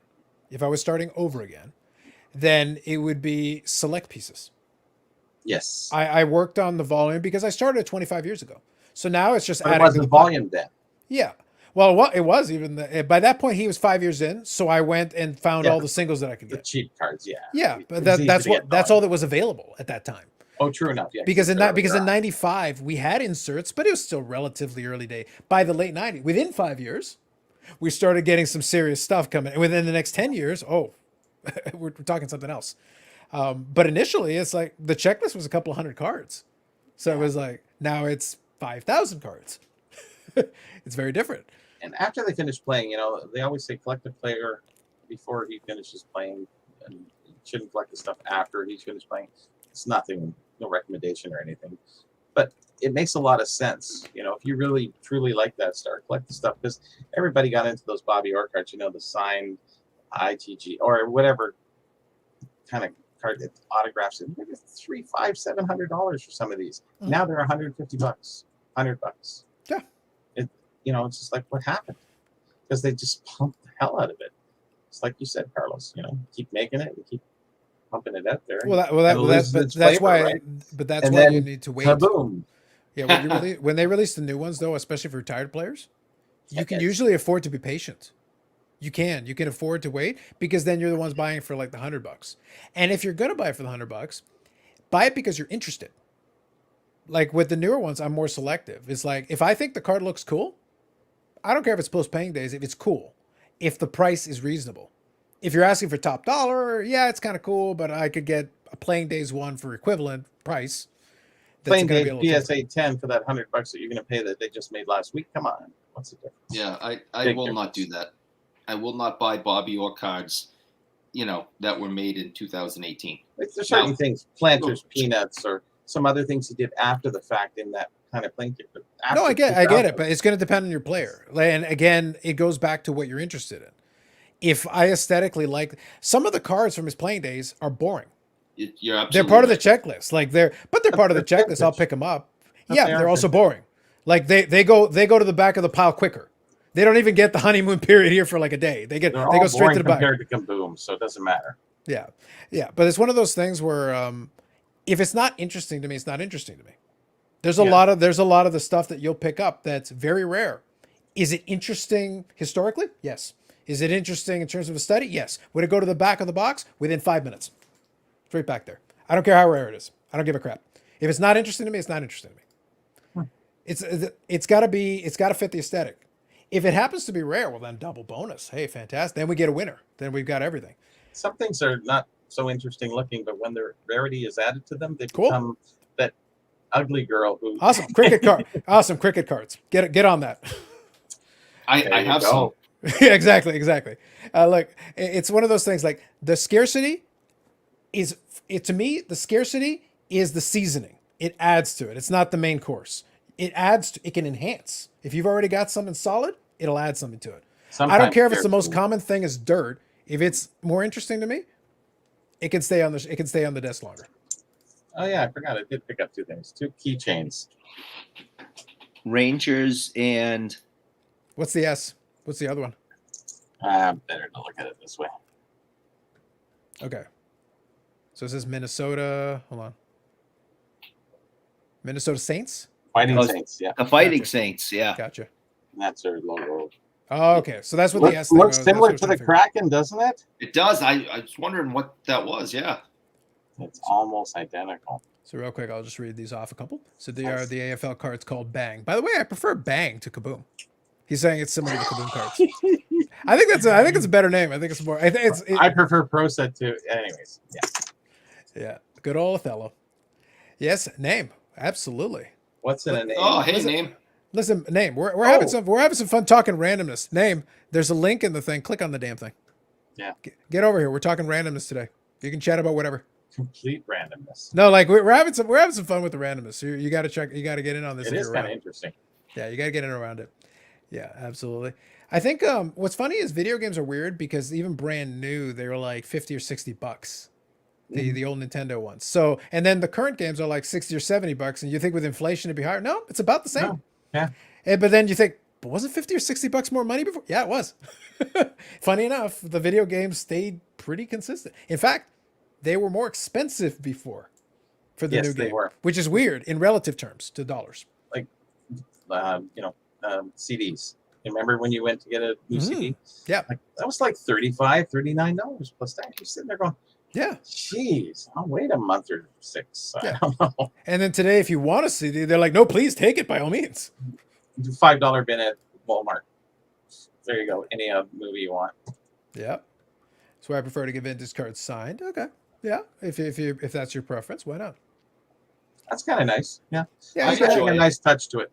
Yeah. Again, you can add something to it. It makes it more interesting to you. So why not? Yeah. I won't get one that's in mint condition. I'll get one that's a little banged up, dinged up. And that's fair. To have signed. Yeah. That's. And the surfaces are usually good for signing with the pens. It'll usually come off pretty well. Nice. You don't have to worry about gloss. So usually you're good. I'm going to be seeing. I hope to be going to a show soon where Phil Esposito is going to be, and I have like 3 things I'm going to hopefully get signed, and one of them is a 6970 Topps card because I'm trying to collect as many autographed 6970 Topps as I can, especially the so Hall just of the set in Famers. general, not just the Boston. Just I in have general? the set. I Okay. have the set 2 times over. Yep. Plus, I'm trying to do PSA 8, and now I'm trying to also get as many of them signed as possible. Oh, Peachy or Tops? I'm doing both, but Topps I have the set like almost 3 times. Oh, Peachy, the second series seems to be everywhere. I think there's a vending fine of some sort. You see those in high grade. The 69 of Peaches, yeah. The Second 69? series. It's second my half. favorite set. Okay. If I see them, if I see 6970 Topps or Peachy, I start drooling on myself. There you go. They're nice. I love What? them. I don't know why. I love them. The stamps, everything. Stamp on the back. Oh, I love them all. I love them with the stamp. I love them without the stamp. I have the entire stamp collection. I have the Hall and Hull still connected. Mm-hmm. I got the 4 Bobby Orr stamps. I got 4 Gordie Howe stamps. If it's 6970 Topps or Peachy, I go crazy. You got the Oh. wrappers, display boxes. I know you don't have the display box. You could have a top. I don't have a display box now. on, man. I know. Not Disgraceful. that hard to get a top 69. I probably had 8 over the years I was gonna say, what's the most recent one? that I had Uh-huh. about 3 years ago, 2 years ago. Okay. I Have you come 69 across isn't many that hard. since? Oh, I've come Peachy, across many since. there's 2 known. Mhm. I've never seen one on eBay. I've never seen one at a big show, small show. Never seen a box. When's the last time you had Toronto Expo? Well, I wanted to tell you guys, my passport came in. Okay.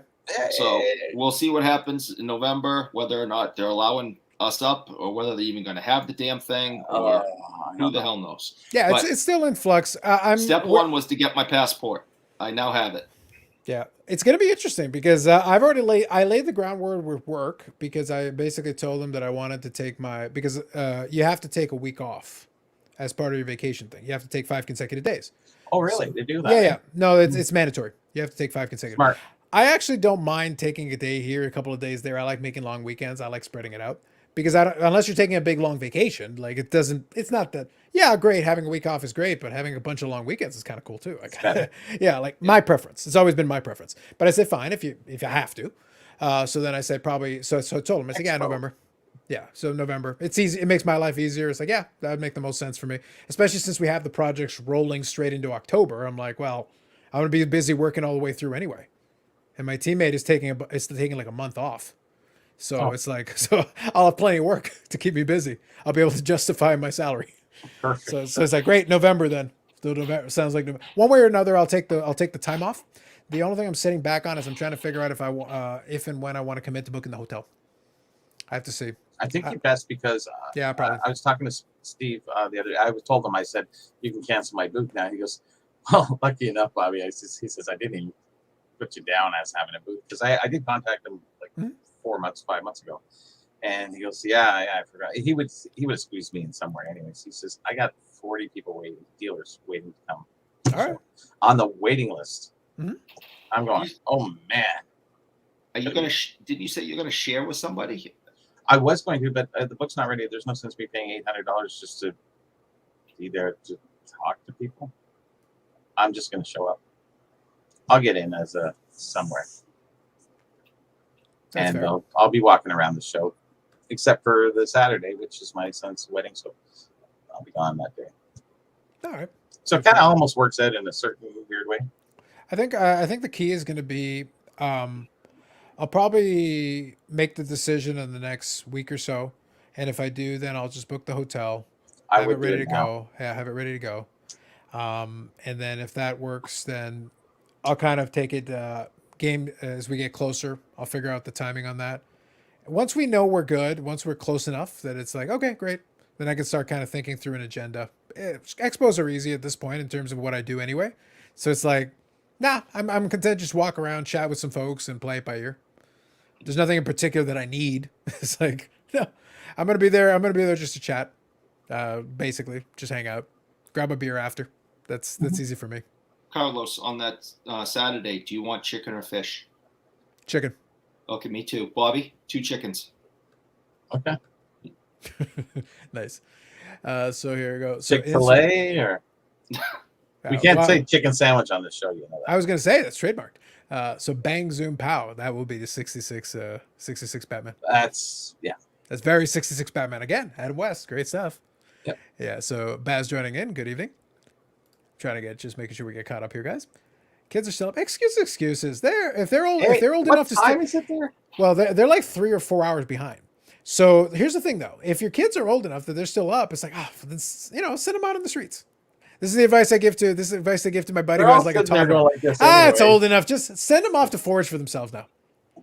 Go get a job. Stop leeching off your parents. Put them on the show. Make them famous. There you go. Exactly. Cricket is his hot stabs, man. Settle down. Easy. Settle down. Easy. Settle down now. Yeah, like cards, if you wait 6 months, you get video games. Yeah, absolutely. That's true. Video games, I think, is going to struggle because it's too easy to do digital. And to be honest, if you just want to play the game, it's especially in an era where you're doing the optical discs, like it's not that exciting.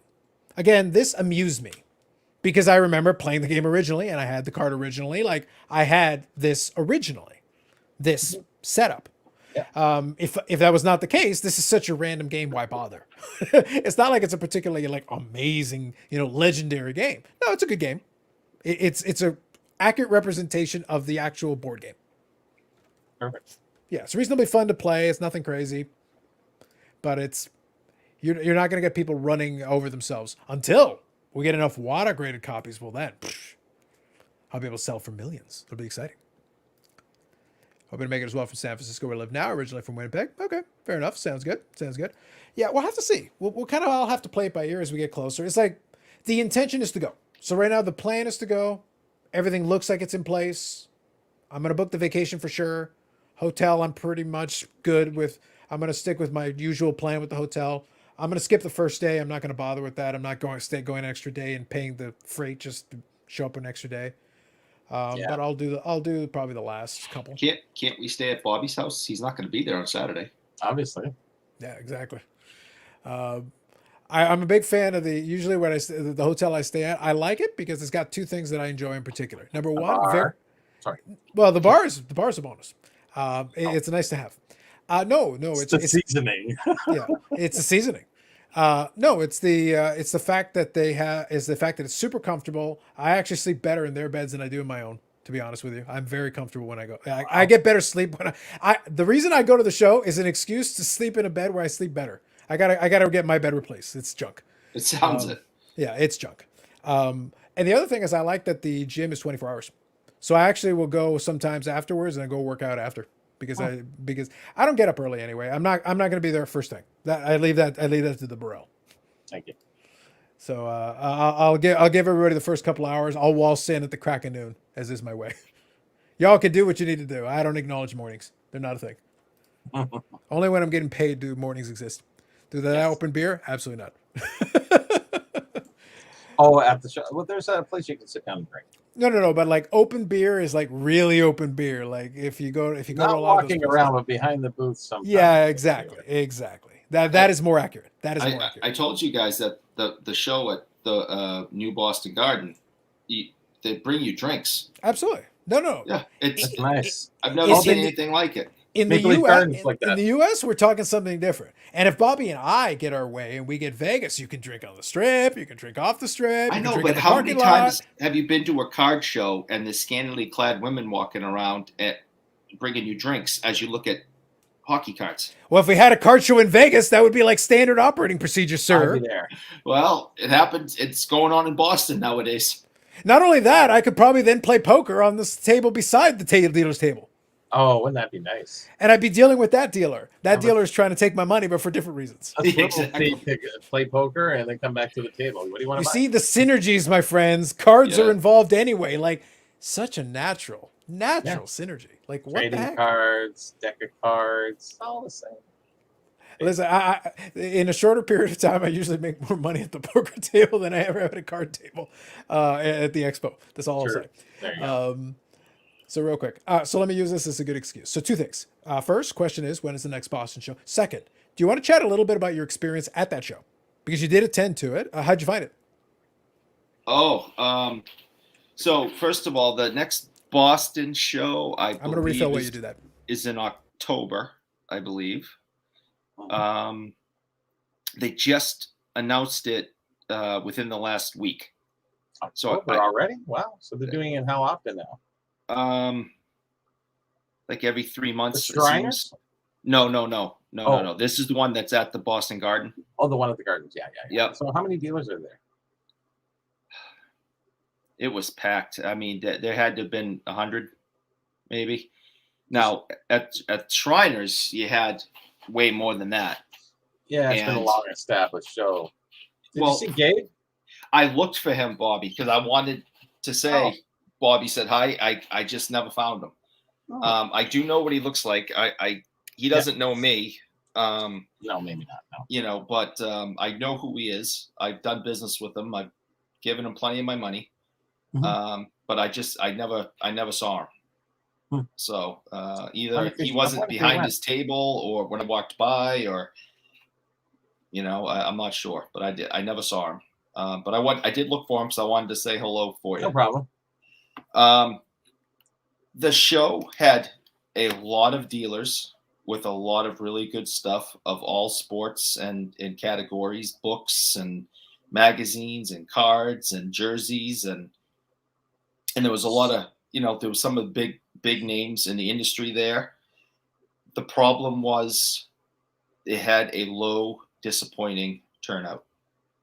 Oh, really? Yes, it was very disappointing. All the dealers were disappointed. And now my question is, with regards to percentage of the show, how much was vintage and how much was modern? The majority of it's modern. You mean, like, you walk up to this table and it's, there's this one that says only hockey cards, and it's like, oh, great, I'm going there. It's not what I collect. It's like, oh yes, look, there's Ovechkin, there's McDavid, there's Crosby, and they're hundreds and hundreds and thousands of dollars. Yeah. And they're all slapped, and it's like, okay, great. And there was plenty of people that handed cash over to purchase those things. I'm like, you got any vintage? No.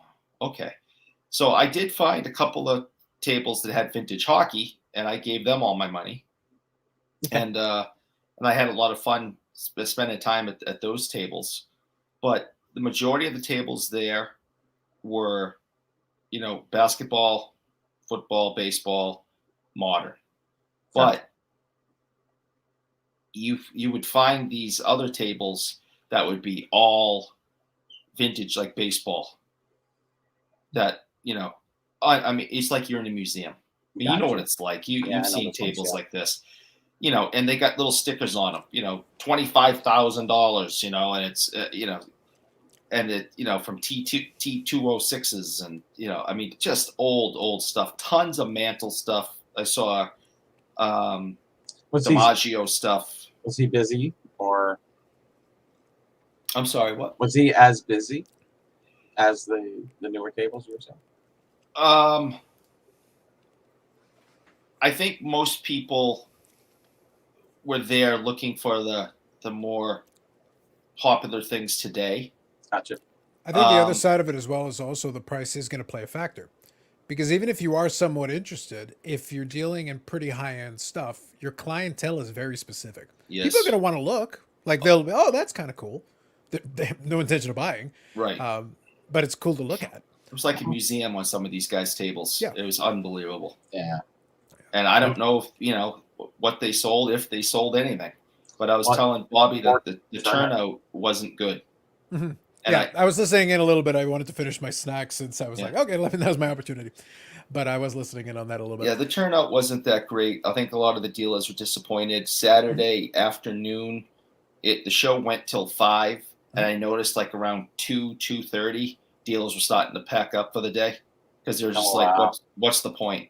Yeah. Was there anything in particular that you think drove it? Was it just? I think my opinion. Yep. There has been a lot of shows lately. Yeah, in that's Boston. why I'm curious. Yeah. There's a little bit. You had the National.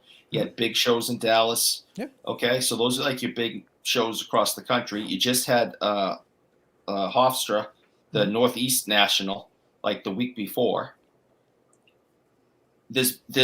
We're very lucky in Massachusetts because there seems to be a show every weekend somewhere in the state. And like you can go to one on Saturday and on Sunday, 2 different shows. Sometimes you could do a morning on Saturday here and an afternoon on Saturday there. If you wanted to drive, Wow, there's been a lot. that's a lot. That's very 90s. That's very 90s-ish. Yes. Very much so. And Yeah, when you get to that, it's going to be real tricky because If it goes to the hotels, you're in trouble. yeah, we can look at the vlogs as much as we want, but most people are going to have a very tough time.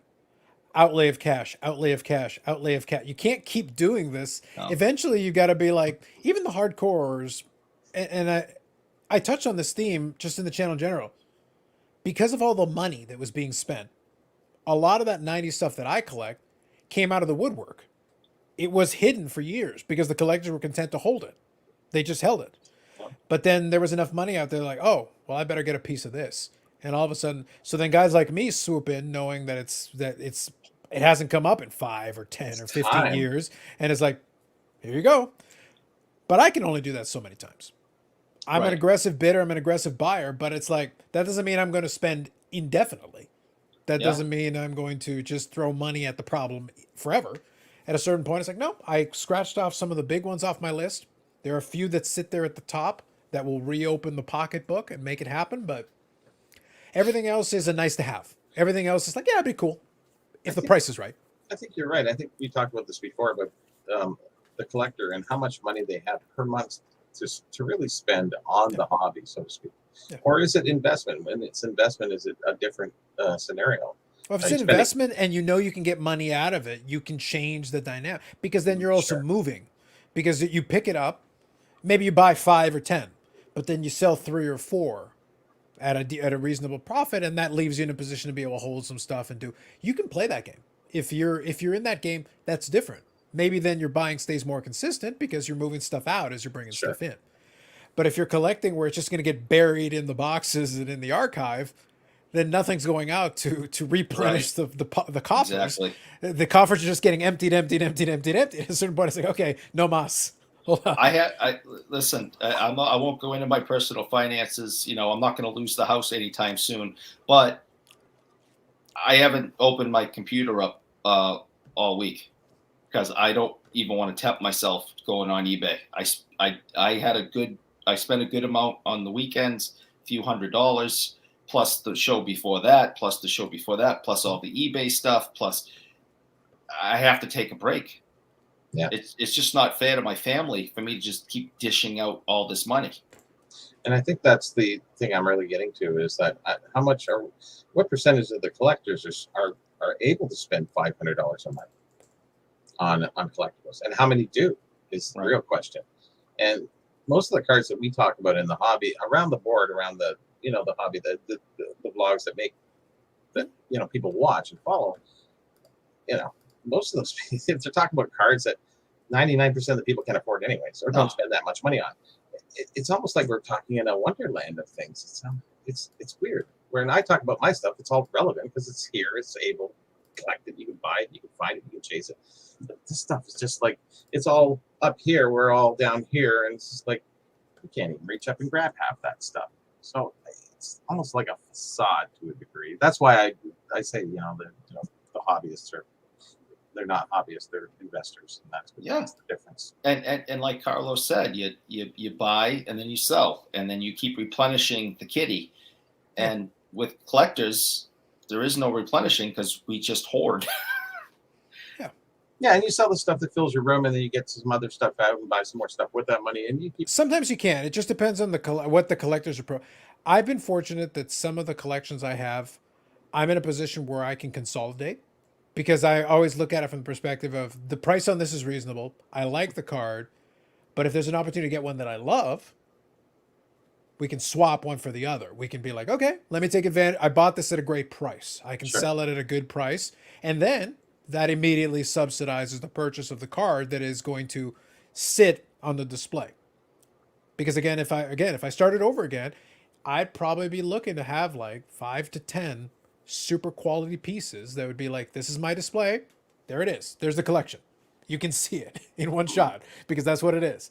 The collection as it exists today, sometimes I forget stuff that I have. And then I'll go back and it's good stuff. And it's like, oh, actually, this is really good. I was like, yeah. I had when the ship my cards thing comes in, that means this week and last week, I will have added 3 1-of-1s. Wow. There's one other Medano collector that's very hardcore, and he's got a ton of stuff too. Well, he can't have those. They're 1-of-1s. I have them. There's other ones that he has that I can't have. So it's one of those things where it's, between the two of us, we're divvying up the Medano pie in the world because there aren't that many of us out there at this point. So it's like, whatever I don't have, he probably has it. You gotta write each other into each other's wills. If something happens, your Medano stuff goes to this one, and then combine the two. Yeah. Well, I laugh because it's like at that point, it's like, yeah, there can only be one. It'll be the Highlander thing. Exactly. It's like whoever hangs in the longest. It's like that's it. Because most of the other Medano collectors that I knew back in the day gave up over time. I beat them by attrition. I simply hung in there so long. It's like, yep, y'all just die off, and I'm still here. And I'll buy your stuff when you're selling and I have in the past, and that's been way to add pieces that are like very tough to come by. But I'm in a good state where it's like most of the pieces that are really tough to come by that are in the era that I'm really interested in. It's like I got most of them. There's a handful there that are out there, and a couple of these guys probably have them. If they don't have them, they don't exist because it's like there's not that many. Yeah, if you look at my leaf room, everything in there is free. Everything's paid for from other things that I bought extra and sold and worked my way through it. It's everything's free, and that's so. If you can do that with your collection, which it worked out well for me because I was selling my books. We were selling some stuff on tables. The stuff I picked up for $20, I got 40, 50 each, and it's just over time. And you do it. So everything in my room is paid for. So if I lose it, I really didn't lose any money, to be honest with you. Yeah. So. Yeah, I can't say that. If my stuff all burns down, it's all money wasted and gone. Is that water running down the back? No, just not again. Oh God. But that's part of the reason though from time to time I do enjoy going back to the psychological piece where you go like, guys, I've always treated the collection like I'm throwing money at a boat with a hole in it that's 3/4 of the way to sinking, and I'm still throwing money into it. By the way, the boat is going to sink. It doesn't matter what it is. That's the mentality I go into it with so that I'm not bothered. Now, if it happens that it doesn't, well, then great. Awesome. But you like the boat. I do, but it's one of those things where I can live without the boat. It's a nice boat. If you could live without the boat, you would. The boat is there. Like I already started, like I had already been building the boat. If it makes you feel better, Bobby, I'll get the bonfire going. I'll throw everything into it. If it'll make you feel better. Like, I don't know what to tell you. I've already built it. It's in the boxes. It's in the shelf. I look at them once in a blue moon. Most of the stuff. Some of it I'll look at it more than others, but it's there. But it had been accumulated over a period of time. But I'm not, to go back to the comment there, I'm not so precious about it where they say, well, Carlos, you got to get rid of it. Okay, take it. Well, the boat is there so you can take a ride anytime. You put it at that boat's not seaworthy, Bobby. Understood. That boat is not seaworthy. You'll sink with the boat. You need to stay off the boat. You need to leave the boat where it is. Just throw more money into the boat. It's fine. The whole idea, so that you can kind of grab something and go, hey, look at, oh yeah, I remember when I picked this thing up. It was really cool and everything. It's an old one of those electrical light glass filaments. Yeah. I recognized it right away, actually. Jesus, stuff. It's just, get out of here. I'll be honest. I was thinking about it the other day, and I have to kind of my best excuse to go back through the stuff is going to be that I noticed the other day that there was some stuff that the other Medano collector was showing off from certain sets and stuff. And I'm like, I know I have one of those, and I know I have some other ones from that set that haven't made it to the Instagram. Oh. And for me, the Instagram is a great opportunity to revisit. So it's like, let me just revisit the stuff I already got. Because if I go back to the archives, there's actually a lot of cool stuff there that hasn't seen the light of day in some time. So you might not even know you have. Yeah, so I kind of have to. Well, Dave sent me. So Amish Dave Archer sent me a link to one, and I was like 95% sure I already had it, but I was like a 5% doubt, and I was like, digging, gotta dig. Oh yeah, okay, got it. Yeah, okay. I was like 95% sure, and I was like, And I was like, is it not on the Instagram? I started scrolling. I didn't take a picture of this one. Okay, that's a cool card. Okay, hold on. I'll add it to the pile to take a picture. I used to go through that when I collected Richard's comic books. I would go down the Silver Snail downtown, and I would go, "Do I have that one? Because I got 750 of them, right?" Yeah. I was going, "I'm sure," because they all kind of look similar, like Medana. Would all look kind of. That's why I said, and I think I've said it. I don't know if I said it to Name, but I definitely said it to a couple of other collectors. I go, there was a time where I didn't need a checklist because I could remember it visually. I just saw it and I go, "Yep, I need that one," or no, I've got that one. That's gone. I can't. Some of them look so similar, or the variations are so subtle, they're so slight. It's like, I'm pretty sure I've got that one, but hold on, let me double check. And then, And if you don't buy it, you won't have it. If you do buy it, you did have it. well, but it goes back to the throwing money into the boat. It's like, look, do I need to throw extra? It's like, I've done that where I've gotten where I have cards out of like 35, which by the way is still fairly limited because they don't come up on eBay all the time. And then I bought it and I was like, great. And I go to put it away and it's like, I already got one of these. Right next to the other one. Son of a. I was like, they're both nice. They're both really nice copies of somebody would be thrilled to have. I got two of them. The only way that would be cool is if the numbers were sequential. Yeah. Well, that the other would be one, cool. The other one that's fun, and the other Medano collector did it. He found two patches that were beside each other. Very nice. So there were two like pieces Perfect. where like if you put them beside, they're part of the same patch. Yeah, it's a that's continuation awesome. of the patch. That's always a fun little quirk if you can manage it. I bought one on eBay. This was intentional. I didn't know I had it. I bought one because the price had dropped so much. It was down to less than $20 Canadian shipped. Oh wow. And it was a patch out of 20. And I was like, so I've got 10% of the print run. I paid less than $20 for it. Yeah. It was a one color. It's the most boring patch in the world. But I was like, there's only 20 of them. So it's like, fine, sure. At that point, at that price point, I'm like, it was like $18 shipped Canadian total. Oh great. I was like, I'd watched the price go down. I was like, I'll give it a home. Fine. I'll take care of it. Don't worry about it. I'll handle it. I don't need to order from McDonald's today. Yeah. If it's cheap Really? enough, Right? if it's cheap enough, it's fine. If it's cheap enough, that's okay.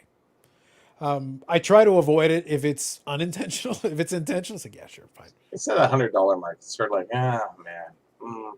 Yeah, but sub $20, I'm like, all right, there's a lot of dumb stuff that I could blow $20 on. I could do worse. Yeah. It's fine. $20 is $20. Yeah, I get it. One of the good things about having a kid that's a little bit older now is that she can help me. And I'm at Slave labor. Yeah, Oh, I'm at a card show, Yep. looking at some cards. I find a bunch that I'm like, do I have? Do I don't have? Oh crap, I don't remember. And so I start taking pictures of them and sending them to her so she can run into my closet and start going through my stuff and see if she can find ones that match. Nice. You know? Now, how's your organization at this stage? Are you pretty well sorted or pretty well organized? I'm notoriously terrible for that. I would literally hire somebody to sort it for me. I'm like, I don't wanna. Yeah. I don't feel like it. No, Yeah. I'm good. Look, as soon as I scratch it off the checklist, I know I have it. It's fine. I don't care. It's like, what orders? I literally was in the Upper Deck box and I found a Be a Player card and I was like, other box. Other box. God damn it. Other box. Yeah, stuff is in labeled binders. Things are in labeled boxes, and they're in order by the way I order them. So yeah, I do not have OCD unless I'm talking about my collection, and then everything has to be right, organized, and perfect. No, totally. I can sympathize with that. It's a Perfect name. Thank qualifier you for confirming OCD. that. I will say this. I will say this. I feel like it would be easier had I not for the newer collections. I find it's a lot easier because I'm starting from the beginning. I feel like I kind of wish I had developed a system early because when the collection was more manageable and smaller, and then you just add to it, it's like, yeah, okay, great. That's then when you're like 2,200 items in, and I'm like, and it's semi-sorted-ishness. Like the stuff in the Z folios, that's sorted by year. That's fine. That we manage those. But that gets me up to 2002, 2003. Wow. That's only the first 12 years of Medano's career. Medano played until 2011. So I've got those years. That's playing days. That's only till the end of playing days. And then the fun begins. Yeah, exactly. And it's like, The fun never ends. I'm doomed. We're done. Yeah. It's over. The fun never ends. I'm like, it's like, nope, no mas, no Yeah. mas. I'm throwing in the towel. I've gotten to the point where at least I've tried my best, and I credit the other Medano collector. I think his name is Scott. He has reached out before. I got to reach out back to him and like, I want to chat a little bit because now I kind of want to talk shop because his collection's excellent. Like he's like, I've seen some of the stuff, a lot of stuff I've got too, but he's picked some very nice patches and things. Like he's very particular, it appears. And I know he pays good money because he outbid me on one of them, and he paid way more than I would have intended to pay. So, credit to you. You're clearly willing to go deeper into your pockets than I am. And I'm pretty aggressive, but it's like you're nuts. Yeah. That being said, I noticed that whenever I see the stuff on Instagram, everything is in a one touch, in a brand new one touch, and I'm like, that's an expense in and of itself. That's killing me. Like it looks beautiful. Like it looks great. It looks great. But it's like, I would love to do that too because I've got so many cards that would look beautiful in one time. But it's like, and how much is that going to cost me? I'm like, Large. Oh, I've had to slow down on it and be like, all right, just a regular, plastic sleeve's good enough. Put it over there. Because I'm spending so much money on one touches. and the thing is, it does look better. Like it really does, especially for some of the nicer cards. Like this one here. So I'll quickly show off. This one is going to be in the.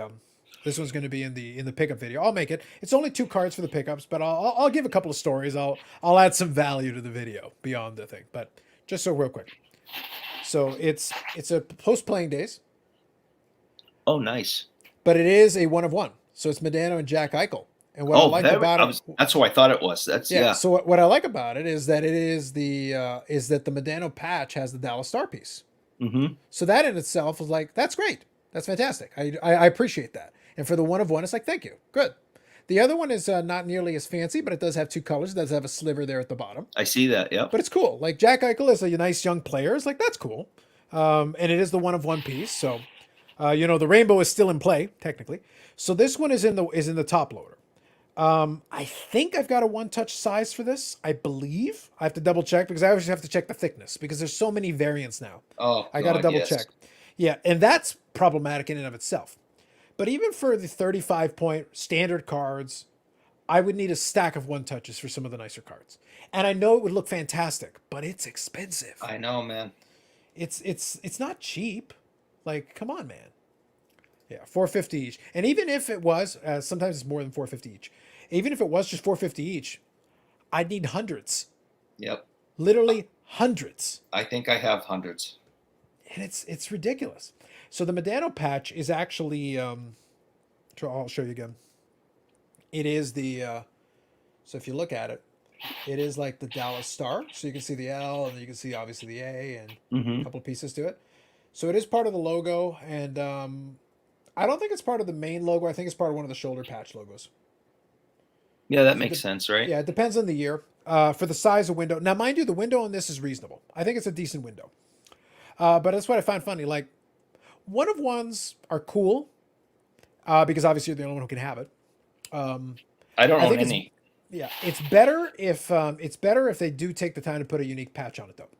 Like if it's gonna be a patch card, like please, I've seen 1 of 1s where they like took the most plain. I'm like, Yeah, it's a waste. it's the one piece. Yeah. You got to take the time. I will say, for all the flack I give them, Leaf usually does a good job with this. They usually do a pretty good job. They usually will find some nice patch pieces. There is one that I showed to a couple of folks in my text message thread. When it comes in, though, I think you'll like it because it's a variant off of this. And I'll show this one. I've shown it before, but I'll quickly show it again. So that's the For Your Country. Oh yeah, nice. So you got Phil Housley, you got LaFontaine, you got who's the other one? Brian Leach and Medano. So all the patches are decent on this one. The Pat LaFontaine one isn't too exciting, but look at the Phil Housley at the bottom corner. It's the best one. Yeah, like it's a really pretty, considering the size of the windows. 4 color. Wow. Right. Well, this is the 2 of 2. I've got the 1 of 1 coming in. Oh, wow. and they've got some nice patches. I've Oh, got nice. 4. I've got this. That'll be the 5th of these that I've got, and I've got the 4, 5. I'm gonna have 5 of the different variants, including the 2 out of 2 and the out of 1 and the out of 3 and 2 out of the out of 5s. You got the other 2 out of 2? I do for a different card, not that one. Oh, okay. I've done that before. I did that for the autograph one where I got 1 of 2 and 2 of 2 because I'm a bastard. Other Medano collector can't have that. We could have had one each. Nope. I'll take Nope. them both. What you have to do is find out if he has something that you want.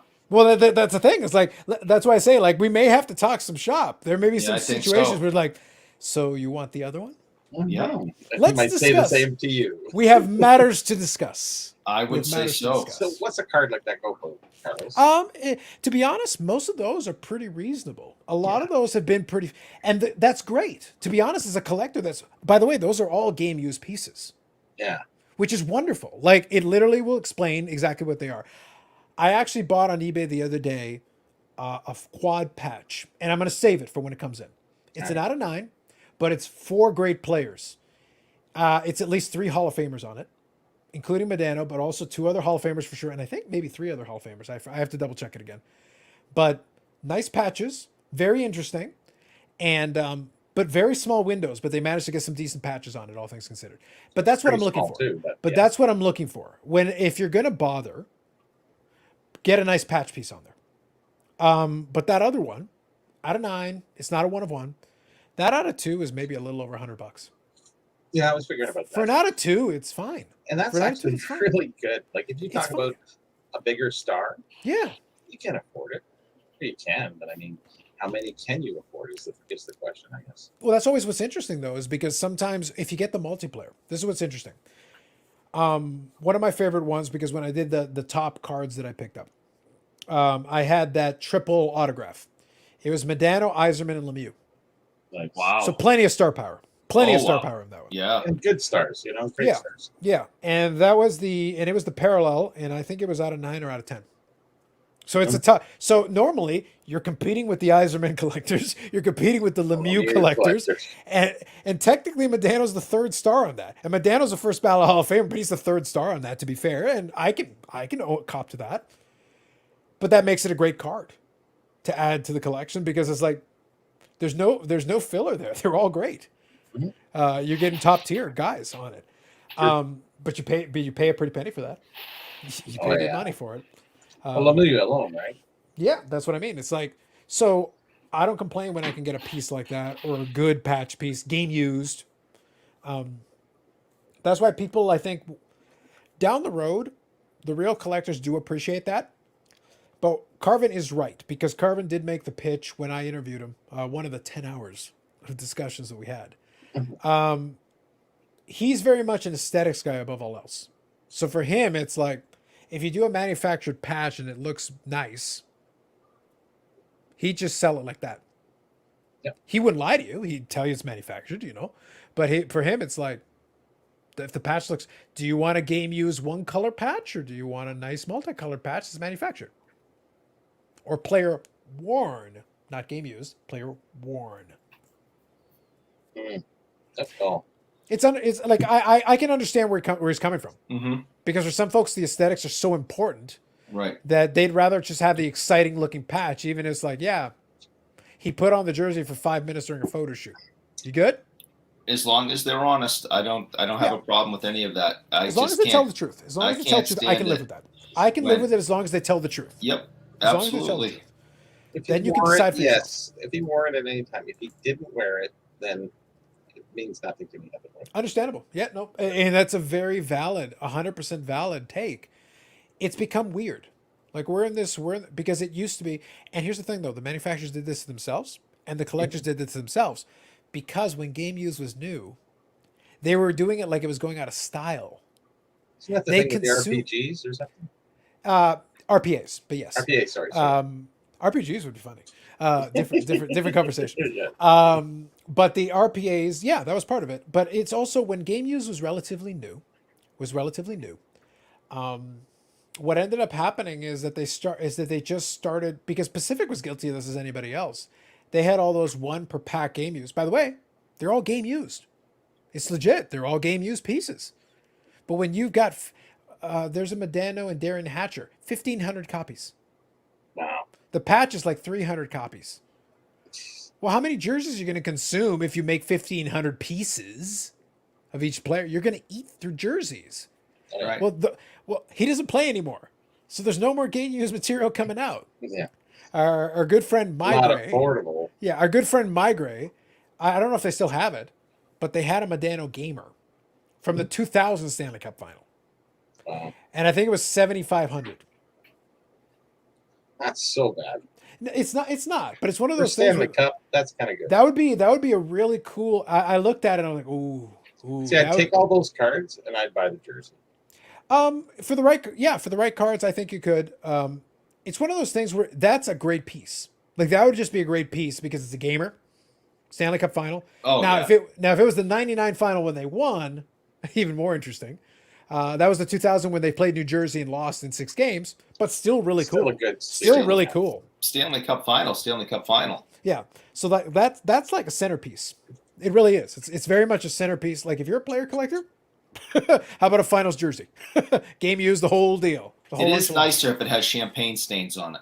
It is true. It is a fact. Blood But it's is kind of better. interesting. It's kind of Blood interesting. is better. DNA. PSA DNA.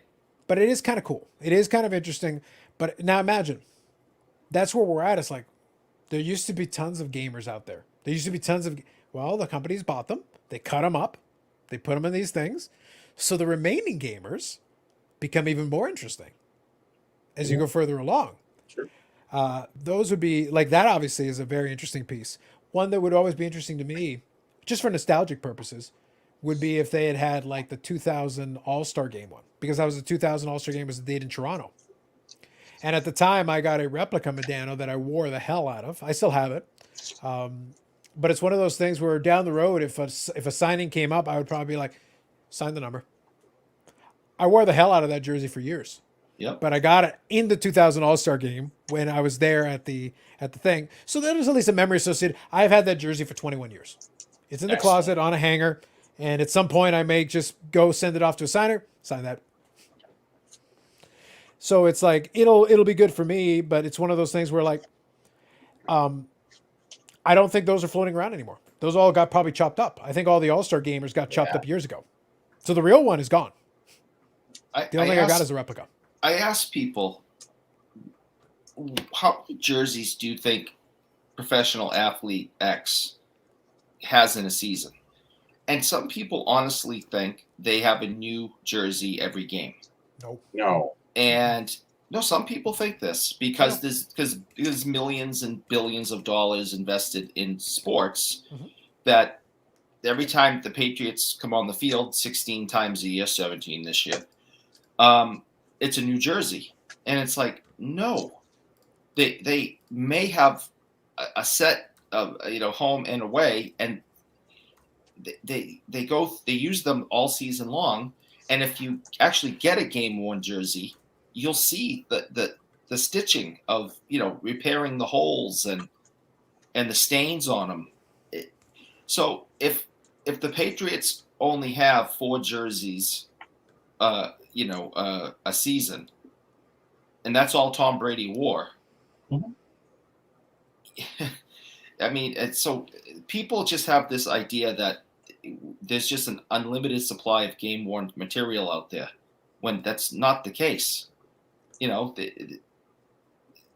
NFL, it's got 16 games that, got 80 in hockey and 82 in hockey and basketball. And they're just wearing the same jerseys over and over again. And the people don't understand that. That's always kind of the fun part of this, because that market used to be easier to get into. So I just wanted to make sure I captured a couple of comments from the folks, and I do appreciate as well. Real quick here, let me grab it. So Jeff's comment as well. The Canadian hockey market has traditionally been dominated and funded by collectors, much like Carlos. That's true. It used to be a group of us that, it's gotten tougher. Like the reason I joked about the attrition is like, look, a lot of us, it just became really hard. There was a time when it was really easy. Then it was really hard. Today, I would say it's moderate. It's not difficult. If you can be selective, you can still do well. If you have an unlimited budget, well, then so be it. Have fun. Go Are you nuts. talking about collecting, investing, or what? No, I just mean like from a collecting perspective, if you're collecting specific things and you're not collecting the new hotness, Yeah. you can still do well. You can still do well. You can build an amazing collection. Here's where I'll agree with Chris and Josh. Card ladder. Oh no. Oh no, we could agree with them on some stuff. I I think know. they made I some like them reasonable anyway, points. so. Yeah, I think they've make some good points. Here's what I'll say: if you were going to start from scratch today and collect some of these guys, it's real tough because the incumbents have already had such a head start. I would feel, I don't know why anybody would, but if somebody randomly decided, oh, I'm going to collect Mike Modano, oh my God, you are so far behind the 8 ball right now. Good luck with that. I've put in a quarter of a century. I can say literally I have put in a quarter of a century in that group, in that market. I can imagine. And that other guy, Scott, has put in at least 10 years because I think in his Instagram, he says he's put in at least a decade and he spent good money. So I can appreciate and admire the pieces he's compiled. And I know what some of that stuff I know exactly what he bought it for. Just saying. So I can appreciate that. Like, it wasn't a cheap endeavor. It wasn't like a couple of bucks. Some of it like took some work. I don't even know how much money I put in my Modano collection over the years. Ooh, I have no here's earthly the idea. question, right? It's tens of thousands, for sure. Tens of thousands over the years. But over 25 years, like that's, if you stretch it out over time, it's not. It's a bucket day. Yeah, it's not that crazy. But if somebody wanted to waltz in right now and try to like build something comparable, best of luck to you. Yeah, right. Like, good luck. I know. And Modano is not a top tier Hall of Famer. He was the first ballot. Like, he's not at the bottom of the rung, but he's also not at the top end range. You want to go get go build a Lemieux collection. Oh, Go talk to me how much that's going to cost you. Go build an Iserman collection. Let me know. Or Gretzky. God bless. Heaven forbid. God bless you. Good luck. Oh, you would have to be a multi-millionaire Yes, to absolutely. be a Gretzky collector. Yeah. It's like, I don't know. Like, and I occasionally like the intellectual exercise. I don't know what it would cost me to rebuild the collection, the Modano collection I already have. Like, if I had to rebuild it from scratch and just try to track down those pieces and do all that, I'd be like, some of those pieces haven't come up in years. I bought it 15 years ago. It rarely comes up. Or this other piece or this thing or whatever. Good luck. That's why I say, like, it's not about money. It's about availability. It's not, the people that have it aren't selling. Now, if you cut me a really big check, then I'll give you a good head start. Yeah, exactly. You cut me a big enough check, we can talk. And Oh, isn't that absolutely. somewhat a deterrent for some people collecting? It can be, and I wouldn't blame them for it. I would not Why blame would you them. want to go forward and spend tens of thousands of dollars today to collect Modano, which you can get the money out of it in 20 years from now? No, I you don't wouldn't. know. I grabbed from Mayor Gray Group. I wanted to grab this one because I also have a little side PC of Jamie Benn. I like to have one player that is at least current that I collect. So this is a gamer from Jamie Benn. So this is a game used you can get $1,400. Not bad. It's not terrible. It's not bad. What's interesting though about it, and this is what's tricky. Now, what I appreciate is that they at least put dates. So this is the green set 2 jerseys from December 2015 through March 2016. So you got a time period in which this jersey was in use. Now, obviously, he's the captain there. You got it. It's cool. It's cool. $1,400 is not like obscene. It's not terrible. Former scoring champion. You know, he's got that going for him. That's a real thing. But he hasn't played well in a very long time. It's one of those things that it's very, and now at the same time, so other side of the coin, a lot of the Jamie Benn gamers have been cut up. True. So it's not like there's a billion of them out there. It's actually a pretty tough piece to come by. I don't know if I'd put up $1,400, but it'd be a cool piece to have. It's one of those things. Like, I like Jamie Benn. I appreciate Jamie Benn because I got to watch him play in the AHL as well before he really started to make his mark in the NHL. I got him to watch him play for the Texas Stars of the AHL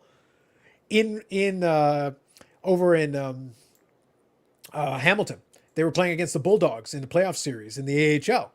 So I actually got to watch Jamie Benn play there, and I also watched him play. I could be wrong. I think No, it was just the AHL one. I wanted to say the World Hockey Classic or whatever they did in Toronto. They did one of those international competitions, World Cup of Hockey or something. They did a more recent iteration a couple of years back, but maybe it's like 5 or 6 years back now. But no, I don't think I caught any of the Canadian ones. It was definitely international. I did see Marion Hossa though. That was cool. Who won that initial World Cup of Hockey tournament? Oh, I think that was the United States. Are you talking about 96? Or are you talking about the more recent one? I'm talking about the The 96. Yeah. Badana was on that team, I know. Badana was on that team, I know. Mhm. But in the same vein, though, if you're talking about a gamer, I'd love to have a Team USA gamer from the 96 World Cup of Hockey. Oh, God. By the way, it's been cut up. I guarantee it. Oh, sure. Yeah, but that would be an amazing piece. Think about what that one would cost you. Well, yeah, from night, yeah. Oh, my God. Well, Henderson's jersey, $1 million. Look, here's the thing. You guys, if you want this, here's how I'd put it. If you want to #invest in Vice at this stage, if you can get gamers of players who are relevant, who will end up in a lot of these sets, those gamers might have a ton of value. Like if you can get your hands on them, I would. What did Jim Craig's jersey go for again? Lord knows. I have no idea. Do you have a recent auction sale? No, I was just saying. Other than Henderson's went for $1 million. Sorry. Yeah. Oh, for sure. But Henderson does have that extra notoriety with the 72 series and everything. The Jim Craig would be cool, but it's one of the, I don't know. Does the Miracle on Ice hold the same value? No, Not it's in cool. Canada. Not It's in cool. Canada. not so much in the US. I'm watching the stuff. It's not selling for as well as I Yeah, think it should be. it's one of those things where it's like, it's cool. Well, with Team Canada, they won the final game, the last game. USA, they still had to play. Was it Finland or whatever it was to officially, but they beat the Russians, so it was. Yeah, it was the semifinals. Semifinals, Which people don't always remember that part. Yeah, for well, sure. they made the story actually look a little bit more glorified to that end. If it was the end, that would have been awesome. That would have rivaled the Canadian. Oh, if that was the gold medal game in 1980 during the Yes, Cold War, yes, oh yes, my God, that would yes. have been unbelievable. And the thing is, real life doesn't always play into the narrative as neatly as you would like it to. Like it's sometimes like that was the semifinal game. That was not the. I remember Jim Craig was trying to sell his stuff, and he was just not. He had it in auctions, and the starting bids were well past where it was even worth. I think when it comes to, and Eric, take a shot at this if you'd like. My opinion is always patriotism and Americans, Team USA. The Team USA part takes precedent over the individual that may have been involved, especially if it's not a professional player, or maybe a player of distinction. Paul Henderson had a professional career too, so that's not unhelpful. That's at least something as well. But the Canada Cup is huge. It's a huge moment. He's literally on the DVD cover, celebrating the goal. Because Right. I remember when they had the DVD came out and they did the whole bit with it. They even did a little mini card show near the Hershey Center surrounding that. I was there. That's where I got the Phil Esposito up here. Mm-hmm. I got that signed at that thing because they brought some Canada 72 folks to be a part of it. Hall of Fame.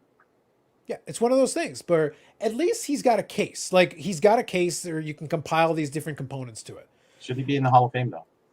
I don't know. Biggest goal in Canada's history. Here's what I'll say. The NBA made this easier for themselves because they said it's the Basketball Hall of Fame. That could mean international. That could mean NBA. That could mean anything. If you're important to the game of basketball, you can be in the Hall of Fame. It's called the Hockey Hall of Fame. It's not No, called I'm the talking NHL. about the basketball.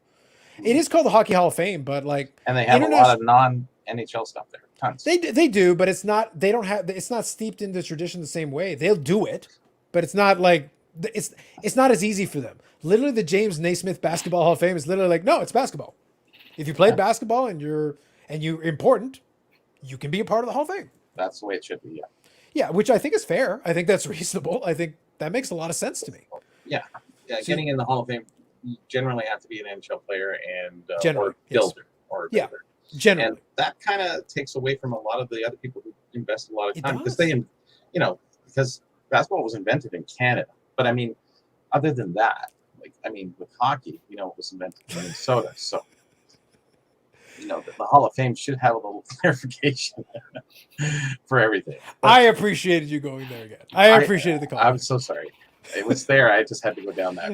Yeah, Where but I think we road can that all. I I think we can all agree. I think the concept of doing a Hall of Fame that actually just if you want to celebrate the sport, then celebrate the sport. But Then you know, celebrate it the has to sport. be accomplishments at certain levels or I wherever understand. they were. But I'm So- talking about. But you need that in order to establish the importance of the moment. If Because if we're just pushing opening things it up, away. if we're being fair about this, the Paul Henderson goal is certainly significant. Like, it's significant. It certainly has a ton of value. It should be very heavily weighted, and at least given Jersey consideration. sells for $1 million. Like Yeah. no No. other NHL player, you know. I mean, well, Gretzky, but I mean, other Sure. than that, like Bobby Yeah. Orr. But that's what I mean. No, if not you even. opened the definition and just said explicitly importance to the game, I think he has a strong case based on if you give him that opening. The same as the Basketball Hall of Fame. Give him an opening to be like, look, are you significant to the sport? In order to be significant to the sport, you have to have done something or contributed in some way that is at least reasonable. And if that's the case, that 72 was a huge series. It's historic. They bring it up every year that it goes by. Like, it's still relevant all these years later. It's something. And I think that was this huge moment. Above all else, I say exclamation point. And that's what it is. It's a moment. And Jim Craig had his moment, Yeah. and Henderson had his moment, and those need to be in the Hall of Fames. I think Those it's fair. moments. I think that's fair. But Jim Craig did not have a successful NHL career. Right. He was in Atlanta. He was in Boston. He was in played for the North Stars, I think, for a minute. He did not have a successful NHL career. Paul Henderson is not known for his NHL career. No. No, He had but his moments too, but he's not Detroit, like Toronto. if I remove the 72 goal, like He's not a Hall we of wouldn't Fame. even Not have a a Hall of discussion. Like, so And Jim Craig's not a Hall of Famer, but Yeah. both of those moments need to be in the Hall of Fame. Well, you have the American Hockey Hall of Fame there. Or, I what's it believe called? so. Yeah. So Craig should be in there. The whole Is team, but the team is. I don't think individuals are. The 80 Oh, even better, team, even better. The 80 team I think is that's in fair. the United That is States fair. Hockey Hall of Fame. Yeah. See, I like that. I like that premise better. Much better. I think that's very fair. More fair. Because you can't just have this exclusivity of he's a Hall of Famer.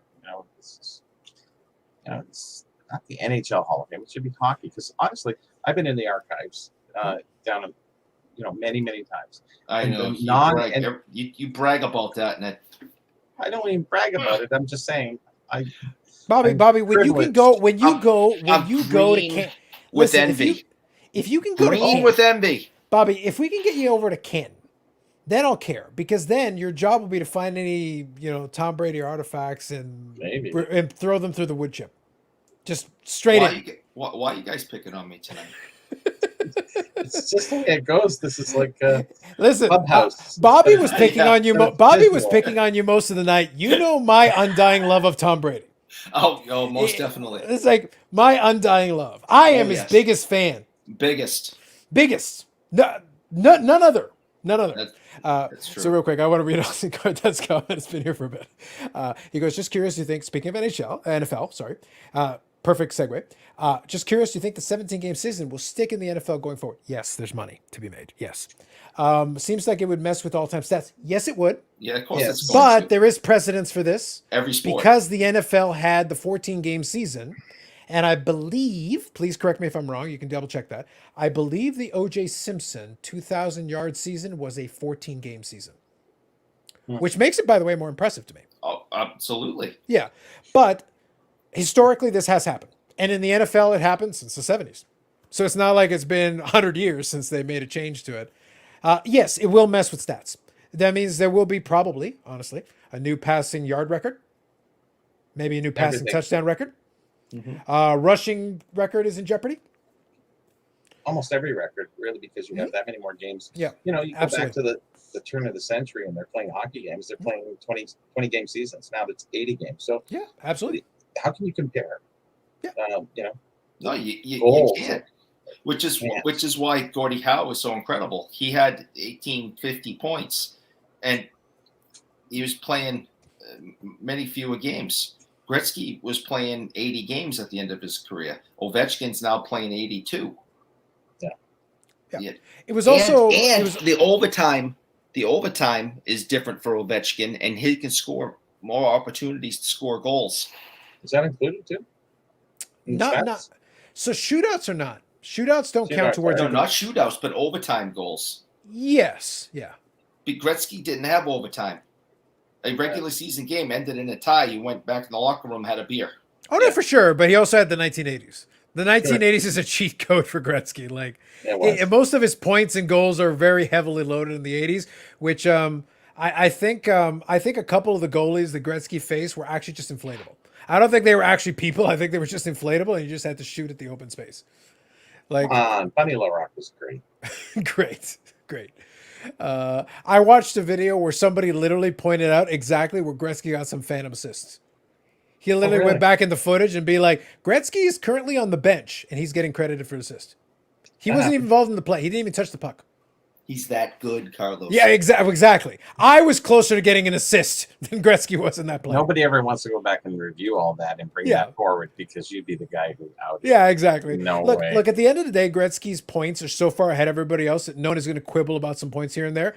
But he definitely got some phantom points. Just so we're clear, he did get some help at certain points. Do you ever see that movie, Mr. 3000? Well, Yes, that was Yeah. great. I saw that in theaters with a buddy. He's like four. They thought he had 3,000. Yes. But then they was like 4 hits shy, so he has to come back and try to get the 4 hits. And it's a struggle just to get the 4 hits. Yeah. Can you imagine Gretzky doing that? They're like, oh, we found some discrepancies.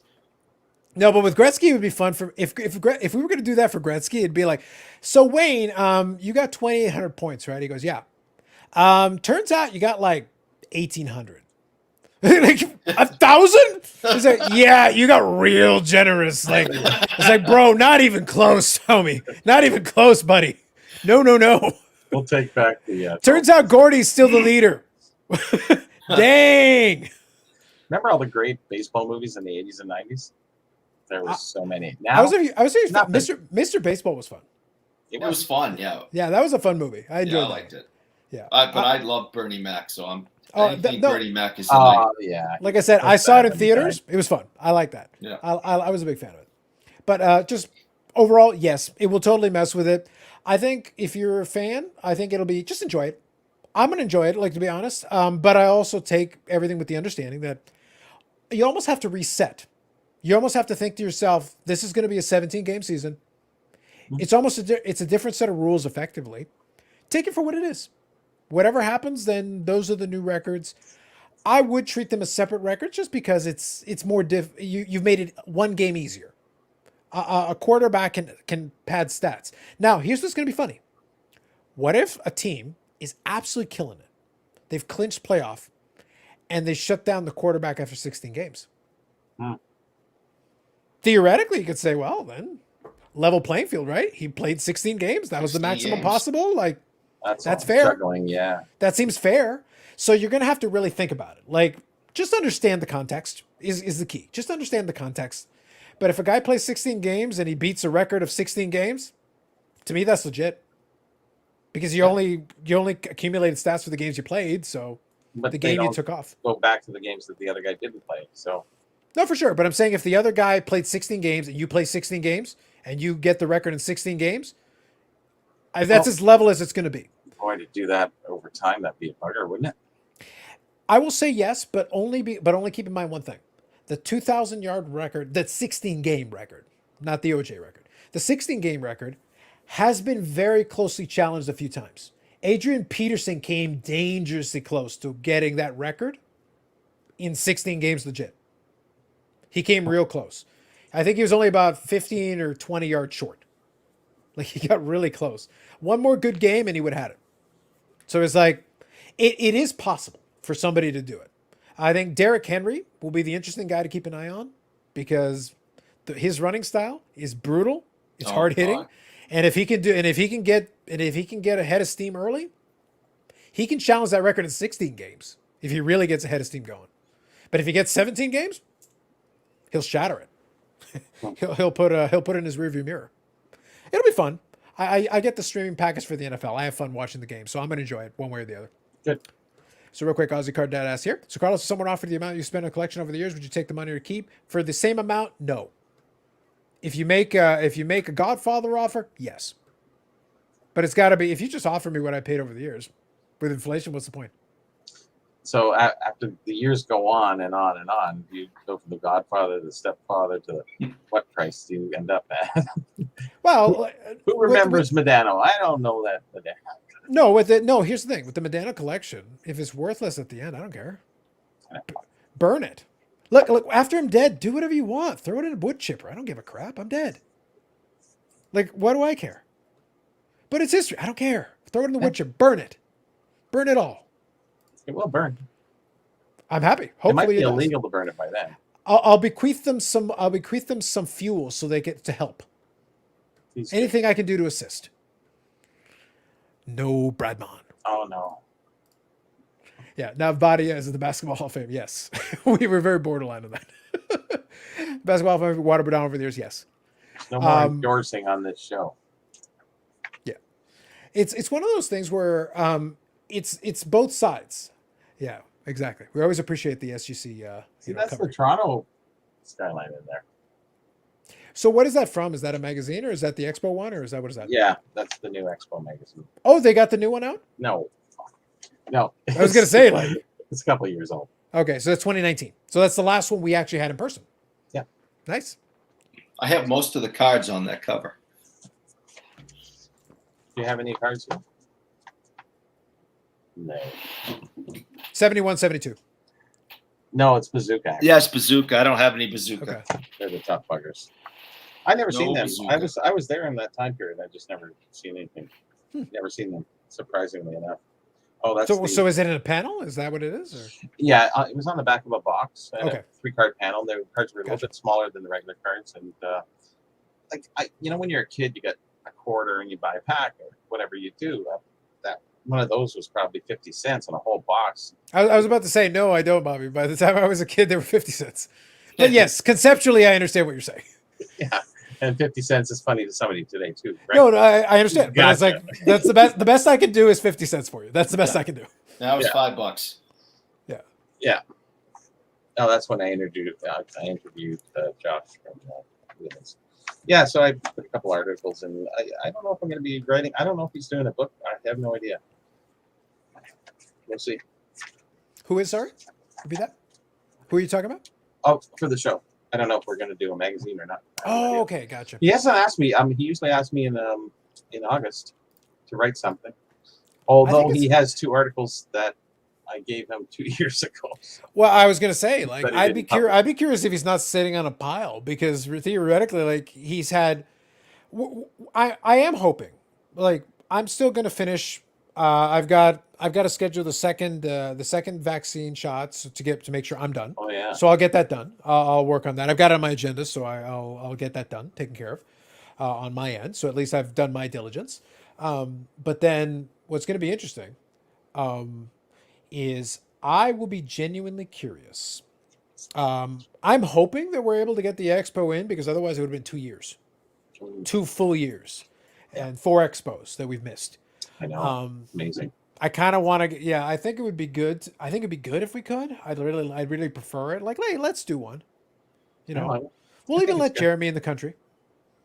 Why not? For the hell of it. Oh, he is back in the country. Well, that's Alberta. It doesn't count. See, Eric, you missed all That's the like another articles on Bobby Orr, all the articles that I write in there. That's the save and score with Lowney's. Save and score with Bobby Orr. Yeah. Help That worked kids and amateur hockey. It was a promotional thing that he did with posters and food and whatever. I put a couple of articles in each magazine. Because there's really not much in there. Like, honestly, it's mostly advertising and the list of the exhibitors, the signing guests. Look at the signing guests. Oh, yeah, Gilmore. This is the 2019 edition? Yeah. Okay, hold on. Sundin, I vaguely remember this. Neely, Okay, Bork, Wow. Neely, yeah. Sundin, scroll up, lift it up a little bit. Park. Hall of Ashik, Famers. Corn. Oh, you had Trish Stratus. That's right. Yeah. It's been a while. Like, I Bossy, know, eh? Bossy. Scroll up. The Roadrunner. Oh, Bobby Hall. Yes, that's right. Yep. Jana Hefford. Can you move it a little bit Ronick, to too. your right? Yeah. Okay. Doug Gilmore and Alan Bester. Okay, gotcha. Oh, and Ronick. Les Binkley. Jesus, Les Nick has been around Antropov. forever. Okay, interesting. And then you have Boston's own Andrew Raycroft, Calder Trophy winner. Yeah. They usually do a pretty good job with the signees if you're interested. Now, a lot of them do cycle through. So if you had certain ones over time, it's like Bobby Hall. Bobby Hall was fun to chat with a little bit, but I had the Bobby Hall autograph from years ago. Yeah. So it's one of those things like I wouldn't pay for that. Not at this stage. It's very easy to find a Bobby Hull autograph. That's what I mean. Everywhere. Him and Bauer. I did like it on the lithograph though. On the postage stamp lithograph thing, it looked really cool. I still have it. I gotta find a good frame for it and put it up. Hold, It's a cool one. I just got to reach something. I got Go ahead. something at the show, and Bobby just reminded me. Good. More for the stuff of the show. Go ahead. Yay. You know, it's not really about the autograph itself anymore. It's really what you get it on. You put it on something unique and different. It's really makes for a key different collectible. I just think the lithograph they did a good job with the art. I thought it looked cool. I thought they did a It good was job. very with well it. done. Yeah. Yeah, I thought they did a good job with it. It looks nice. Mhm. Go ahead. Dun, dun, dun. Oh, Johnny Oh. Bauer. Is it signed? Yes. All right. Well, it better be signed. Johnny Bauer signed everything. He sure did. Johnny Bauer's been dead for years. I opened a piece of paper in this notepad that just was sealed and had a Johnny Bauer autograph on it. It was weird. He was such a nice guy. So Super nice guy. Yeah. it cost me $60, but I every time I've looked at it since I purchased it, I've smiled because it reminds me of the 4 hours or so I spent with the guy, and he was just such a nice guy. So it was worth the $60. Oh, it was. He was selling them. If he wasn't signing at the show, he was selling his books at the show, and he was selling some of those too. I got one of those from him, and in a book, and he was just always around. And same thing with Bobby Hall. Bobby Hall's been every small show, every large one. He's like the Pete Rose of. He makes it to every show. He's always likes to be in the action. Yeah, he Well, was I wanna say- he was at the national signing. I want to say it's what's his name? Who's the autograph guy? Jeremy did interview him. What's his name? The guy was in the shadows in the car with like the hood or whatever. He's the guy who works Bobby Hall, I think. The name escapes me, but he's the autograph guy. But he's like the one who works like as the agent with Bobby Hall. Yeah. The name totally escapes me 100%. If I thought about it a little bit more, I probably could get it. But he was he does business with Bobby Hall for those signings, so they book him all kinds of. He just likes being out and about, which is Better to fine. be wanted than Yeah. Like most old people just get old and they stay in the house and don't do much. They go look, water the he's concrete still once got a lots of stories. He's still got lots of stories, and He's getting there though. He's yeah. Oh, no doubt. He's at that age. But that's why it's like he may as well. Like for him, it's extra money. He can do it. He can hang out, be outside, and do some stuff. And people want you around. They want to hear your stories that you've told a billion times by now. And But you Go for guys it. know these guys didn't make any money. So Bobby made money. What he did well, with it is a different conversation. we know what the WHA and going to Yeah. Winnipeg and the $1 million. Bobby did all right. contract. Did all right. Eat his day. But right. So imagine telling a professional athlete now they're only going to get $1 million. They'd be like, "Yeah, I'm good." So most of these guys didn't make any money. So after they retired, all they had was their name, and thanks to us collectors, we paid them for their name and their stories. No, for sure. And Bobby Hull makes money being Bobby Hull. Yeah, he does. Most of the players made probably double blue collar salaries. I was going through this with somebody else. We were looking through salaries and what have you, and we determined that the blue collar wage they would make about double that. Because you see some of these deals these guys signed. Actually, my friend got some original contracts come Boris lease when he got traded from Canadians to the North Stars, and he got Tony McKegney's and somebody else from the Minnesota. And we were looking at the contracts going, this guy's getting $30,000 a year in 1972. It's like, and was it? I think it was Tony McKegney or somebody else who's a mid-tier player, not even in the 70s for North Stars. I can't remember who it was. And I'm sitting there going, wow, that's like double blue collar back then because you made about $12,000, $15,000 back then. Sounds about right. Yeah. Yeah. So they actually did not bad because just looking at those guys' contracts, you go, like, who were they? Like Gump was different, but I mean, and all the stipulations. This thing was an amazing contract. You got this group from this guy who just kind of he worked there, and they were just all throwing the stuff out. And over the years, he collected it all because he worked there for 20 years for the North Stars. Yeah, I think that's fair. It's Hey, you one want to of throw these papers and get all this stuff out of here? It's like, Oh, yeah, I'll get them out of here right in the back of my truck. damn. Mhm. Well, that happened to Maple Leaf Gardens too. Ballard just got rid of stuff, cleared out that Peachy, same thing. Get the stuff out of here, clear that closet, just throw it in the bin. All this stuff because there's no nostalgia today at that time. Yeah, But this is actually even after the fact. So I think it's Ballard funny. doesn't count. He's crazy. Yeah, well, he Who? was. Ballard, he doesn't count. He was crazy. It's funny because it's a bit of a shame that the thought process wasn't there at the time. Because at the end of the day, they did salvage Maple Leaf Gardens, but considering what it was in its heyday, like what the type of events it covered and things. Because I've given the story before, but I never attended Maple Leaf Gardens for a hockey game. Mhm. The only time I ever went to Maple Leaf Gardens was for a WWF card in 1992. wow. Yeah, and I went back and looked at it. The main event was Ric Flair and the Macho Man, which Nice. is top tier. Owen Hart was on the card. A lot of great wrestlers were on that card from that early '90s, late '80s era. It was a really good card. It was a house show. It was a house show at Maple Leaf Gardens. That was the only time I ever went to Maple Leaf Gardens. I went with Carlos Sr. We went over. My younger brother didn't attend. It was myself and Carlos Sr. We went to go visit the card, and we had an old Ticketmaster tickets. I wish I still had them. Unfortunately, I don't. But it was just a regular house show. They were running the shows semi-regularly, Maple Leaf Gardens. And based on the dates and main event and stuff, you can look up the cards and figure out what era it was. I was able to, I've done it a couple times. The Google machine is really good for that. You can find that stuff. So I can figure out what card it is. But as soon as I see the lineup, I'm like, yep, that's the one. Because they do cycles. But I didn't attend another WWE card until about 2016. I've been to 2 wrestling shows in my life live. And one of them was at Maple Leaf Gardens. And one of them was to me, it's kind of spiritual successor in concept, Rico Coliseum, which actually was really good. I liked it for I actually really like Rico Coliseum for yeah, this feels right. It feels appropriate. It feels good. Because if it was at Air Canada or, whatever they call it now, I think it's Scotia now. Yeah, whatever. That doesn't feel right to me. It doesn't feel the same. Right. It isn't right at all. Rico actually feels like conceptually similar. It's over at, the C&E grounds and stuff. It's like, no, this feels almost old schoolish. I was like, it feels good to me that the first show I attended was at Maple Leaf Gardens, which obviously is no longer Maple Leaf. It's there, but it's not the same.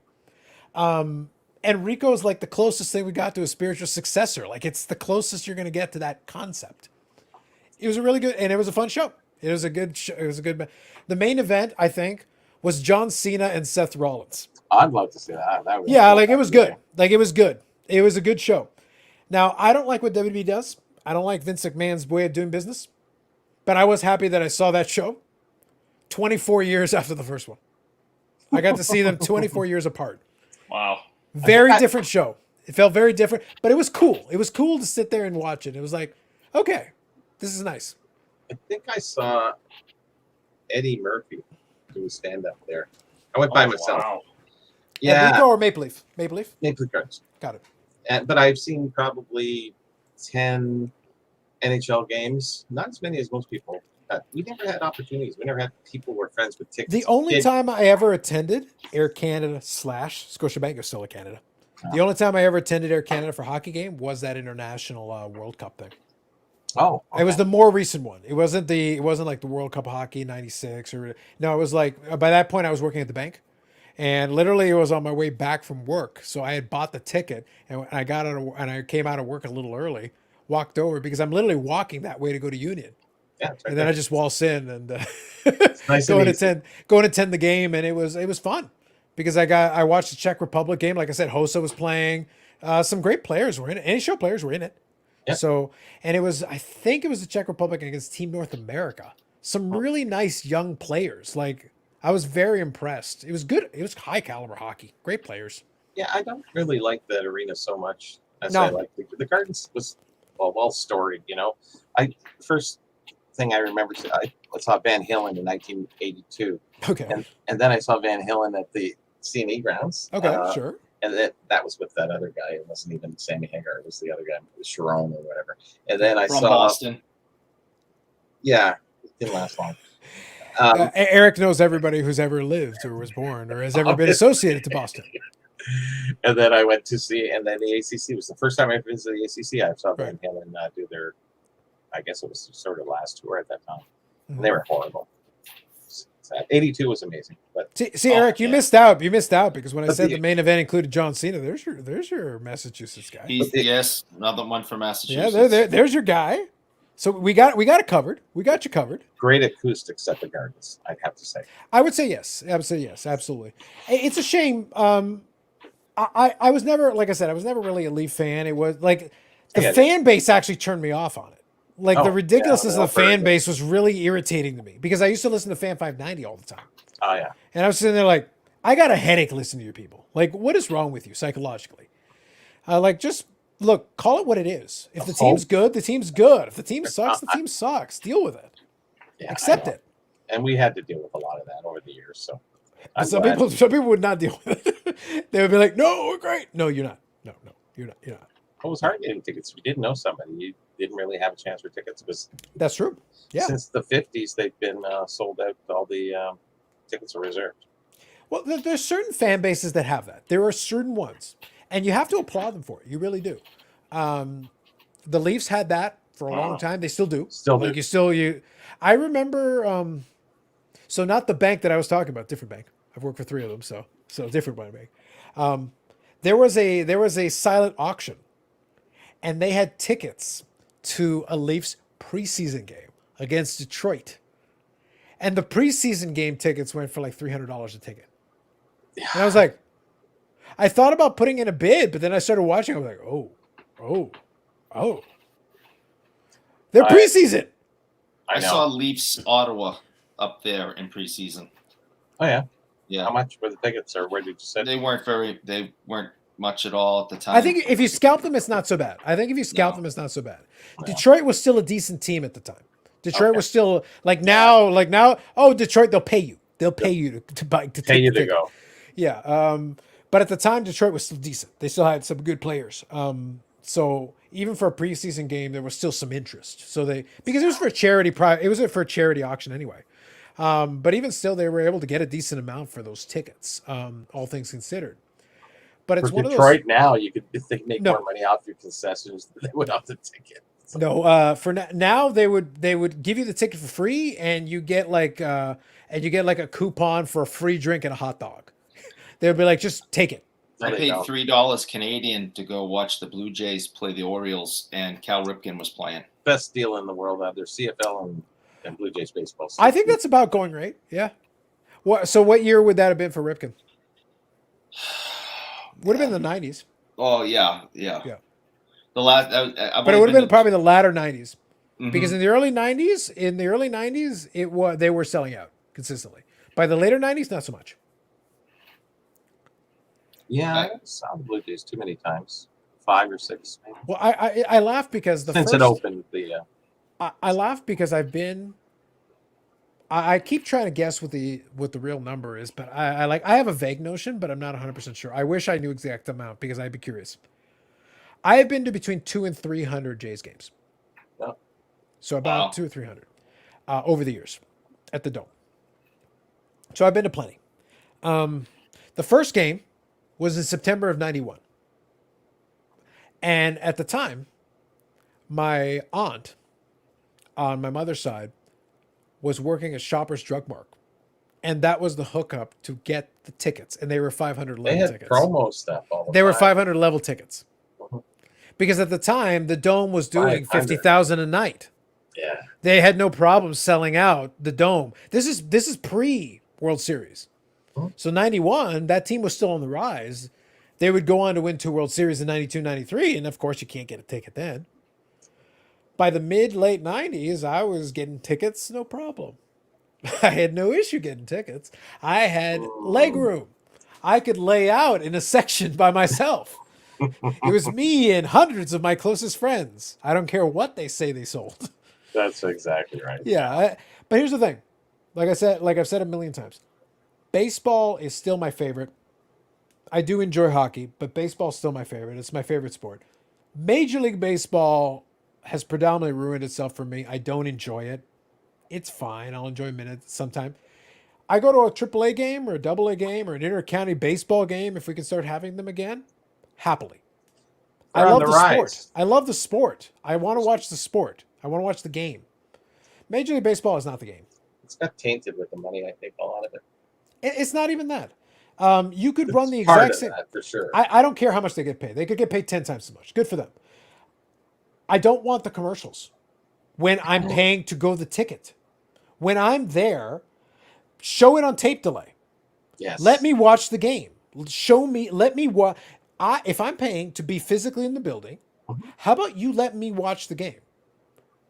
You guys go off the field. You guys get on the field. Throw a couple of practice pitches. Let's go. Tickets are $6. Let's What just do you go. want? They got to get some advertising dollars. I don't care.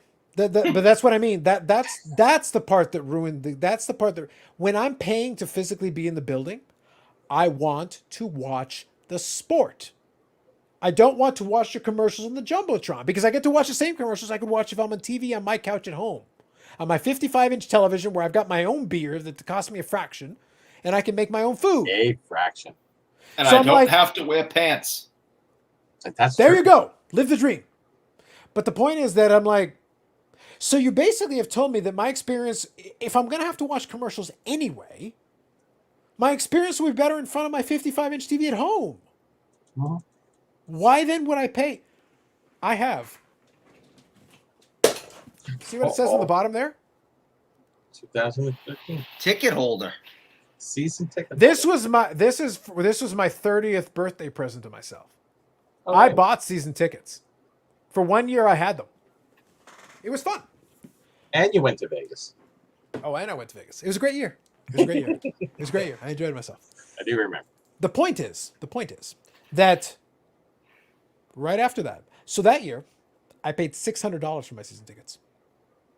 How many games? 80? 81. Oh, 81, yeah. $600. Do the math. Wow. That's not that much. It's actually pretty good. It's not bad. Per game, it's actually fairly reasonable. You know what else I got? I got a bunch of free swag. I got free tickets. I got a bunch of free things. And actually, give me 2 seconds. Let me grab Bobbleheads? something. What's that? Did you get bobbleheads? You damn right I got bobbleheads. I got bobbleheads those and an are autographed rare. baseball with a holder. Like, if you look right here, that's a special case that has an autographed baseball that I got as part of this. But I got something else. Remember, I said $600. Mhm. All in. Give me 1 All second. right. Okay. So, did you get to see games in Boston then? I don't particularly enjoy baseball, so I haven't been to Fenway in many years. How about hockey? Can't afford it. I This won't was pay part the of my price. season ticket package, too. Oh, man. That's the same jacket they wear in the dugout. These things are like $200 or $300. Wow. This was free. It was included in the ticket. When you add in all the freebies, they paid me to go. That's incredible. I've worn this a handful of times. I feel like this winter I need to wear. Like, I've had this for Sounds 8 years. I've had this for 8 years. It's beautiful. It's actually a very nice jacket. It looks nice. But it's like, this is a quality jacket. It's going to cost you good money to buy it. This was free with my season tickets. Free. That's awesome. Right after, the very next year, they jacked it up to $1,200. I was out. Oh, double. Wow. Yeah, they doubled it on me because You get Rogers free took jacket over. this time? Rogers took over. Ah, that's why. No. The very next year, no free jacket, no freebies. We'll double the price. Oh, you can still have your tickets. We'll double the price.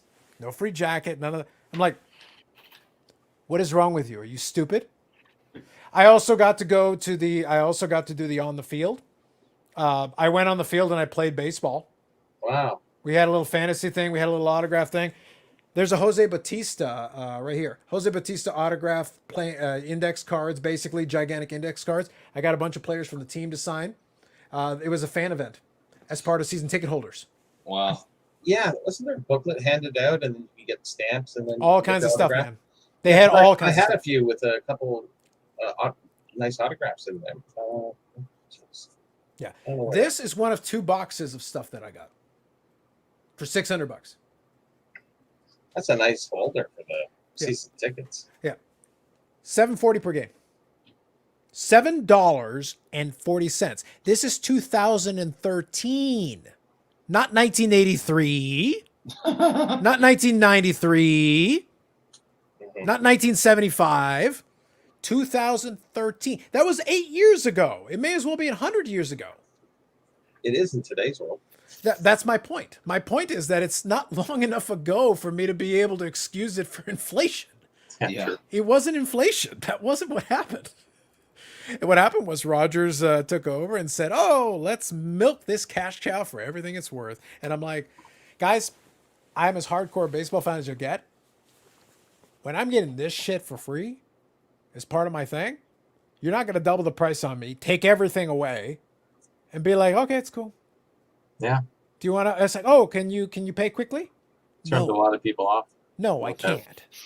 Thanks. You already have a problem filling the building, and Oh, yeah. now you're going to do that. That's great business. It's such a shame. It is such a shame. Because again, I have not abandoned the sport. I will happily watch the sport. There are plenty of good obviously COVID is a problem with that. But inter-county baseball around Ontario was wonderful. I enjoyed watching a bunch of it's semi-pro. I love the sport. Just show me good players playing the sport and doing a good job. And you know what intercounty baseball is? You play at a bunch of nicer versions of the field that I played in Little League. They've got the proper dimensions. That's what it is. It's intercounty baseball. They are semi-pro. Some of them do get paid, and some of them are former major league players who are past their prime. But what happens? Some of them are young guys trying to get spots onto AA, AAA teams. But the fences are at the proper depth for adult men to hit the ball over the fence. The game is still played at a good quality, and when you go, and I've been to a bunch of different games, when you go, you basically get to go to your concessions. You got your regular stuff, but it's a small thing, like it's small concessions. But then they got a beer pavilion, a little fenced off area where you can sit there and get your beer and have it and watch the game. And the beer pavilion is feet away from the fence, which is feet away from the field anyway. Yeah, When I minor went- leagues do it right. Yeah, when I went with a bunch of buddies, they had their little entertainment between a couple innings was a tire race. A couple of guys just playing and pushing a tire to win a little prize. Well, 2 of my buddies did it, and I, of course, being the good friend that I am, had the rooting interest of like, I won't want one of you to fall over. It will amuse me to no end. And they did. And they did. And I may have recorded it for YouTube purposes. Oh, Wonderful. better. That's I- what friends are for. As you would, as you do. It was a good time. We had fun. The tickets were like $5 or $6. It was great. It was wonderful. Did you go to any Boston games there? Bruins?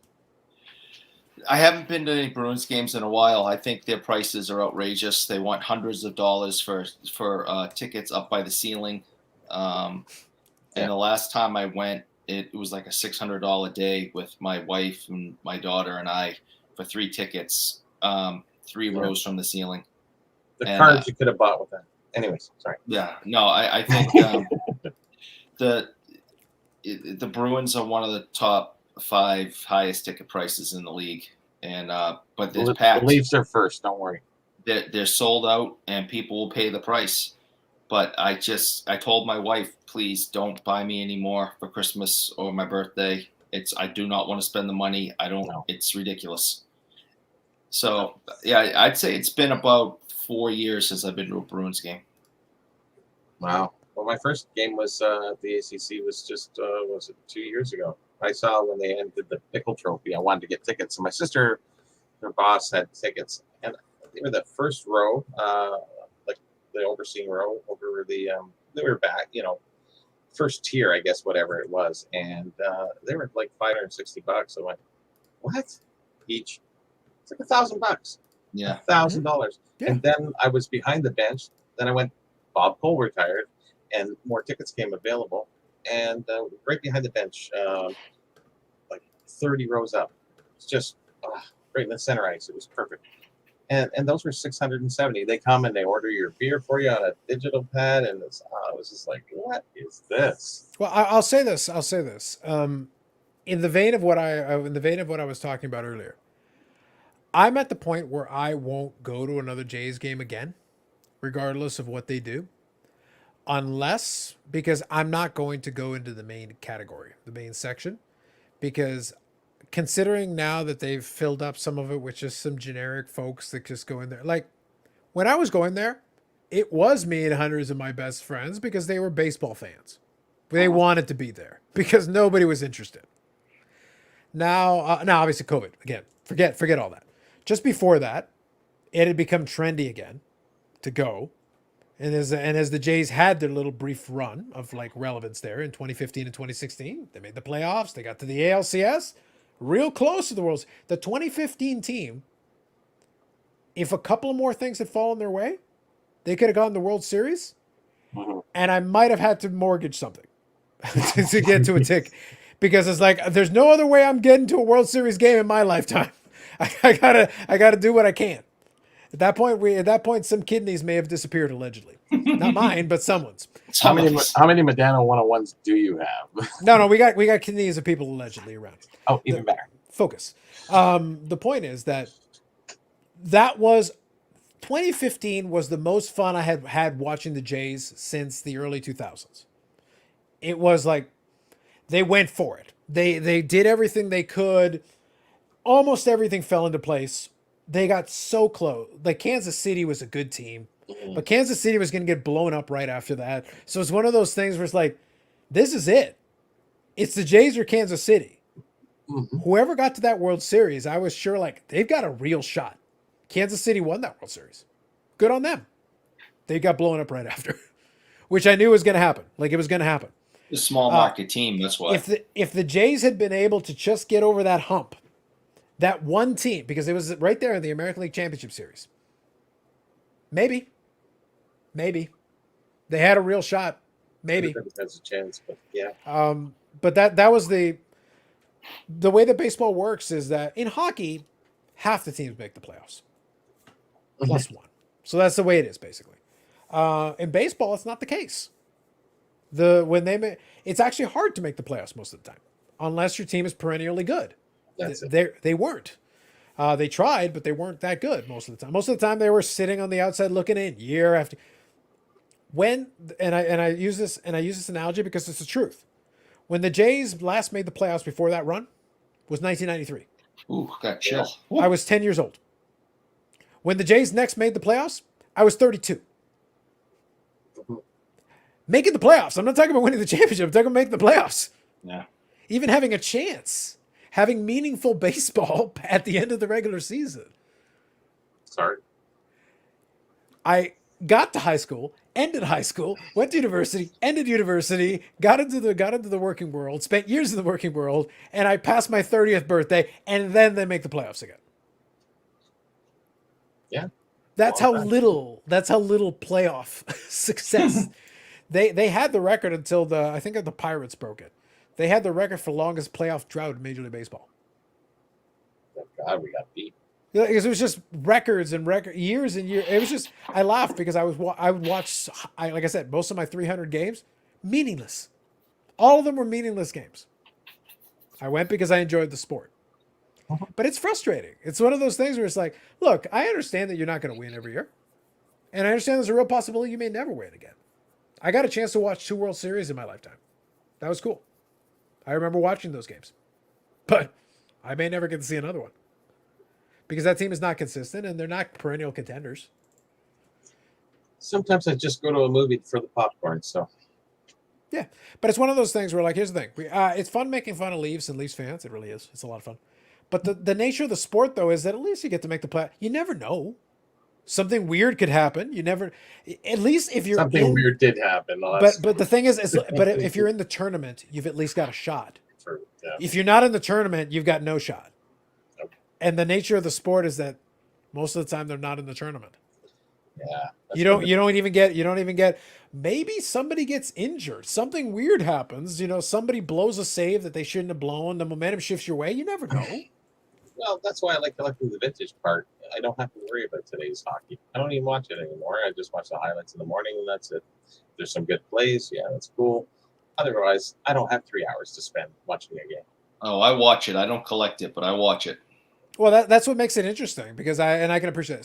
Sorry, Ink, Paper Wax Collector. I did want to read your comment here. You're Boston, we're Toronto. That's the difference. Yeah, exactly. Also, Vita got himself an 89 Griffey Upper Deck rookie. Hey, good for you. Good for you. Why not? Although we do have 11 Stanley Cups. Anyways. And you guys didn't cheat on any of them like Montreal did. They 24? Yeah, 23. Yeah, they have 2. Nice. Cheated on 22 of them? Yes. Oh, okay. There you go. They got 86 and 93. Oh, after they were allowed to not keep the trades? So you're talking about the exclusive? You got it. They Yeah, have but- 2. But prior to that, that didn't come in until later. Earlier on, I don't think that was the case. Bobby, they have 2. All right. Fine. I don't know which is the worst rivalry. I just want to be Montreal clear. or I just want to be Boston. clear. I just want to be clear. So, to be clear, we're discrediting championships that are under shady and murky circumstances. Is what we said here. Nefarious, yes. Is that what we're saying? Parasitic, yes. So the New England Patriots are at 0 right now. Pretty much. 0. There's definitely So at some 0, that- you say? Well, Look, your- I'll give you the your- 2 Montreal Canadiens. I'll give it to you right now. Your prejudice 0. and I don't A think 0? they have 6. I don't A think 0? they have 6. A 0. Not 0, not 6. I can't do negatives. A 0. It has to be an even number. Listen, my Not divisible by hate, itself. my hate for Montreal is greater than my love for the Patriots. So Uh-huh. you can have 0. I don't care. This is a bargain. Montreal has 2. I am prepared to listen. I am willing to sacrifice Montreal because it's wrong to be French. I'm okay 2. with this. It's fine. It's fine. Yeah. I think we can come to this agreement. I am perfectly willing to come to this bargain with you right now. Done. Consider it done. Done. 2. There. Okay. A We'll 0. go with that. Well, 2 for Montreal, and we'll give a 0. I don't care. 2. Yeah. Montreal loses a lot more than you do, so I think everyone can agree it's a win. I think everyone can agree it's a win. And now Maple Leafs fans should be happy because now they have the most Stanley Cups. Yeah, but none in 50 years. Still got the most. By default, you do. Yeah. Yeah. If we Yeah. discredit most of You're- Montreal's, You're you're the pretty much greatest hockey franchise of all time. There we go. I'm going to start collecting. I already do. Yeah, there you go. nice. I'm already Does ahead of the Montreal? curve. 2. There. Listen, we came Bruins. to an 6. agreement, and I'm willing to sit with it. We came to an agreement, and I'm willing to stick to it. Fine. I think that's very fair. I think it's reasonable. Tying baseball and hockey together is like Toronto Maple Leafs are named after the Toronto Maple Leaf baseball team. I know that's kind of the fun. That's kind of the fun part. I do kind of wish they had kept the original franchise though. The intercounty Leaves aren't the same. No. Bless them, and I'm happy they're around. Bless them. Good for them. I do kind of wish they had found a way to keep the original team around. The one that goes back to like the 1900s with like the tobacco card. Like, think of what a cool tradition that is. It is. That would be a really cool tradition. This is as much as I like to make fun of them, and I do. This is where I'll give the Toronto Argonauts some credit. That franchise goes back a very long ways. They've managed to maintain it to the 1860s. Technically, that franchise has not changed. It is still the same franchise. So you have to give them a little respect for that. That's something. Yeah. That's pretty good.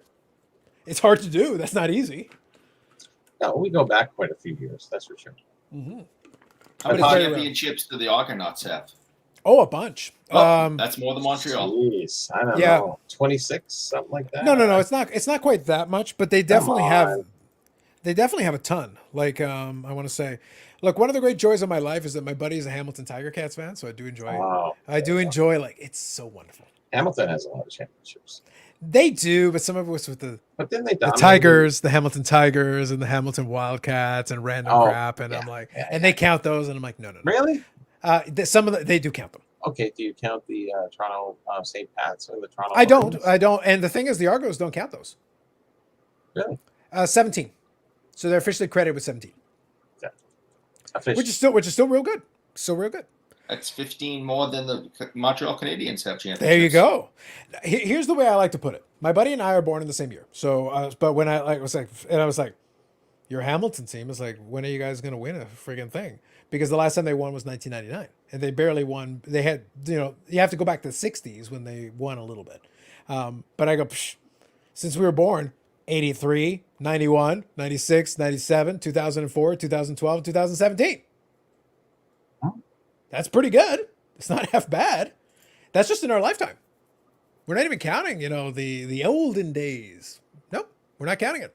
If we just go from 83, still pretty good. Not bad. Not bad. And now the best part about that is that Toronto is not supported. Like the absolute diehards love that team, but that team can't draw flies most of the time. And it's like, they're the only Toronto team that actually wins with any consistency. Again, I just named since 83. 1, 2, 3, 4, 5, 7 championships since 83. That's good. One of them was in 2017. It wasn't that long ago. Didn't I tell you guys the last time I was on that I went into a Toronto Argonauts game for just walked in? Yeah. Pretty much. The door was wide open. Of course. We're supposed to pay you $3. You missed out. We just walked in and I watched a CFL game. Yeah. And as much as I like to make fun of it, again, I do. The games are fun for what they are. They're good. It's decent football for what it is. But it's one of those things where I understand why it's not mass appealing. I do get it. There's certain nuances and quirks to it. The NFL steals all our players. Sure, but I'll be honest. Even if you had, I just don't like 3-down football. I'm not a fan. I 1-2 kick, 1-2 kick. No. And part of the fun for me is, and my buddy had to concede this. And I go, listen, I have earned the right to ridicule this league. I was a season ticket holder of the Argonauts for 2 years. I attended the 100th Centennial Grey Cup. I was there. I have attended regular season games, preseason games, playoff games, preseason games in a different stadium. I have attended games at the Dome. I have attended games at Varsity Stadium when they did a game at Varsity Stadium, which is old school. It was a kind of a fun little event they did. I attended games at the University of Guelph, my alma mater, because they had games there for a couple of years. It was the Ticats, but the Argos were there, so I attended games at that. I attended games at Old Iverwent Stadium. I attended games at Tim Hortons Field. I attended games at the one in Ottawa. I've attended basically all the stadiums, including defunct stadiums in Ontario. I've attended enough of them that it's like, no, I will ridicule you. You've earned that right. It's like, as much as I like, I have patronized this league just fine. And all those arenas serve beer. They do. Oh, They do. interesting. Yeah. But here's the thing. Like I said, the games were fun for what they were. It was fun for what it was. And most of the time, the prices were reasonable. No complaints Very there. reasonable. Most of the time, it's fine. But I understand. 3 down, I'm still not the biggest fan of it. It's okay. It's fine. But it's one of those things where it's like, I understand. I think I've seen 2, maybe 3 Argos games. That's pretty bad. Yeah. But it is what it is, right? I will say that if they're able to get back to proper capacity, I've been to a game at BMO Field. It's all right. It's a decent atmosphere. Like I said, I've attended a bunch of variations. Like I said, Old Iverwent Stadium was a dump. Tim Hortons Field, marginally less dumpy. I mean marginally. Like by this. It's newer, yes, but the ruins and general crappiness of Hamilton is still right there. It is so bad there. My favorite thing always was in Hamilton that one of the traditions was the Lancaster flying over. So they would have a flyover. So the Lancaster was this plane that would fly over the Hamilton games. And I said to them, it's like, well, you're going to destroy the stadium anyway, right? And I'd be having some fun at the locals there. I'd be like, you're gonna bring this one down and build a new stadium. And they're like, yeah. So why don't you just crash land the Lancaster? It'll help your demolition. It'll speed it up. And they're like, how dare you? And I go, because I can. Because I'm Look, Carlos. 2 birds, 1 stone. 2 birds, 1 stone, kids. Take it down. Take it down. Saves money. I was trying to save them some money. Come on. You're frugal. I'm trying to be fiscally responsible. It's not even my money. I'm trying to help them. They need it. The ruins nearby are not getting fixed because they don't have the money. So I'm trying to help them. And they want a hockey team again. I am a generous man. I guess so. So real quick, the Boston Celtics Lakers have the San Diego champions, but the Lakers include the Minneapolis Lakers. That's fair. That's fair. Damn right it is. It's always weird. It's always weird. Here's the thing. It's always weird when you've got a team that was in a different location before. That's why I say respect for the Argos for being the Toronto Argos for that entire time. They get to take credit for all 17. I think that is more than fair.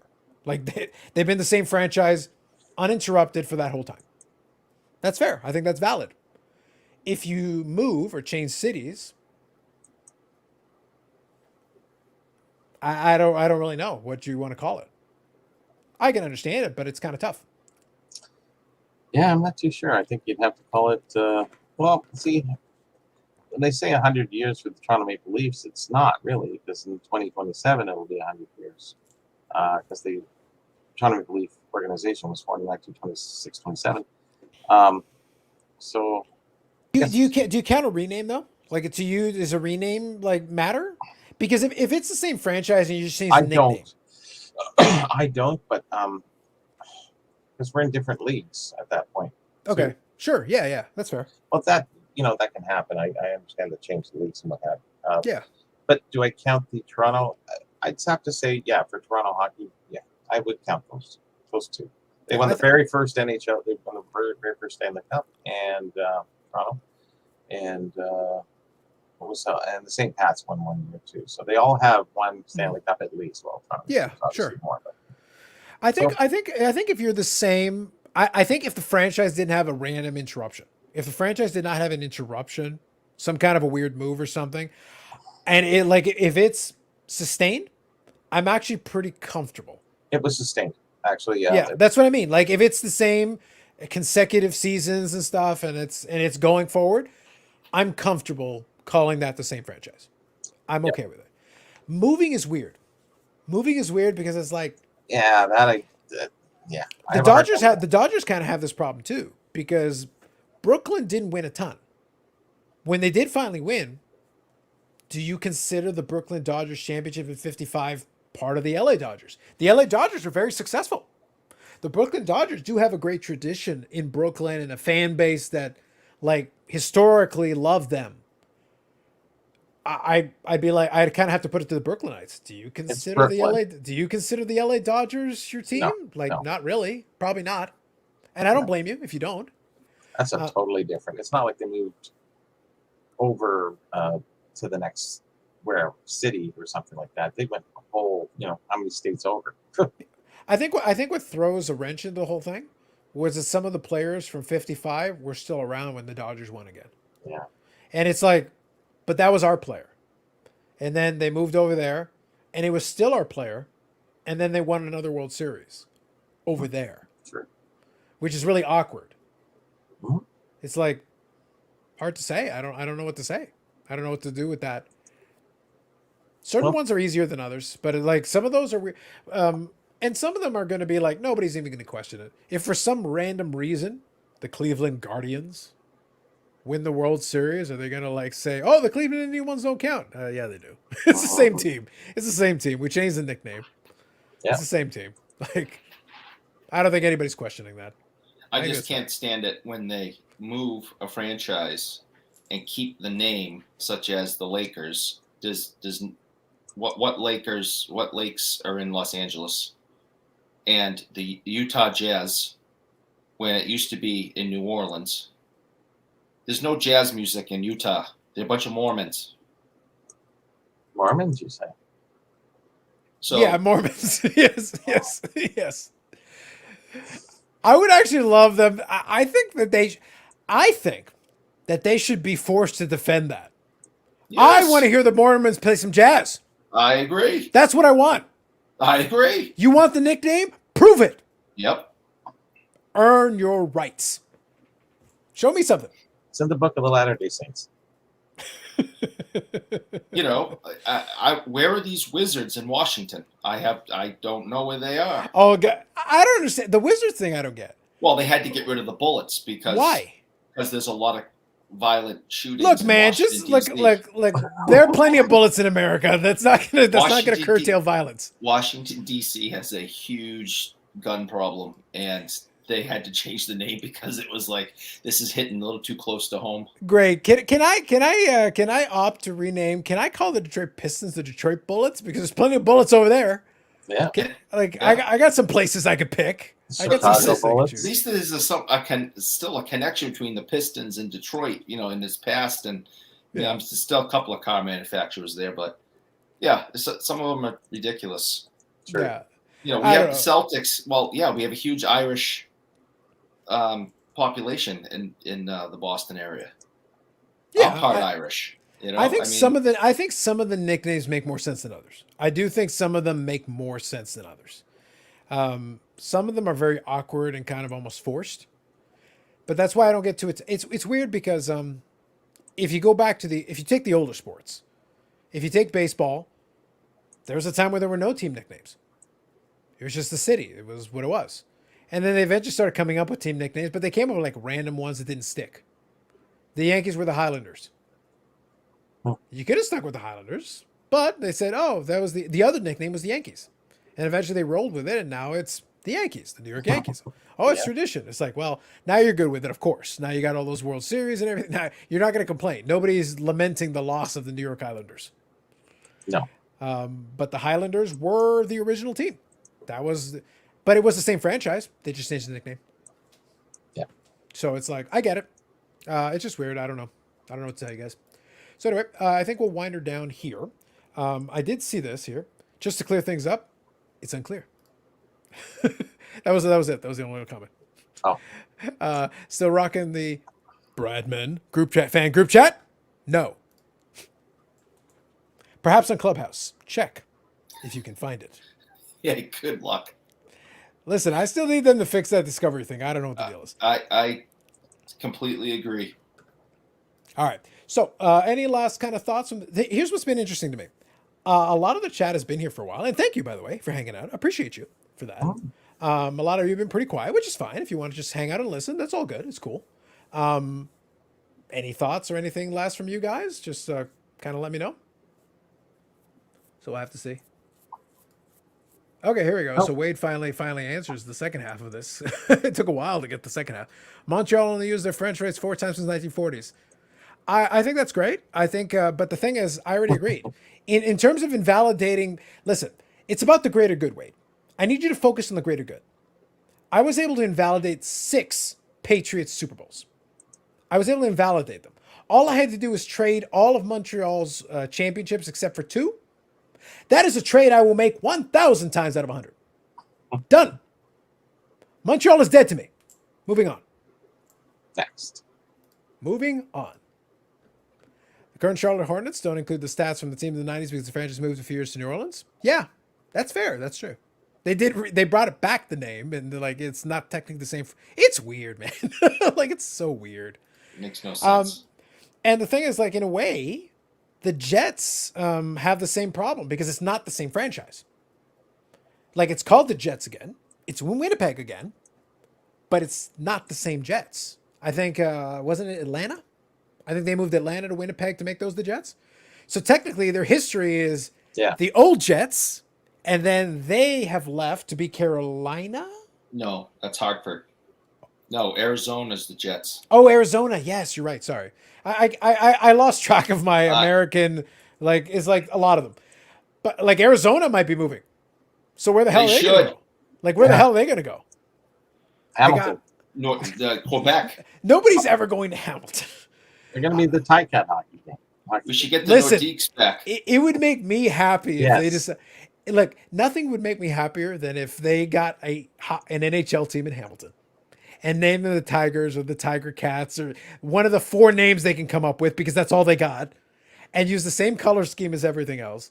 Hamilton is Pittsburgh North. Like, they literally have one color scheme. It's like all our teams will have this color scheme. Why? Why? Explain. not? But I actually don't know where they would throw Atlanta at this point. Like, oh, sorry, Arizona. Like, where? I don't know. The only thing I could think of is now that the Kraken is in, I send them back to Quebec. Well, that would be. I'd be good with that because the Quebec City thing was BS because they got booted out and then became champions very quickly thereafter, which is like the worst. It's almost the same problem. It's like the Quebec Nordiques fans could literally say like, Joe Sakic was ours, Peter Forsberg with us. Yes, you got Waugh. I understand, but it's like Sakic was our captain. Forsberg was one of our guys too. We got him in the Lindros deal. And now you win the Stanley Cup, and it's like we're sitting there like, What happened? what about us? Well, this sucks. And then they went on to win other I think was it 2 or 3? I forget. It was 2 for sure. But yeah, it was 2 for sure. But either way, like if you're a Quebec Nordiques fan, like that's like the greatest insult because as you watch Joe Sakic skate around with the Stanley Cup, it's like that was our guy. Yeah. This really sucks. Oh, they got screwed. Yeah, it's like so I like to make fun of Quebec because it's one of my things that I enjoy doing. But it's like, no, give them the Nordiques. Give them the friggin' Nordiques. For goodness sake. Give them the friggin' Nordiques. I don't know if you want Arizona's roster, but what the hell? Give them something. I think it's only fair, to be honest. Like, at this stage, you may as well. The Canadian dollar thing really doesn't apply as much as it used to, and the NHL has come up with equalization payments and stuff anyway. It's like, give them the Nordiques. It's only fair. I think it's the right thing to do. Thank you, Name. Appreciate that. Friday nights, well spent. Appreciate that. Oh, Name's still around. Hey, buddy. Yep. And now you're going to, it's like, now, Name, are your kids still in bed?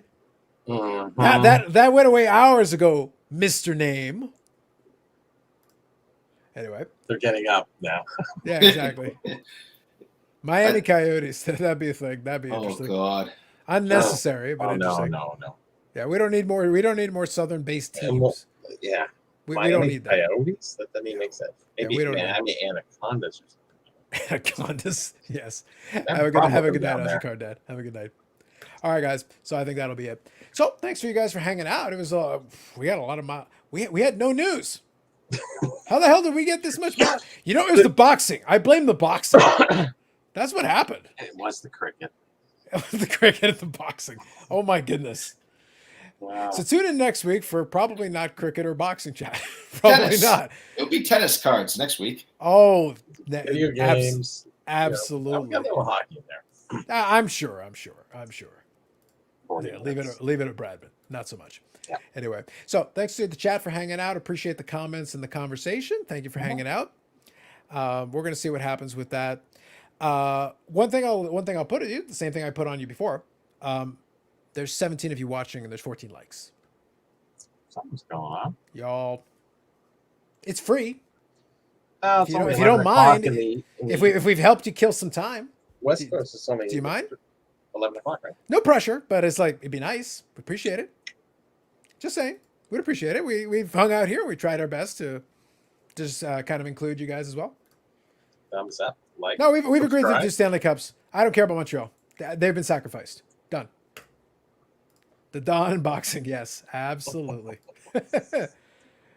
Yeah, real quick. Just got another one. There you go. I draw the line at soccer's even have limits. On that note, perfect. Ozzy Cardad, I agree. We draw the line at soccer. If anyone brings up soccer, banned. We do not discuss the football. Unless. Well, unless it's like to be insulted, yes. Unless that's about it. That's about all I'm going to discuss it about. Anyway, that's it for us tonight. We'll see. Maybe down the road I'll get Ozzy Cardad on and we'll talk some Aussie rules. That'd be interesting. By the way, if you guys haven't watched Aussie rules, it's actually a lot of fun. I actually do really enjoy that. That's a fun sport. I would love it to be on regular TV, not at ridiculous hours, but it's fun sport to watch. It's fun for. I don't understand it, but I like watching it. You'd be surprised. It's actually really easy to pick up. There's only a handful of nuances. I caught it. It took me a couple of games, and then I was like, okay, I get it. Now I get it. It's actually a fun sport for them. I'll give them that. Watch the movie Invictus and you'll see. That would be sure. That'd be a great forever. There you go. Not quite Aussie rules, but yes.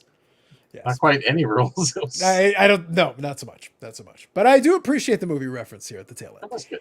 Anyway, guys, so thank you for hanging out. We'll be back next Friday, September the 10th, 9 p.m. Eastern. I probably won't go quite this long, but if there's news, There should be.